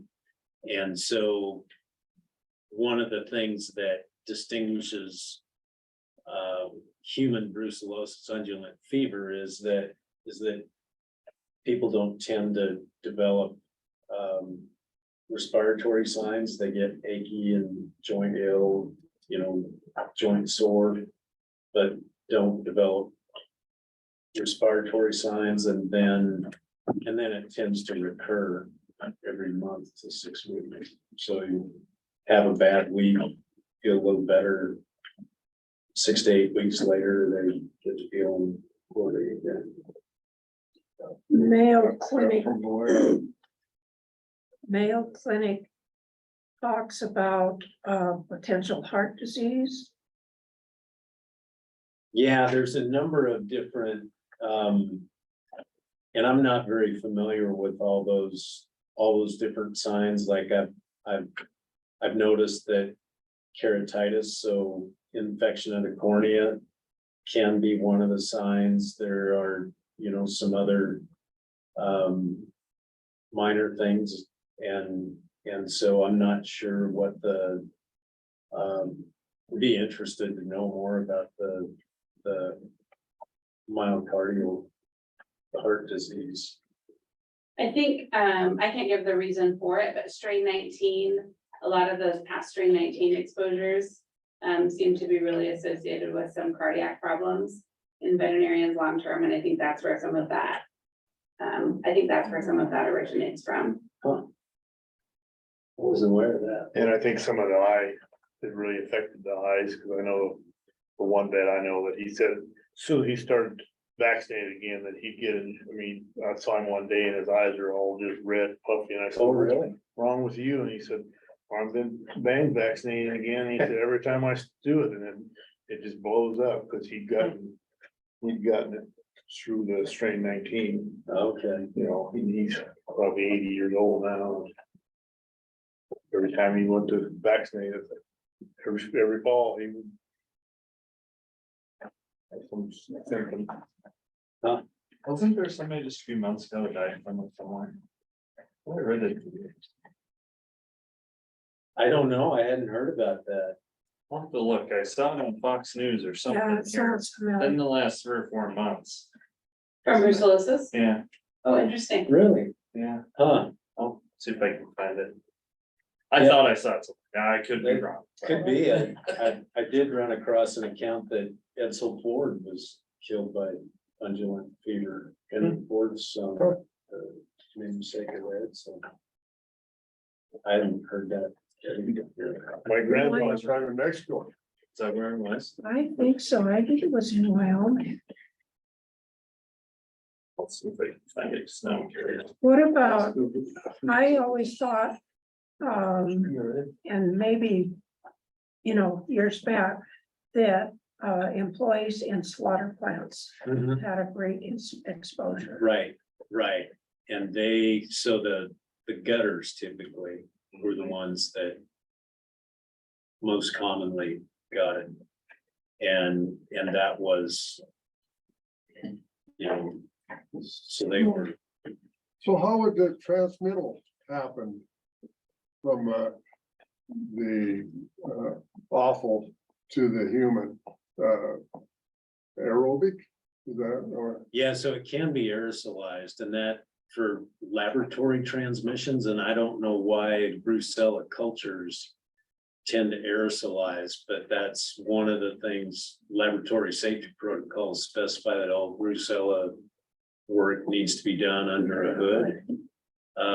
Because something about that environment tends to aerosolize that bacteria. Dr. Stephen Olson mentioned that one of his laboratory technicians stuck his head in the room where a cow was aborting, and she was something about that had aerosolized a bunch of bacteria and he picked up a brucella infection from that. I think most of the human brucellosis infections though are associated with ingestion of contaminated stuff like this might be an apocryphal story, but someone that I talked to in public health thought that maybe the elk hunter had gotten a fresh dip of Copenhagen while he was gutting the elk. The hog hunter that picked up brucellosis down in Texas, he did mention that he cut his fingers, cut his hands, or nicked his hands a few times. So that was probably a borderline infection there.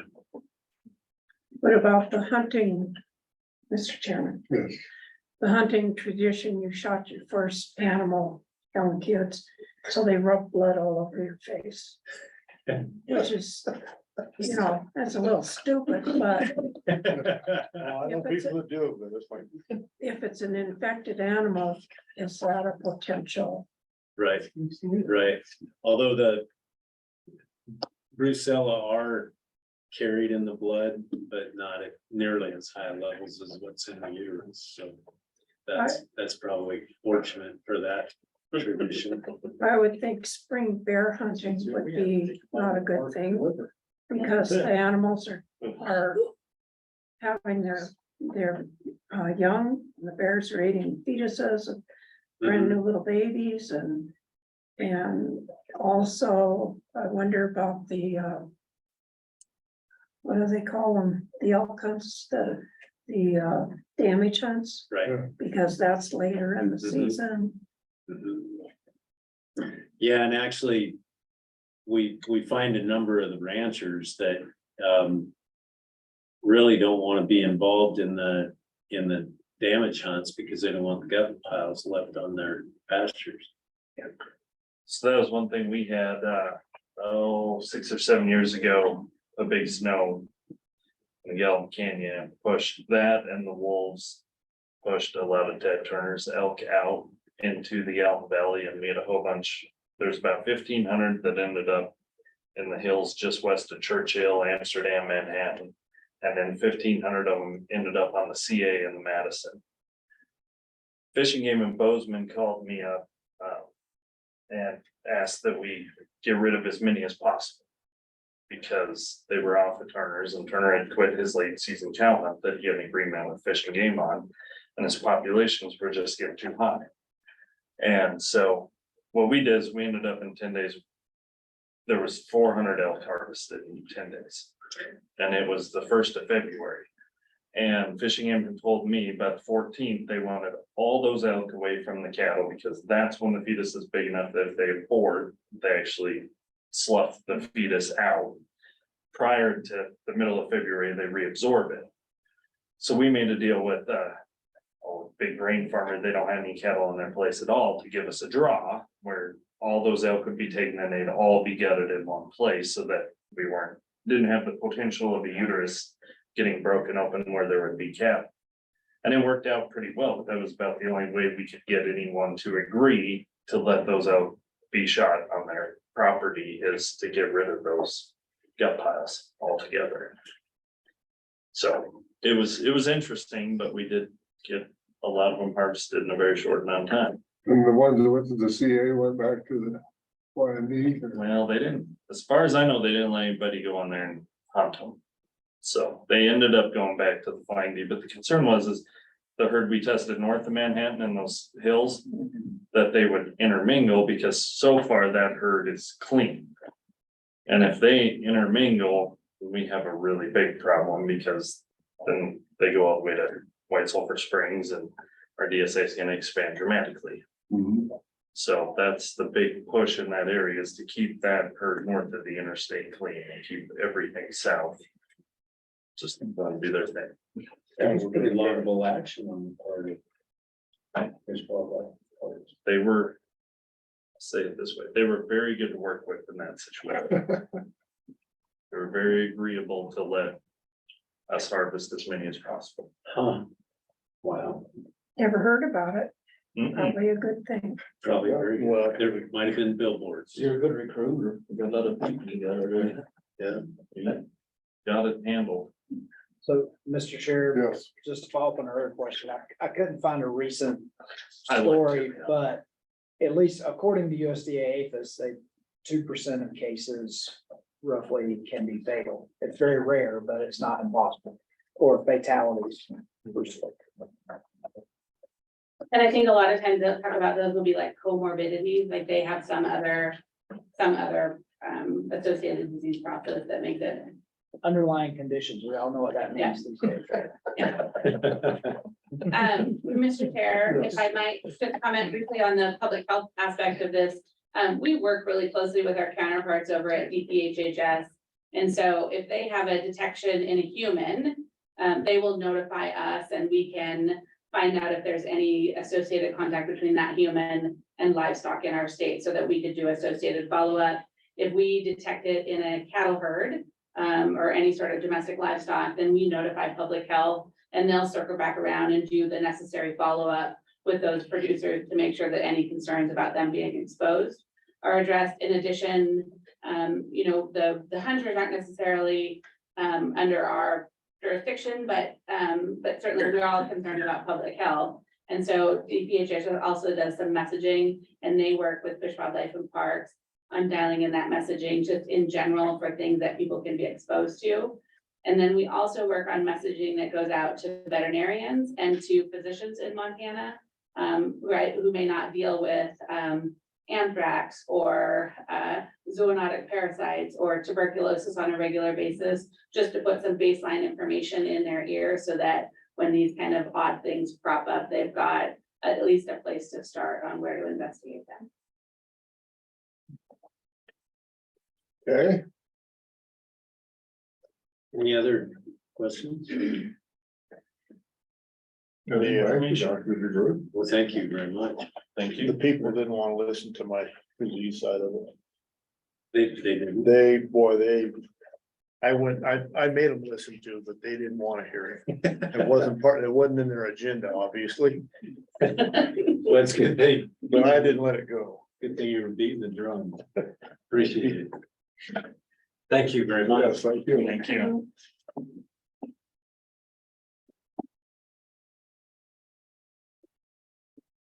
I think I've got one more item on the agenda. Okay, And we set this up every day.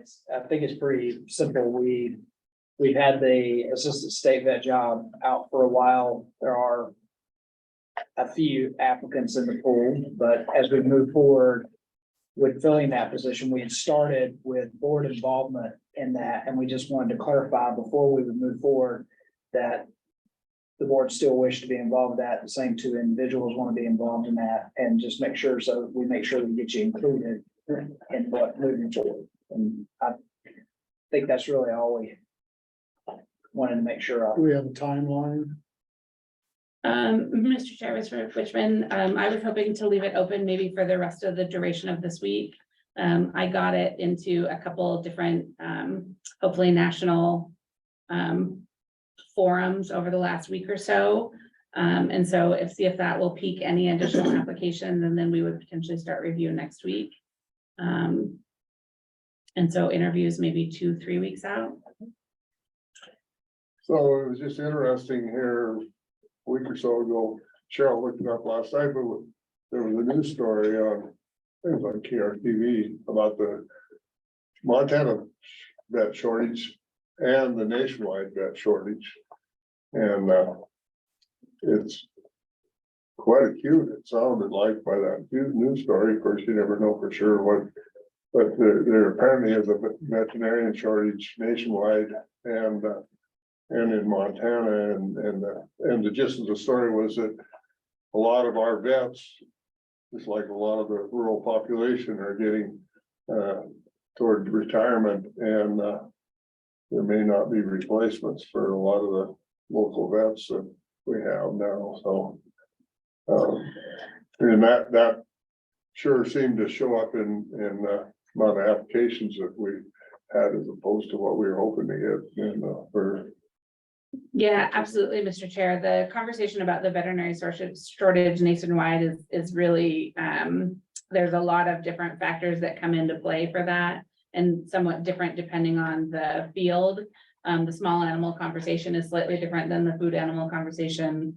The rural mixed animal one is a really unique conversation, but I think across the board, we're seeing a shortage of veterinarians right now, which is really surprising to a lot of people because it seems like a few years ago on the small animal side, they talked about that we didn't need more small animal vets. And now they're actually noticing a really sharp shortage. A year and a half ago, when we were at Western States in Washington, I talked to at least 4 or 5 other state animal health officials. That was the same time that we were trying to fill the brucellosis program veterinary position and the emergency coordinator position. And they were experiencing the same thing, very small application pools, just difficult to recruit people to regulatory jobs. So I think we're continuing to see that. Yeah, Mr. Chair, one thing I'd offer is when I did searches, when we were talking about the applicant pools last time, and I did some searches on some job sites, I think I accidentally enabled some email alerts. And so I've actually been served our assistant state vet job about 7 times on my Gmail account, telling me I'd be a good applicant for it. So it's not, but just because I did that search, but I guess that does go to. That means you're. Maybe it's worth. So some of those tools, I mean, it's out there in the national sphere and I think the exact thing you said is there's lots of reasons for it, but as we looked at last time, I think I did that search for you guys where I showed that at that time in the US, that was 2 months ago now, roughly, or actually 6 weeks ago. At that time, there was just short of 10,000 veterinary positions open across the United States at the same time. So I know there's not 10,000 new veterinarians coming out of vet school this past May. So. Unfortunately not. Well, I guess the gist that I get out of it, so if anyone is looking for a job, apparently the way the search engines work, that opening, our opening is finding its way back to someone that did a job search, basically. So if there's anyone that's doing a job search, they should be aware of our. Hopefully they're seeing it, yeah, Open position. exactly. And that was through Indeed that keeps emailing me like every few, and now I'm getting every other veterinary open position too. Sorry. I'll just click the button. It makes it feel any better. I get emails from Indeed about butcher positions open Yeah. constantly because I did a search one time for butcher jobs. Yeah. I don't know a butcher. Well, good. I will work with Michael Spatz then on coordination with you guys as we move forward. So who, just for, our information, who all sits in on the interview committee then? Mr. Chair, on the last go round, it was Nina and Greg sat in. Plus the, Tanya and Marty. so, and you, I didn't last time, but I can this time. And we had Michael Spatz sat in on the interview process, so we'll need to find someone to replace, I guess, the Marty spot or my spot or however you want to look at it. okay. And I certainly can do that. So. Yeah. Okay. Okay. You have anything else for us or questions? Yes. Now that you're state vet, what are your goals? Oh, gosh. That's a big question. Didn't know there was gonna be an interview after the. Yeah, an interview after the interview. Mr. Chair, Mrs. Bacchus, I've been asked that question many times, and I would say that I don't come with like really large, like really focused aspirational goals, not to say that I don't have aspirations for what I want to do in the position. I feel like we've been kind of on this like steady pace of small and sometimes larger victories, and I hope to just kind of continue in that direction. I have a lot to learn about the diagnostic lab and the meat, milk, and egg programs. But I know that some of my perspectives when I was just in the Animal Health Bureau was that sometimes it felt like we were on different teams, and I hope to really kind of create an atmosphere where we're all working together collectively. There's a lot of areas where our work intersects. I would also like to really continue to push, kind of push the threshold as much as I can on how we manage outbreaks of disease. We're just every year we get a little bit more information as far as the science of these diseases, how they're transmitted, where the risks really are, and make sure that we're really dialing in as specifically as possible when we do disease investigations, so we impact the least amount of producers associated with them. And then I think budget conversations are probably ever present. We've had some indications from USDA that we will likely see decreases in our federal cooperative agreement for the next fiscal year. We rely on that money a lot. I mean, look at how many times it came up in the travel authorizations today. And so how can we continue to kind of do all of the things that we're doing, maybe a little bit more leaner, a little bit leaner on the budget side of things, so. Does that include the meat department? That does not include the meat department. That's pretty heavily on the animal health side. But that would be a pretty substantial hit to our brucellosis program. So that's something that we really want to make sure that we're not, weakening a program that we've spent such a long time building, to make sure that we're aggressive. And I think on that front, the brucellosis program, right, it's the somewhat a similar approach to what has been done in the past. We want to make sure that we're as proactive and involved in those conversations, so that we're not continuing to see kind of this ever expanding range of the DSA, like Jake mentioned earlier. How can we work with Fish Wildlife and other partners to shrink that? We're hoping that we might see another pass at delisting of brucellosis in the near future, and so just need to kind of make sure that we're involved in those conversations and keeping pressure in the right areas. Glenn, did you have a question or comment? I never got what I wanted to ask. A long-winded answer, I'm sorry. Well, okay, I just thought I saw you, yeah. So, regarding the assistant state elected position, has have there been any applicants? Yes, we have a small number of applicants that have put in for it. I have not. Past habits was that we weren't supposed to really review those applicants until we set our criteria for the position, so that you don't bias yourself in any way. So I haven't looked at them, but we do have a couple applicants on hand. Yeah, I just went in and took a peek today to see a number. It's just a handful. Yeah. In state, out of state? Without looking at It's a handful. I don't know. it. My hands are smaller than. In state, out of state. So I just think we need to be careful about what we talk about. Okay. So, Forget that It question. will all come out. yeah.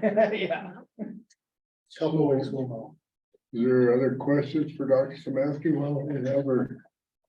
Yeah, Did we decide if you're gonna be on the? yeah, Yeah, we did. We did, okay. yeah, yeah. Good morning, Jake. Well, no, I was away. Okay, yeah. Just for comprehending what's being said.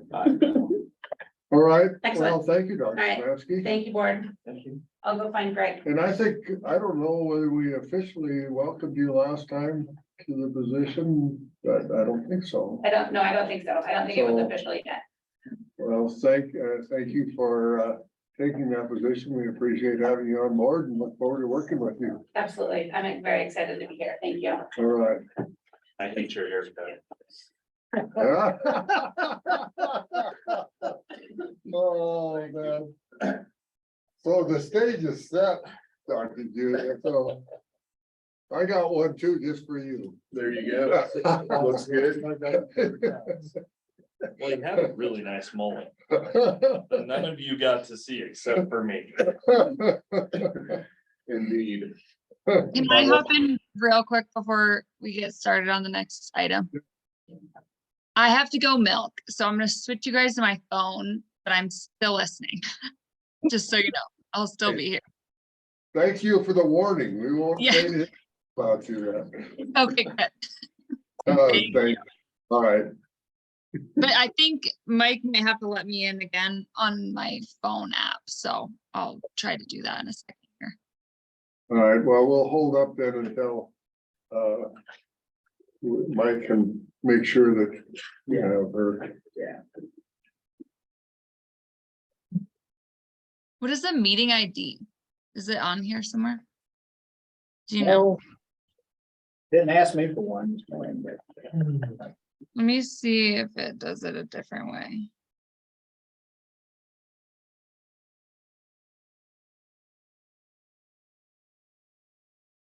From the email you send out last. yeah, Okay, I think it's working. Hang on. if you got it. No, I'm gonna welcome. It was, after email. Yeah, I could pull up the email, I guess.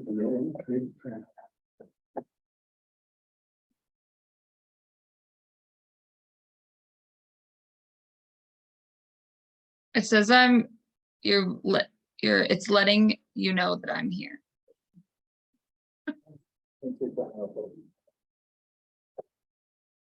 Have you in the waiting room, yeah?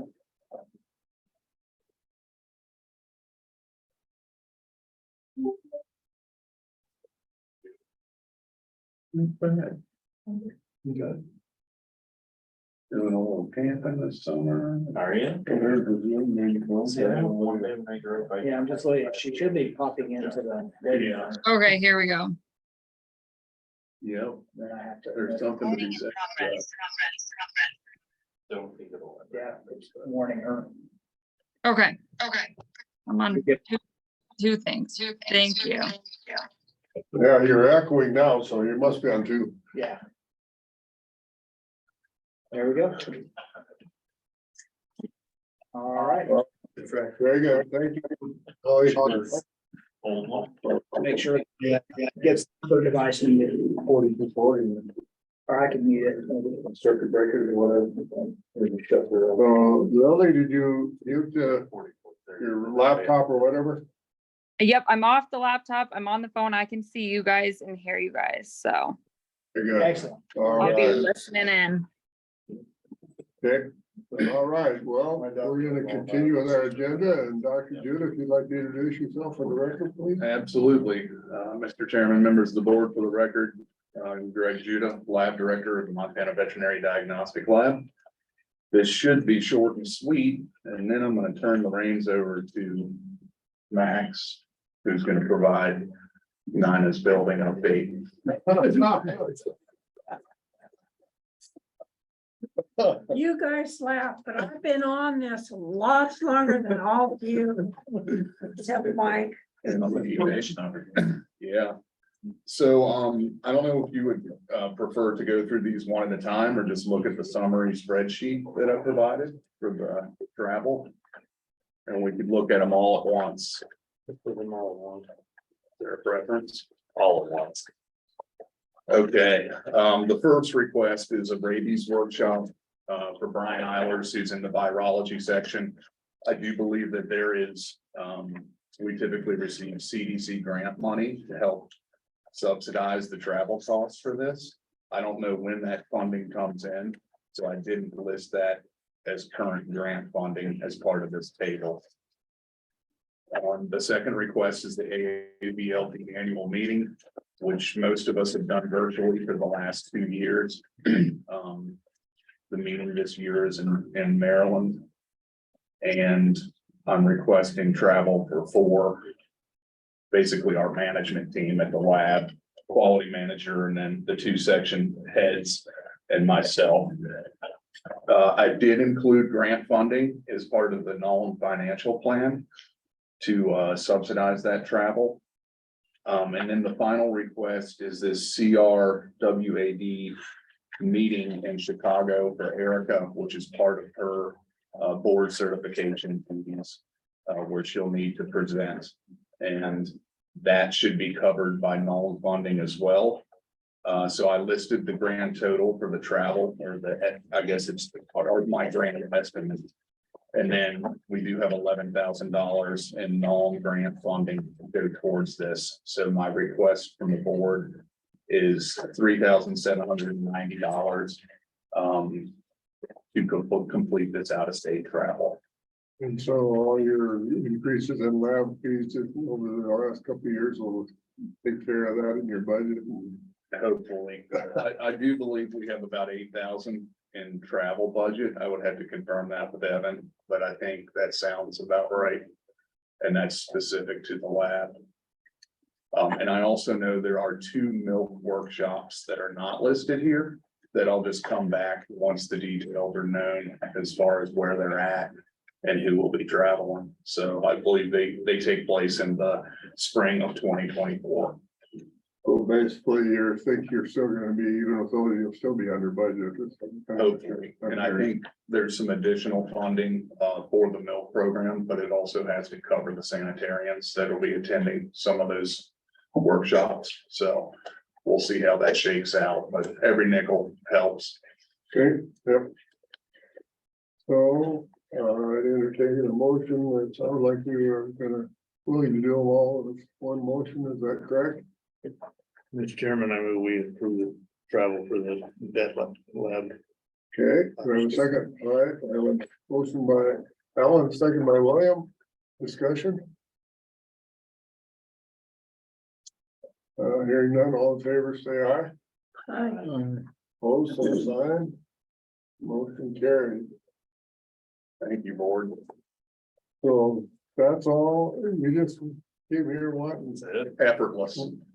just want to leave us, huh? You know, he came and ate the free lunch. Yeah, I ate a free lunch, but I'm also going to really appreciate Max's update because I think he's got some great news for you. Well, I heard rumors, so. You wanna take the seat and introduce yourself for the record, please? Well, distinguished board members, appreciate the opportunity to sit here again. My name is Max Screevy with LPW Architecture. Back with a good building update, if you want me to jump right into it. Yeah. So, as of about 1 o'clock this afternoon, we got word from State A&E, the authorizing agency, that we have a project. And we are going to officially award the Combined State Labs project to Swank Enterprises. So it's official at this point. We're working on a notice to proceed right now. We should have it hopefully by the end of the week. I would assume we have a notice to proceed out early next week. So, with that- go ahead and finish your, well, you're probably gonna ask. I'll my give you the question. whole spiel. How about that? Yeah, You guys can ask yeah, questions. How yeah. about that? I got it all prepared here. You know, so. So as far as, we got the notice to proceed, we'll be working on that, getting that out, and that's just really an official document from the state that says that Swank Enterprises has the authority to move forward. They'll start signing subcontracts with their subcontractors, start procuring materials immediately, just to prevent any further inflation on issues, with any components that we've got. So they'll start doing that right away. They'll start letting subcontracts. We'll probably have about a month of work to do just to get the contract in place, to get everything signed. It usually takes about that long. The state's got to do some work as far as vetting the bid and some other minor things, but we see no issue holding up the project at this point.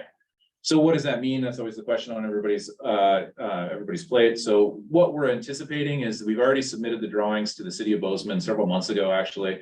So they have been in the process of reviewing the drawings to issue a building permit. We anticipate August, on or around August 17th, we'll have initial responses from the city. So they provide comments back to the design team. And so we address those comments. It usually takes a week or two for us to return those comments, make any adjustments or provide any additional information if they need it. Take them another week or so to process that. So we anticipate returning comments around the 24th of August, give or take a few days. And then we would anticipate about another 15 to 20 days after that for them to issue the building permit. So we'd be looking at about September 15th to 18th for a building permit. Essentially, we can't move a bucket of dirt in Bozeman without a building permit. They will not allow it. So we'll essentially have excavators and dump trucks sitting there idling at the property boundary. And the moment we get the permit, they're gonna roar on site and start moving dirt. So it's pretty exciting. So we'll have to start in the next coming weeks, start talking about if you guys want to do a groundbreaking ceremony of some kind there and start working through that. So Dinah does. When's Ram sale? Second Thursday after the first full week in September. Murphy's Law says that didn't happen at the same time. No, Well, you'll have to make your choice. It's not a date, it's. it's very specific. you guys laugh. Come on. It's these sheep people, they're just different. It's about the 14th.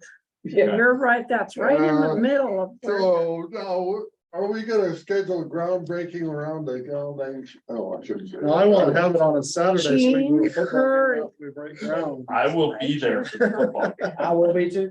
Okay. All right. I'm gonna be there. Okay. And I would like to ask that John Scully be there and Lila Taylor. We'll put together. Yeah, we'll. Yeah, give me a list and I'll get that coordinated with Swank Enterprises, so I'll just reach out. I'll also be reaching out to the Department of Ag and the MSU Wool Lab as well for the other partners in the project, so. Yeah, we'll try to get a good group of people there and have a great showing, and Swank will be there with some equipment in the background and hard hats and shovels and all that to make it look official. Who's the project manager? Project manager would be Grant Curley. He's out of the Kalispell office, really great person, worked with him a lot of times. We've done a lot of projects together. They do a great job. So it's gonna be a really great project. It's gonna be really successful. And we're looking at 2 years. I'd say so. For I would occupancy. anticipate 2 years for occupancy. I would, so we're in 2023, so I would think we're probably the end of 2025 or early 2026 is what I would anticipate for occupancy. That might be a little bit shorter than that, but I'd say let's plan on that, see where things go. Okay, you have, Mr. Chairman, you have been in and out of the old lab. Will it hold up?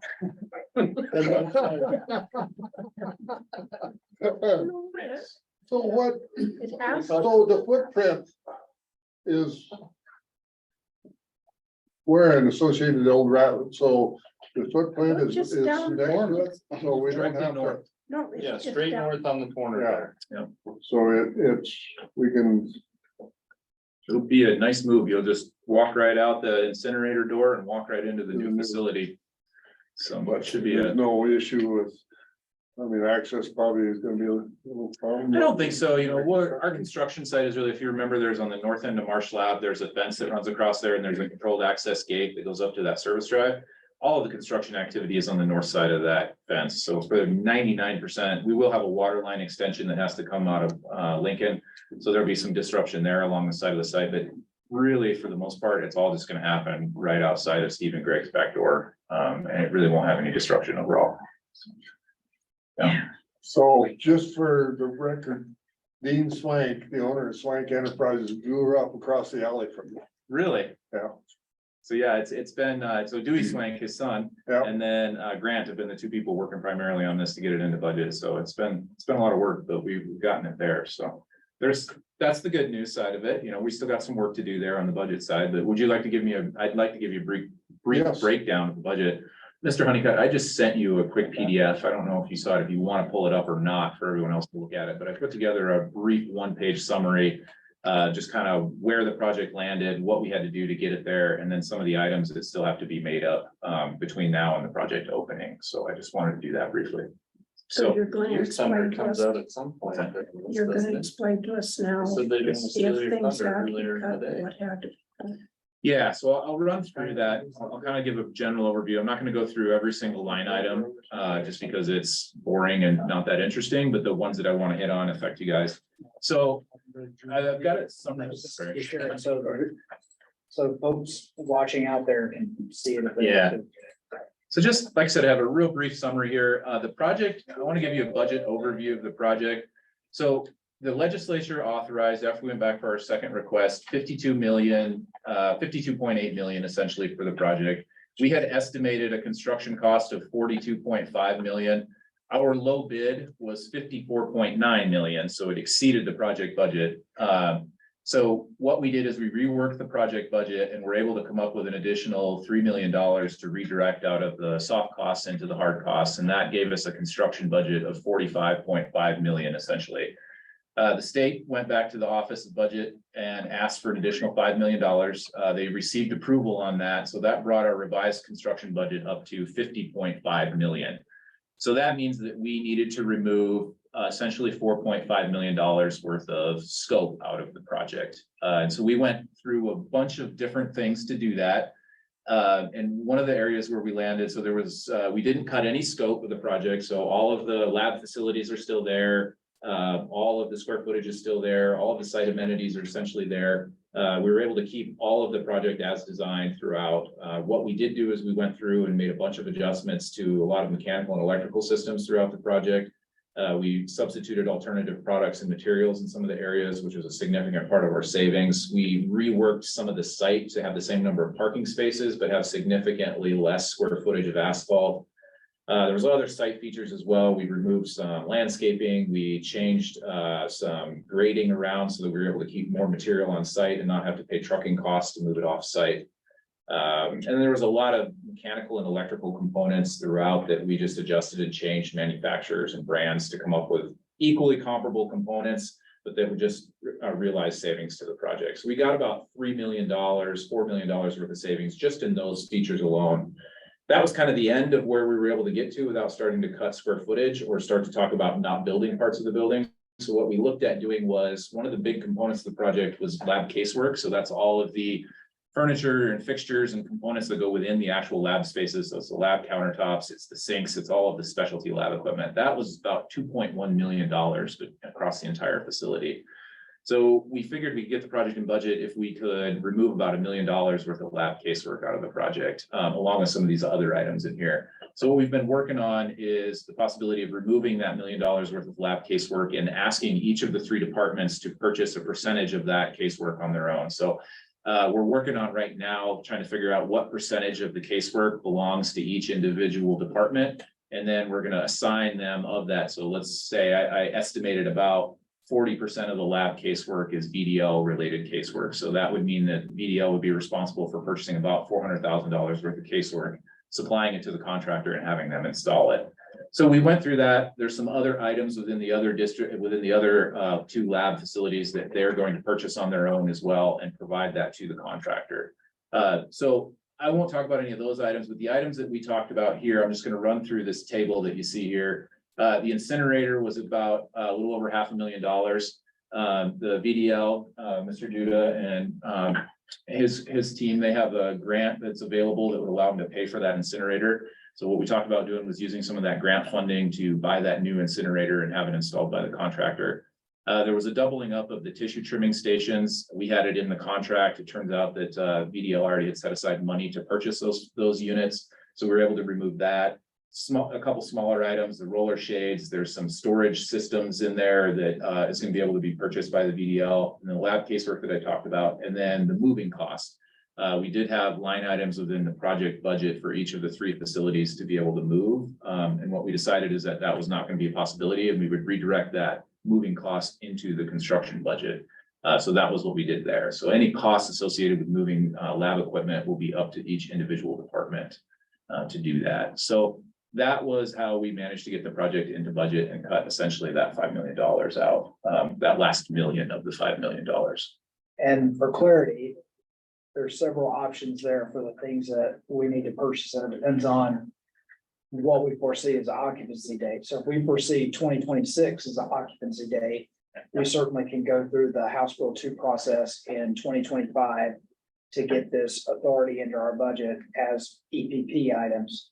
If for some reason we were operating faster, I know we don't always like to do that, but if it was operating faster, there's the option in 2025 of doing it through House Bill 3 and requesting authority against cash we have to get it done sooner if look like we're going faster. But it'll most likely be the House Bill 2 methodology, because I doubt we'll be looking at occupancy, before July of 2025. But if for some reason something changes, that's how we'll get that money into our budget with cash we have to pay for those things. Thank you. That's a perfect summary. So that's kind of where the project landed overall. I just wanted to give kind of just a real general overview to everyone. If you guys have more specific questions, feel free to ask. If you more curious about the VE process in particular, just which stands for value engineering, and sort of fancy way of saying cutting stuff out of the project, redesigning it. So we do have quite a bit more work on the design team side here in the coming next 3 weeks. We have to take all of these revisions and wrap them up into official documents and make it all perfectly official. But really this, state A&E has been awesome to work with, and we don't anticipate any holdups at all on that. So you're the budget for your expense is outside of the actual construction costs, or is it? That's correct. So the difference between, so there's all kinds of costs. That's what we call soft costs in the industry. So the hard costs are your sticks and bricks of the actual building. And then soft costs are things like your, design fees, the permitting fees, all of your impact fees that have to be paid, all of those sorts of things. And there's all commissioning, there's materials testing, all of that kind of stuff that's part of the construction project.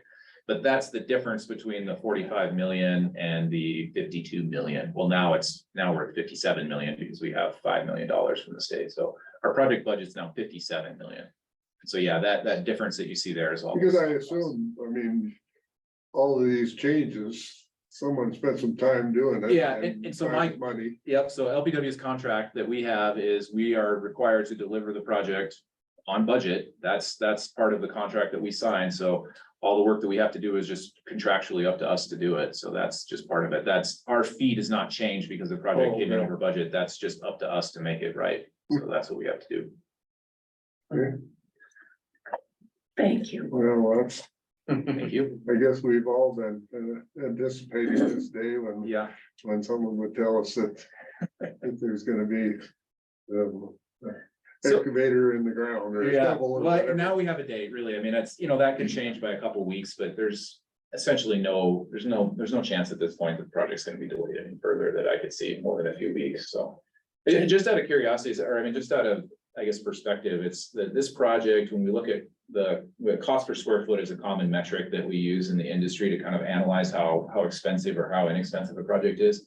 So we always track, so we take the average bid price of the project, or in this case, the average project cost, and we divide it by the square feet of the building, and that gives us a cost per square foot metric. So this project is $1,300, about $1,300 a square foot. And I don't know if anybody who's in the industry, that might not mean a lot to you, but so the new facility that we're building down here for Benefis, the new inpatient clinic that they're building right down here where the old mall site is, that's a medical building, intensive. There's some ORs in some of the floors, clinical office space, similar scale of HVAC systems and site work. That was a year prior to that, and that was about, I want to say it was between $450 to $600 a square foot in that range project cost. So, so there's location factor. That plays a big part of it. Best way I can put it. And then it's just, there's just the run up and the difficulty of getting the components. It's really been challenging in the last years. You live pretty darn close and you have good trailers. You could move equipment and you could get $25,000. You'll pay me 25 grand, I'll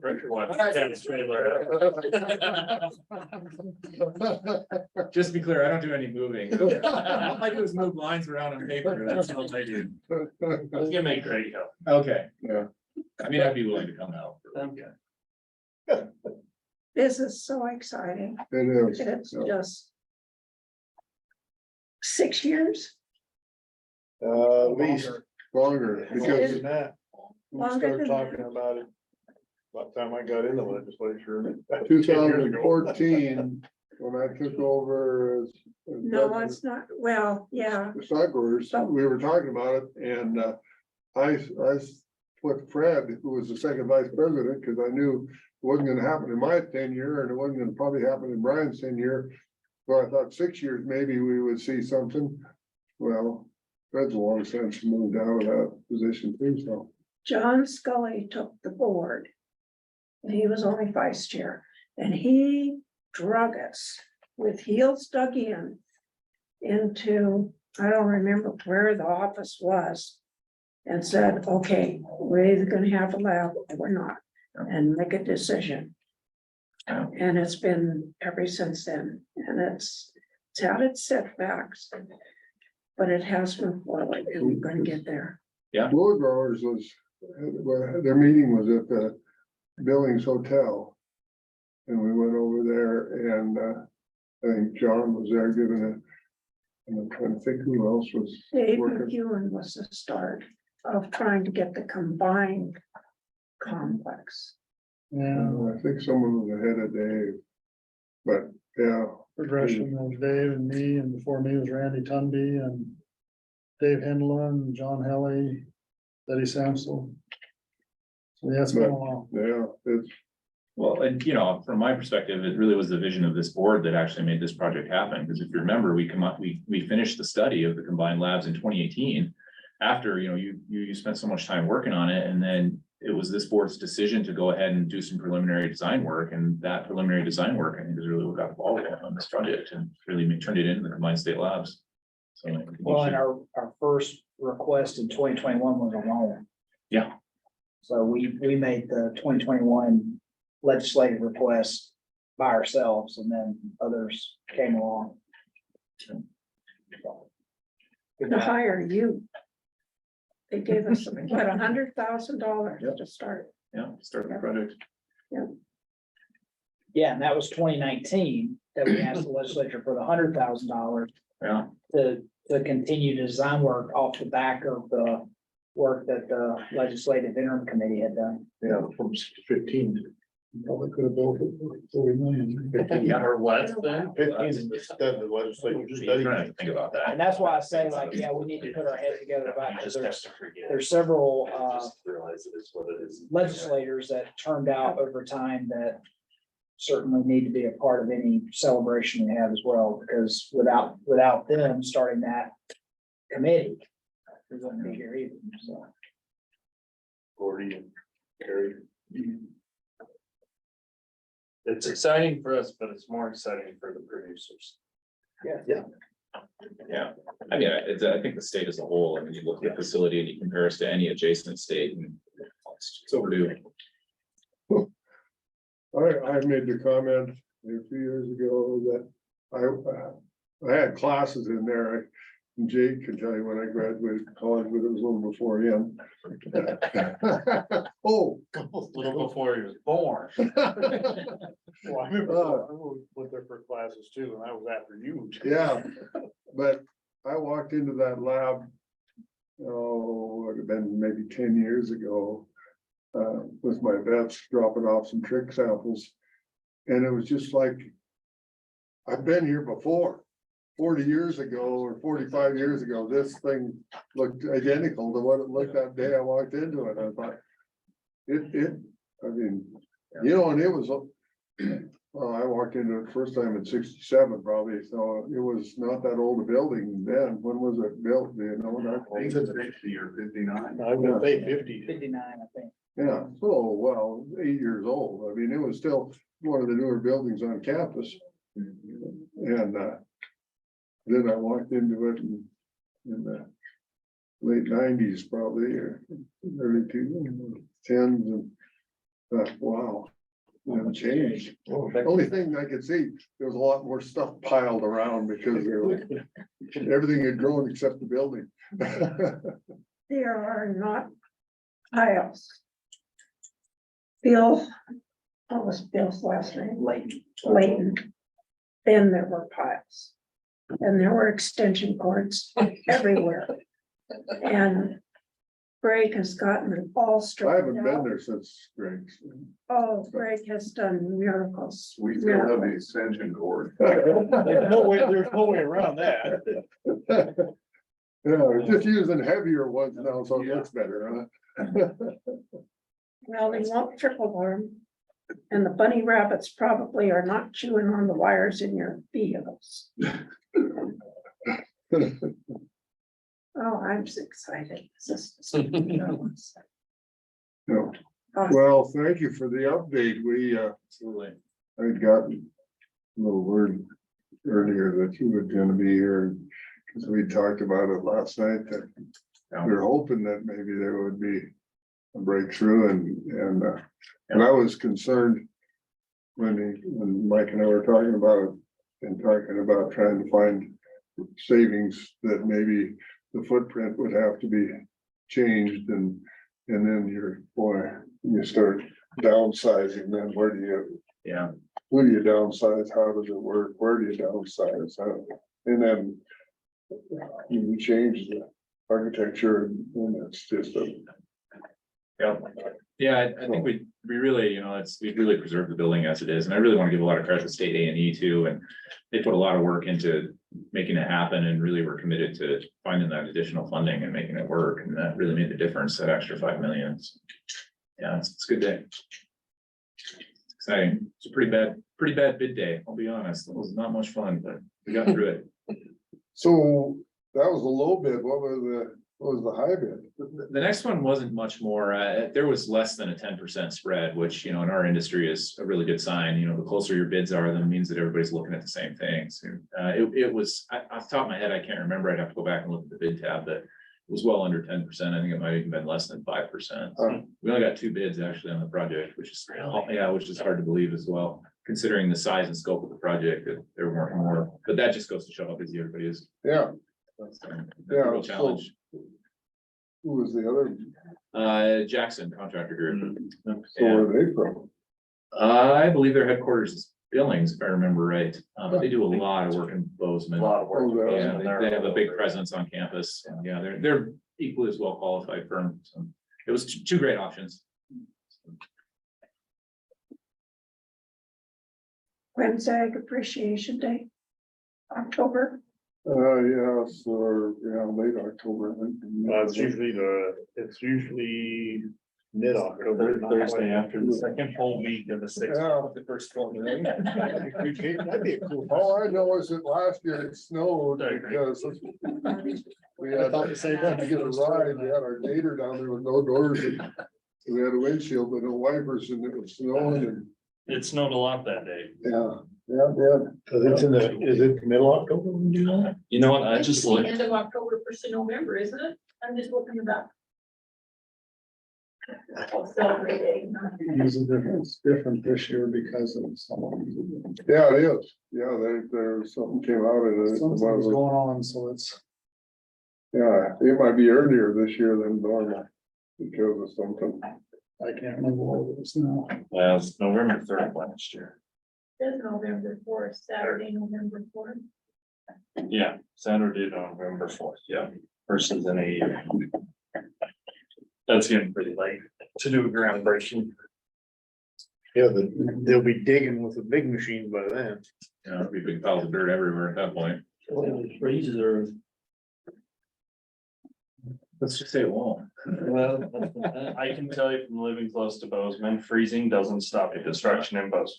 Yeah. Nothing stops construction in Bozeman. That is accurate. Used to, doesn't anymore. Yeah. They just get a bigger machine. Yeah. Get there. And it was fine, they're using that. I mean. Yeah, they just- they still have their machinery headquarters in Blair. Yep. I mean, there's ground heaters and blankets and. Yeah, I don't foresee an issue with it. Hopefully we don't have anything too catastrophic, but I don't foresee it. I mean, I think there's a lot of subgrade work on it, because we have a lot of plumbing on that project, so it'll be a while before it starts coming out of the ground, but I think we'll have a majority of the concrete in before freezing. So when you say subgrade, that's under the concrete then? Yeah, you know, so all the lab sinks and all that kind of stuff, all of that drain systems all gotta be put in, and acid neutralizers and all of those kind of components have to be put in. So there's a lot of work that goes in underneath the slab before they. Conduit. Yeah, lots of electrical components that go in, so it'll be a while before structural steel starts flying, but when it does, it'll go up fast. Maybe we'll have to hang a cowhide off the last beam instead of a tree. I like it. Yeah. I bet I know where I can find it. You gotta do red in It will. It'll be red. It sure won't be white. I'll tell you that. Or black.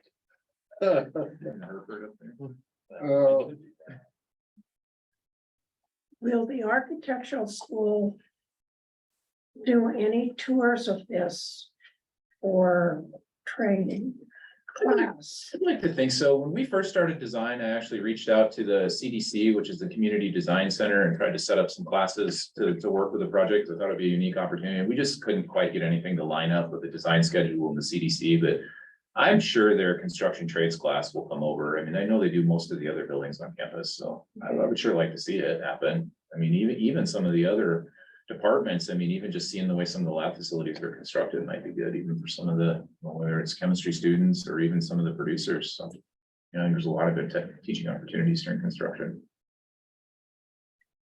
Do we get to put our name in the concrete? If you want, put your handprint somewhere. Oh, it'll get buried and nobody will ever see it, so. At least you'll know. Well, yeah, exactly. Yeah. But I know somebody that I know the inside people. Get to do, It's exciting, this is good. yeah, well, that's pretty exciting for this industry. Yeah. And for us as a board to be able to be here and be part of this final step in this long process. A lot of work. So, I thank you, and if there's no more questions, I guess we'll move on. Well, we need to thank Mike and Brian. They've been at this for a while. We've just been doing the math. That's all we've been doing.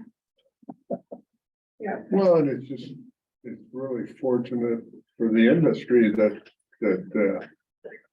there was enough money outside of our industry to make this happen without us dipping into funds that probably would benefit the industry in other ways. Means we don't have to use them here, we'll use whatever we need to complete the project, but that's Well- something like that. And some of them may end up being used for equipment. Mhm. No, that's exactly right. Yeah. Yeah, and maybe for moving, unless we can get Jake to lower his bid a little. Probably not gonna happen. That time is extremely valuable. All right, well, I guess I just had a comment because in the last break, I ran into Walt Anthony down the hall. And he asked me how the meeting was going, it was good, and it made me reminisce. In the past week, in our conversations earlier today, I talked about this board and how apparently the industry has a lot of confidence in the board.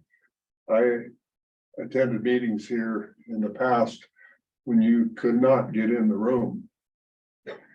There was people standing, every chair was full, there were people standing along the walls, all the way up, even kind of behind the chair.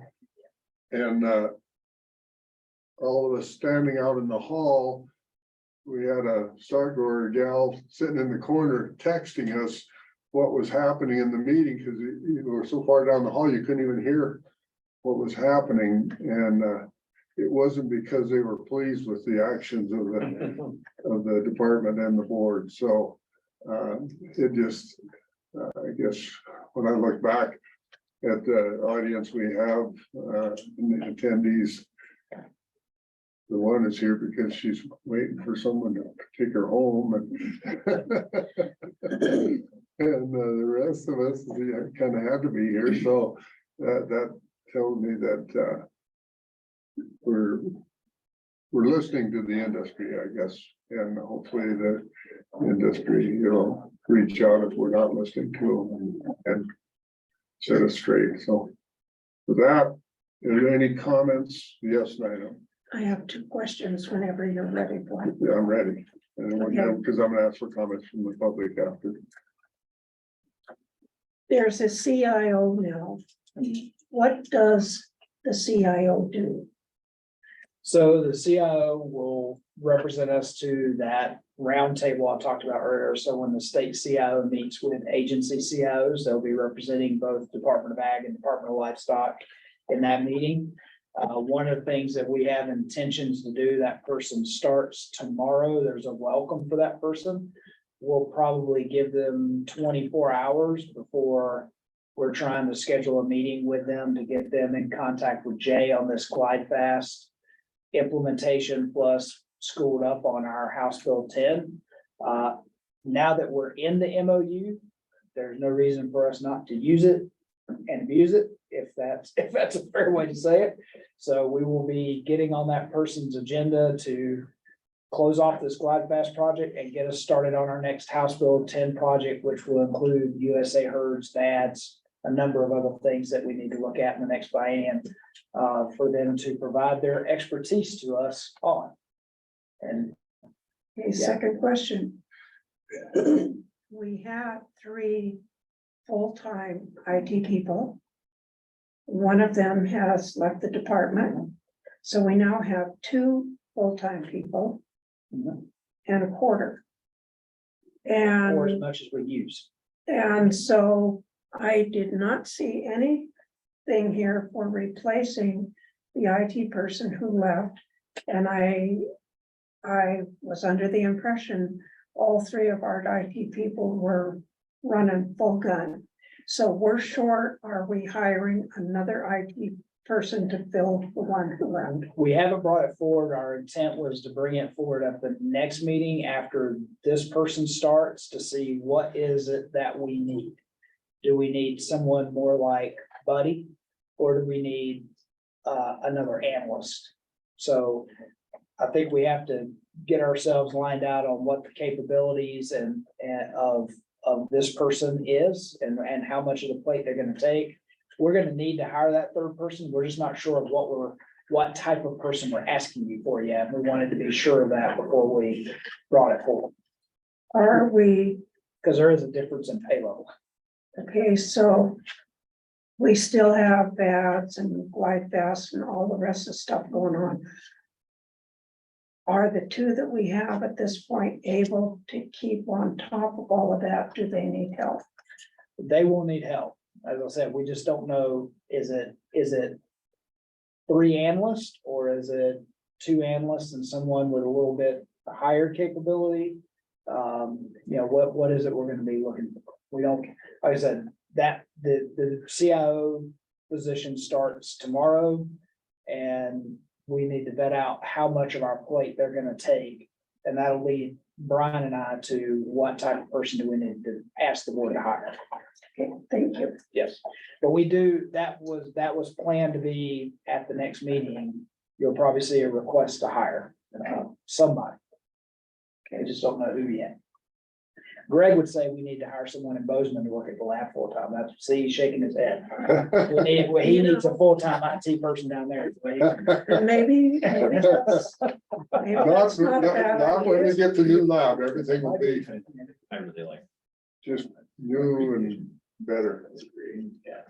All right, is there any more comments from the board? If not, I'm gonna ask for comments from the public. Do you have any? Yes, we have one member of the public who's hung in with us all day, and that's Jasmine from Farmers Union. So I don't know if she wants to take advantage of her time to shine.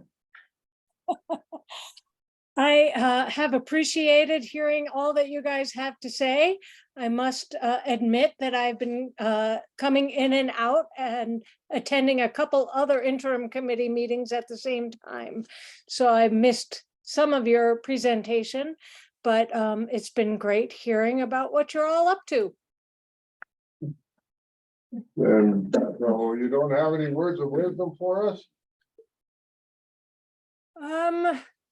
Let's see. Words of wisdom. Buy low, sell high.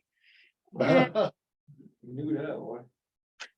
You know, I didn't realize how much I was supposed to know about how to do all of this by my second rodeo. It seems like a very low quotient of rodeos. I'm still learning quite a lot.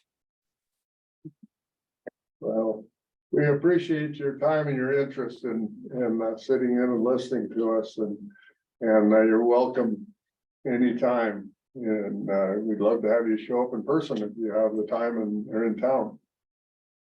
Thank you. I would love to be there in person, but I can't, when I'm in person, I can't attend 3 different interim committee meetings at the same time.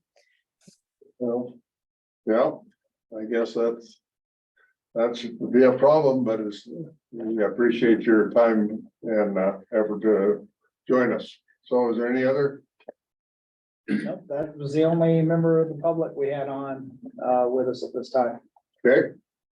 All right, so the next item is set a date for the next board meeting. So Yeah, and I was looking at if we like Tuesdays. I got all my Tuesdays shot for the next 3 months. Oh, well, I get surgery on the 1st and I have physical therapy every Tuesday. Well, let me adjust, because I was gonna offer 12th, 19th, or We're here with 26th of September. I don't think I'll probably, I We'll probably work won't. y'all over, we'll just I probably walk won't. around the table, we'll stretch and talk. Yeah. I would say, I don't know if you wanna go that long, but, I mean, I know Brian and them would say that that week of the 25th would be when they might be able to produce a first financial report, but if you can wait a little longer than that, we can meet earlier than that. The only week in September that I would caution on is that week of Labor Day, but I guess it's okay if we're meeting later in the week. I was just thinking about that from a Tuesday standpoint. You don't want to have a holiday right before a board meeting. At least Donna probably doesn't want us to have a board meeting the day after a holiday. But, Oh, so if you're looking at 13th, 14th, I know somebody in here said Wednesday was bad for them. Well, you can't do the 13th, 14th. Somewhere right in there is when it's groundbreaking. Well, yeah, and you guys will have ram sale. Well, too. you never know. Do we know when the ram sale is for sure? I think it's the fifth 14th. Tuesday after August. You can't just pull it up on a website and find that. Yeah. You're never gonna, that's great. Thank you all forever. We wouldn't kid if we didn't. That was I the think rule. it's the 14th. First Thursday. This makes sense to Full me. week in Well, September. So, So then you're looking at, if you're going back into that third week, the 20th would be the Wednesday, right? And then- well, Wednesdays don't work for William, So, yeah. I so we're don't think kind I of looking saw, at Thursdays, so the 14th or the 21st, is that?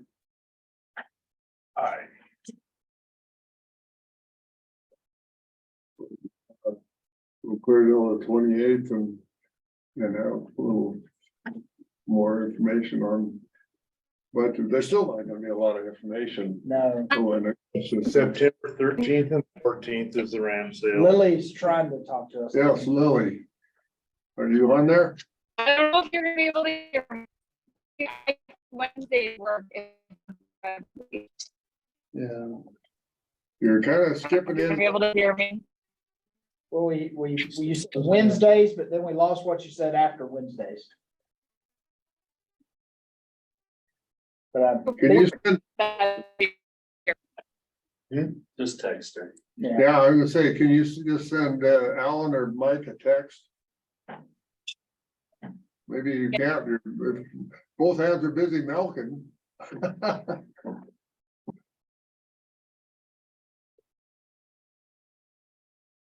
Well, we'll wait and see what Lily That's has. really good to come in at the end of the meeting and be the hero of the whole meeting. Yeah, Nice to deliver good news. Yeah. yeah. Wasn't sure if we were gonna have it by today, and we got it. So, yeah.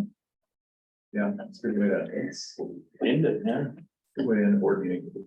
Good way to end. Ellen, did you say Mondays are no good? Tuesdays. Tuesdays? yeah, I'm not a fan of Mondays just because Yeah. prep work that Don. Yeah. Well, yeah, you think about it, Monday's just. You make them come in on Sunday if you do that, so.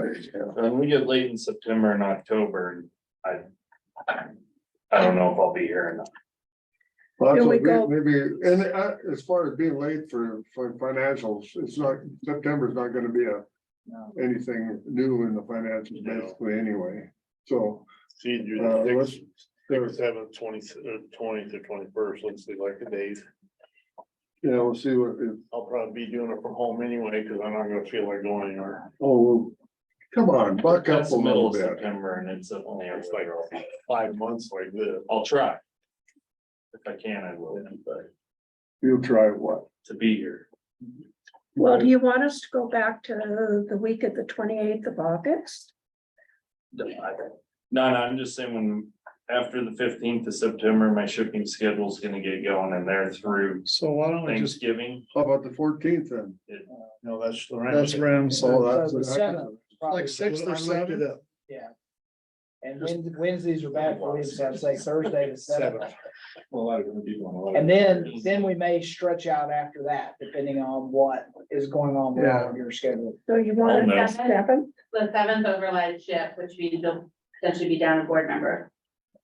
What's that? The ship meeting that we just talked about, the Oh, White House yeah. improvement. Uh, Ship. Oh, so, okay, you're gone. Okay, Williams off gallivanting around the countryside. So that goes down to the week of the 18th. Yeah, which is what, the 21st?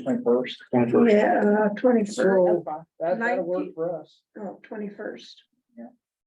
Jake, so Can't it's imagine we got gonna be- anything could too pressing. be- could be pushing just shilling, but I'll figure it out here shortly. you don't have anything scheduled yet on the 21st. Not, other than my daughter's 22nd birthday, no. You have a daughter that old? Uh-huh. My goodness. My The son, next well, week Talk is- about that later. Mitchell. I have a grandson that old. Jake's older than he Probably looks. got great grandsons that old. You really, good thing you're far enough away. I sit way over here. All right, so the 21st. All right, And if anything pops up between now and then, always call me. If we need to. I hope We'll do that a works group text. for you, Lily. She just said she couldn't do Thursday the seventh. Okay, all right, So the 21st. so 21st. All right, is there anything else that needs to come before this board? All right, there ain't nothing. Meeting adjourned.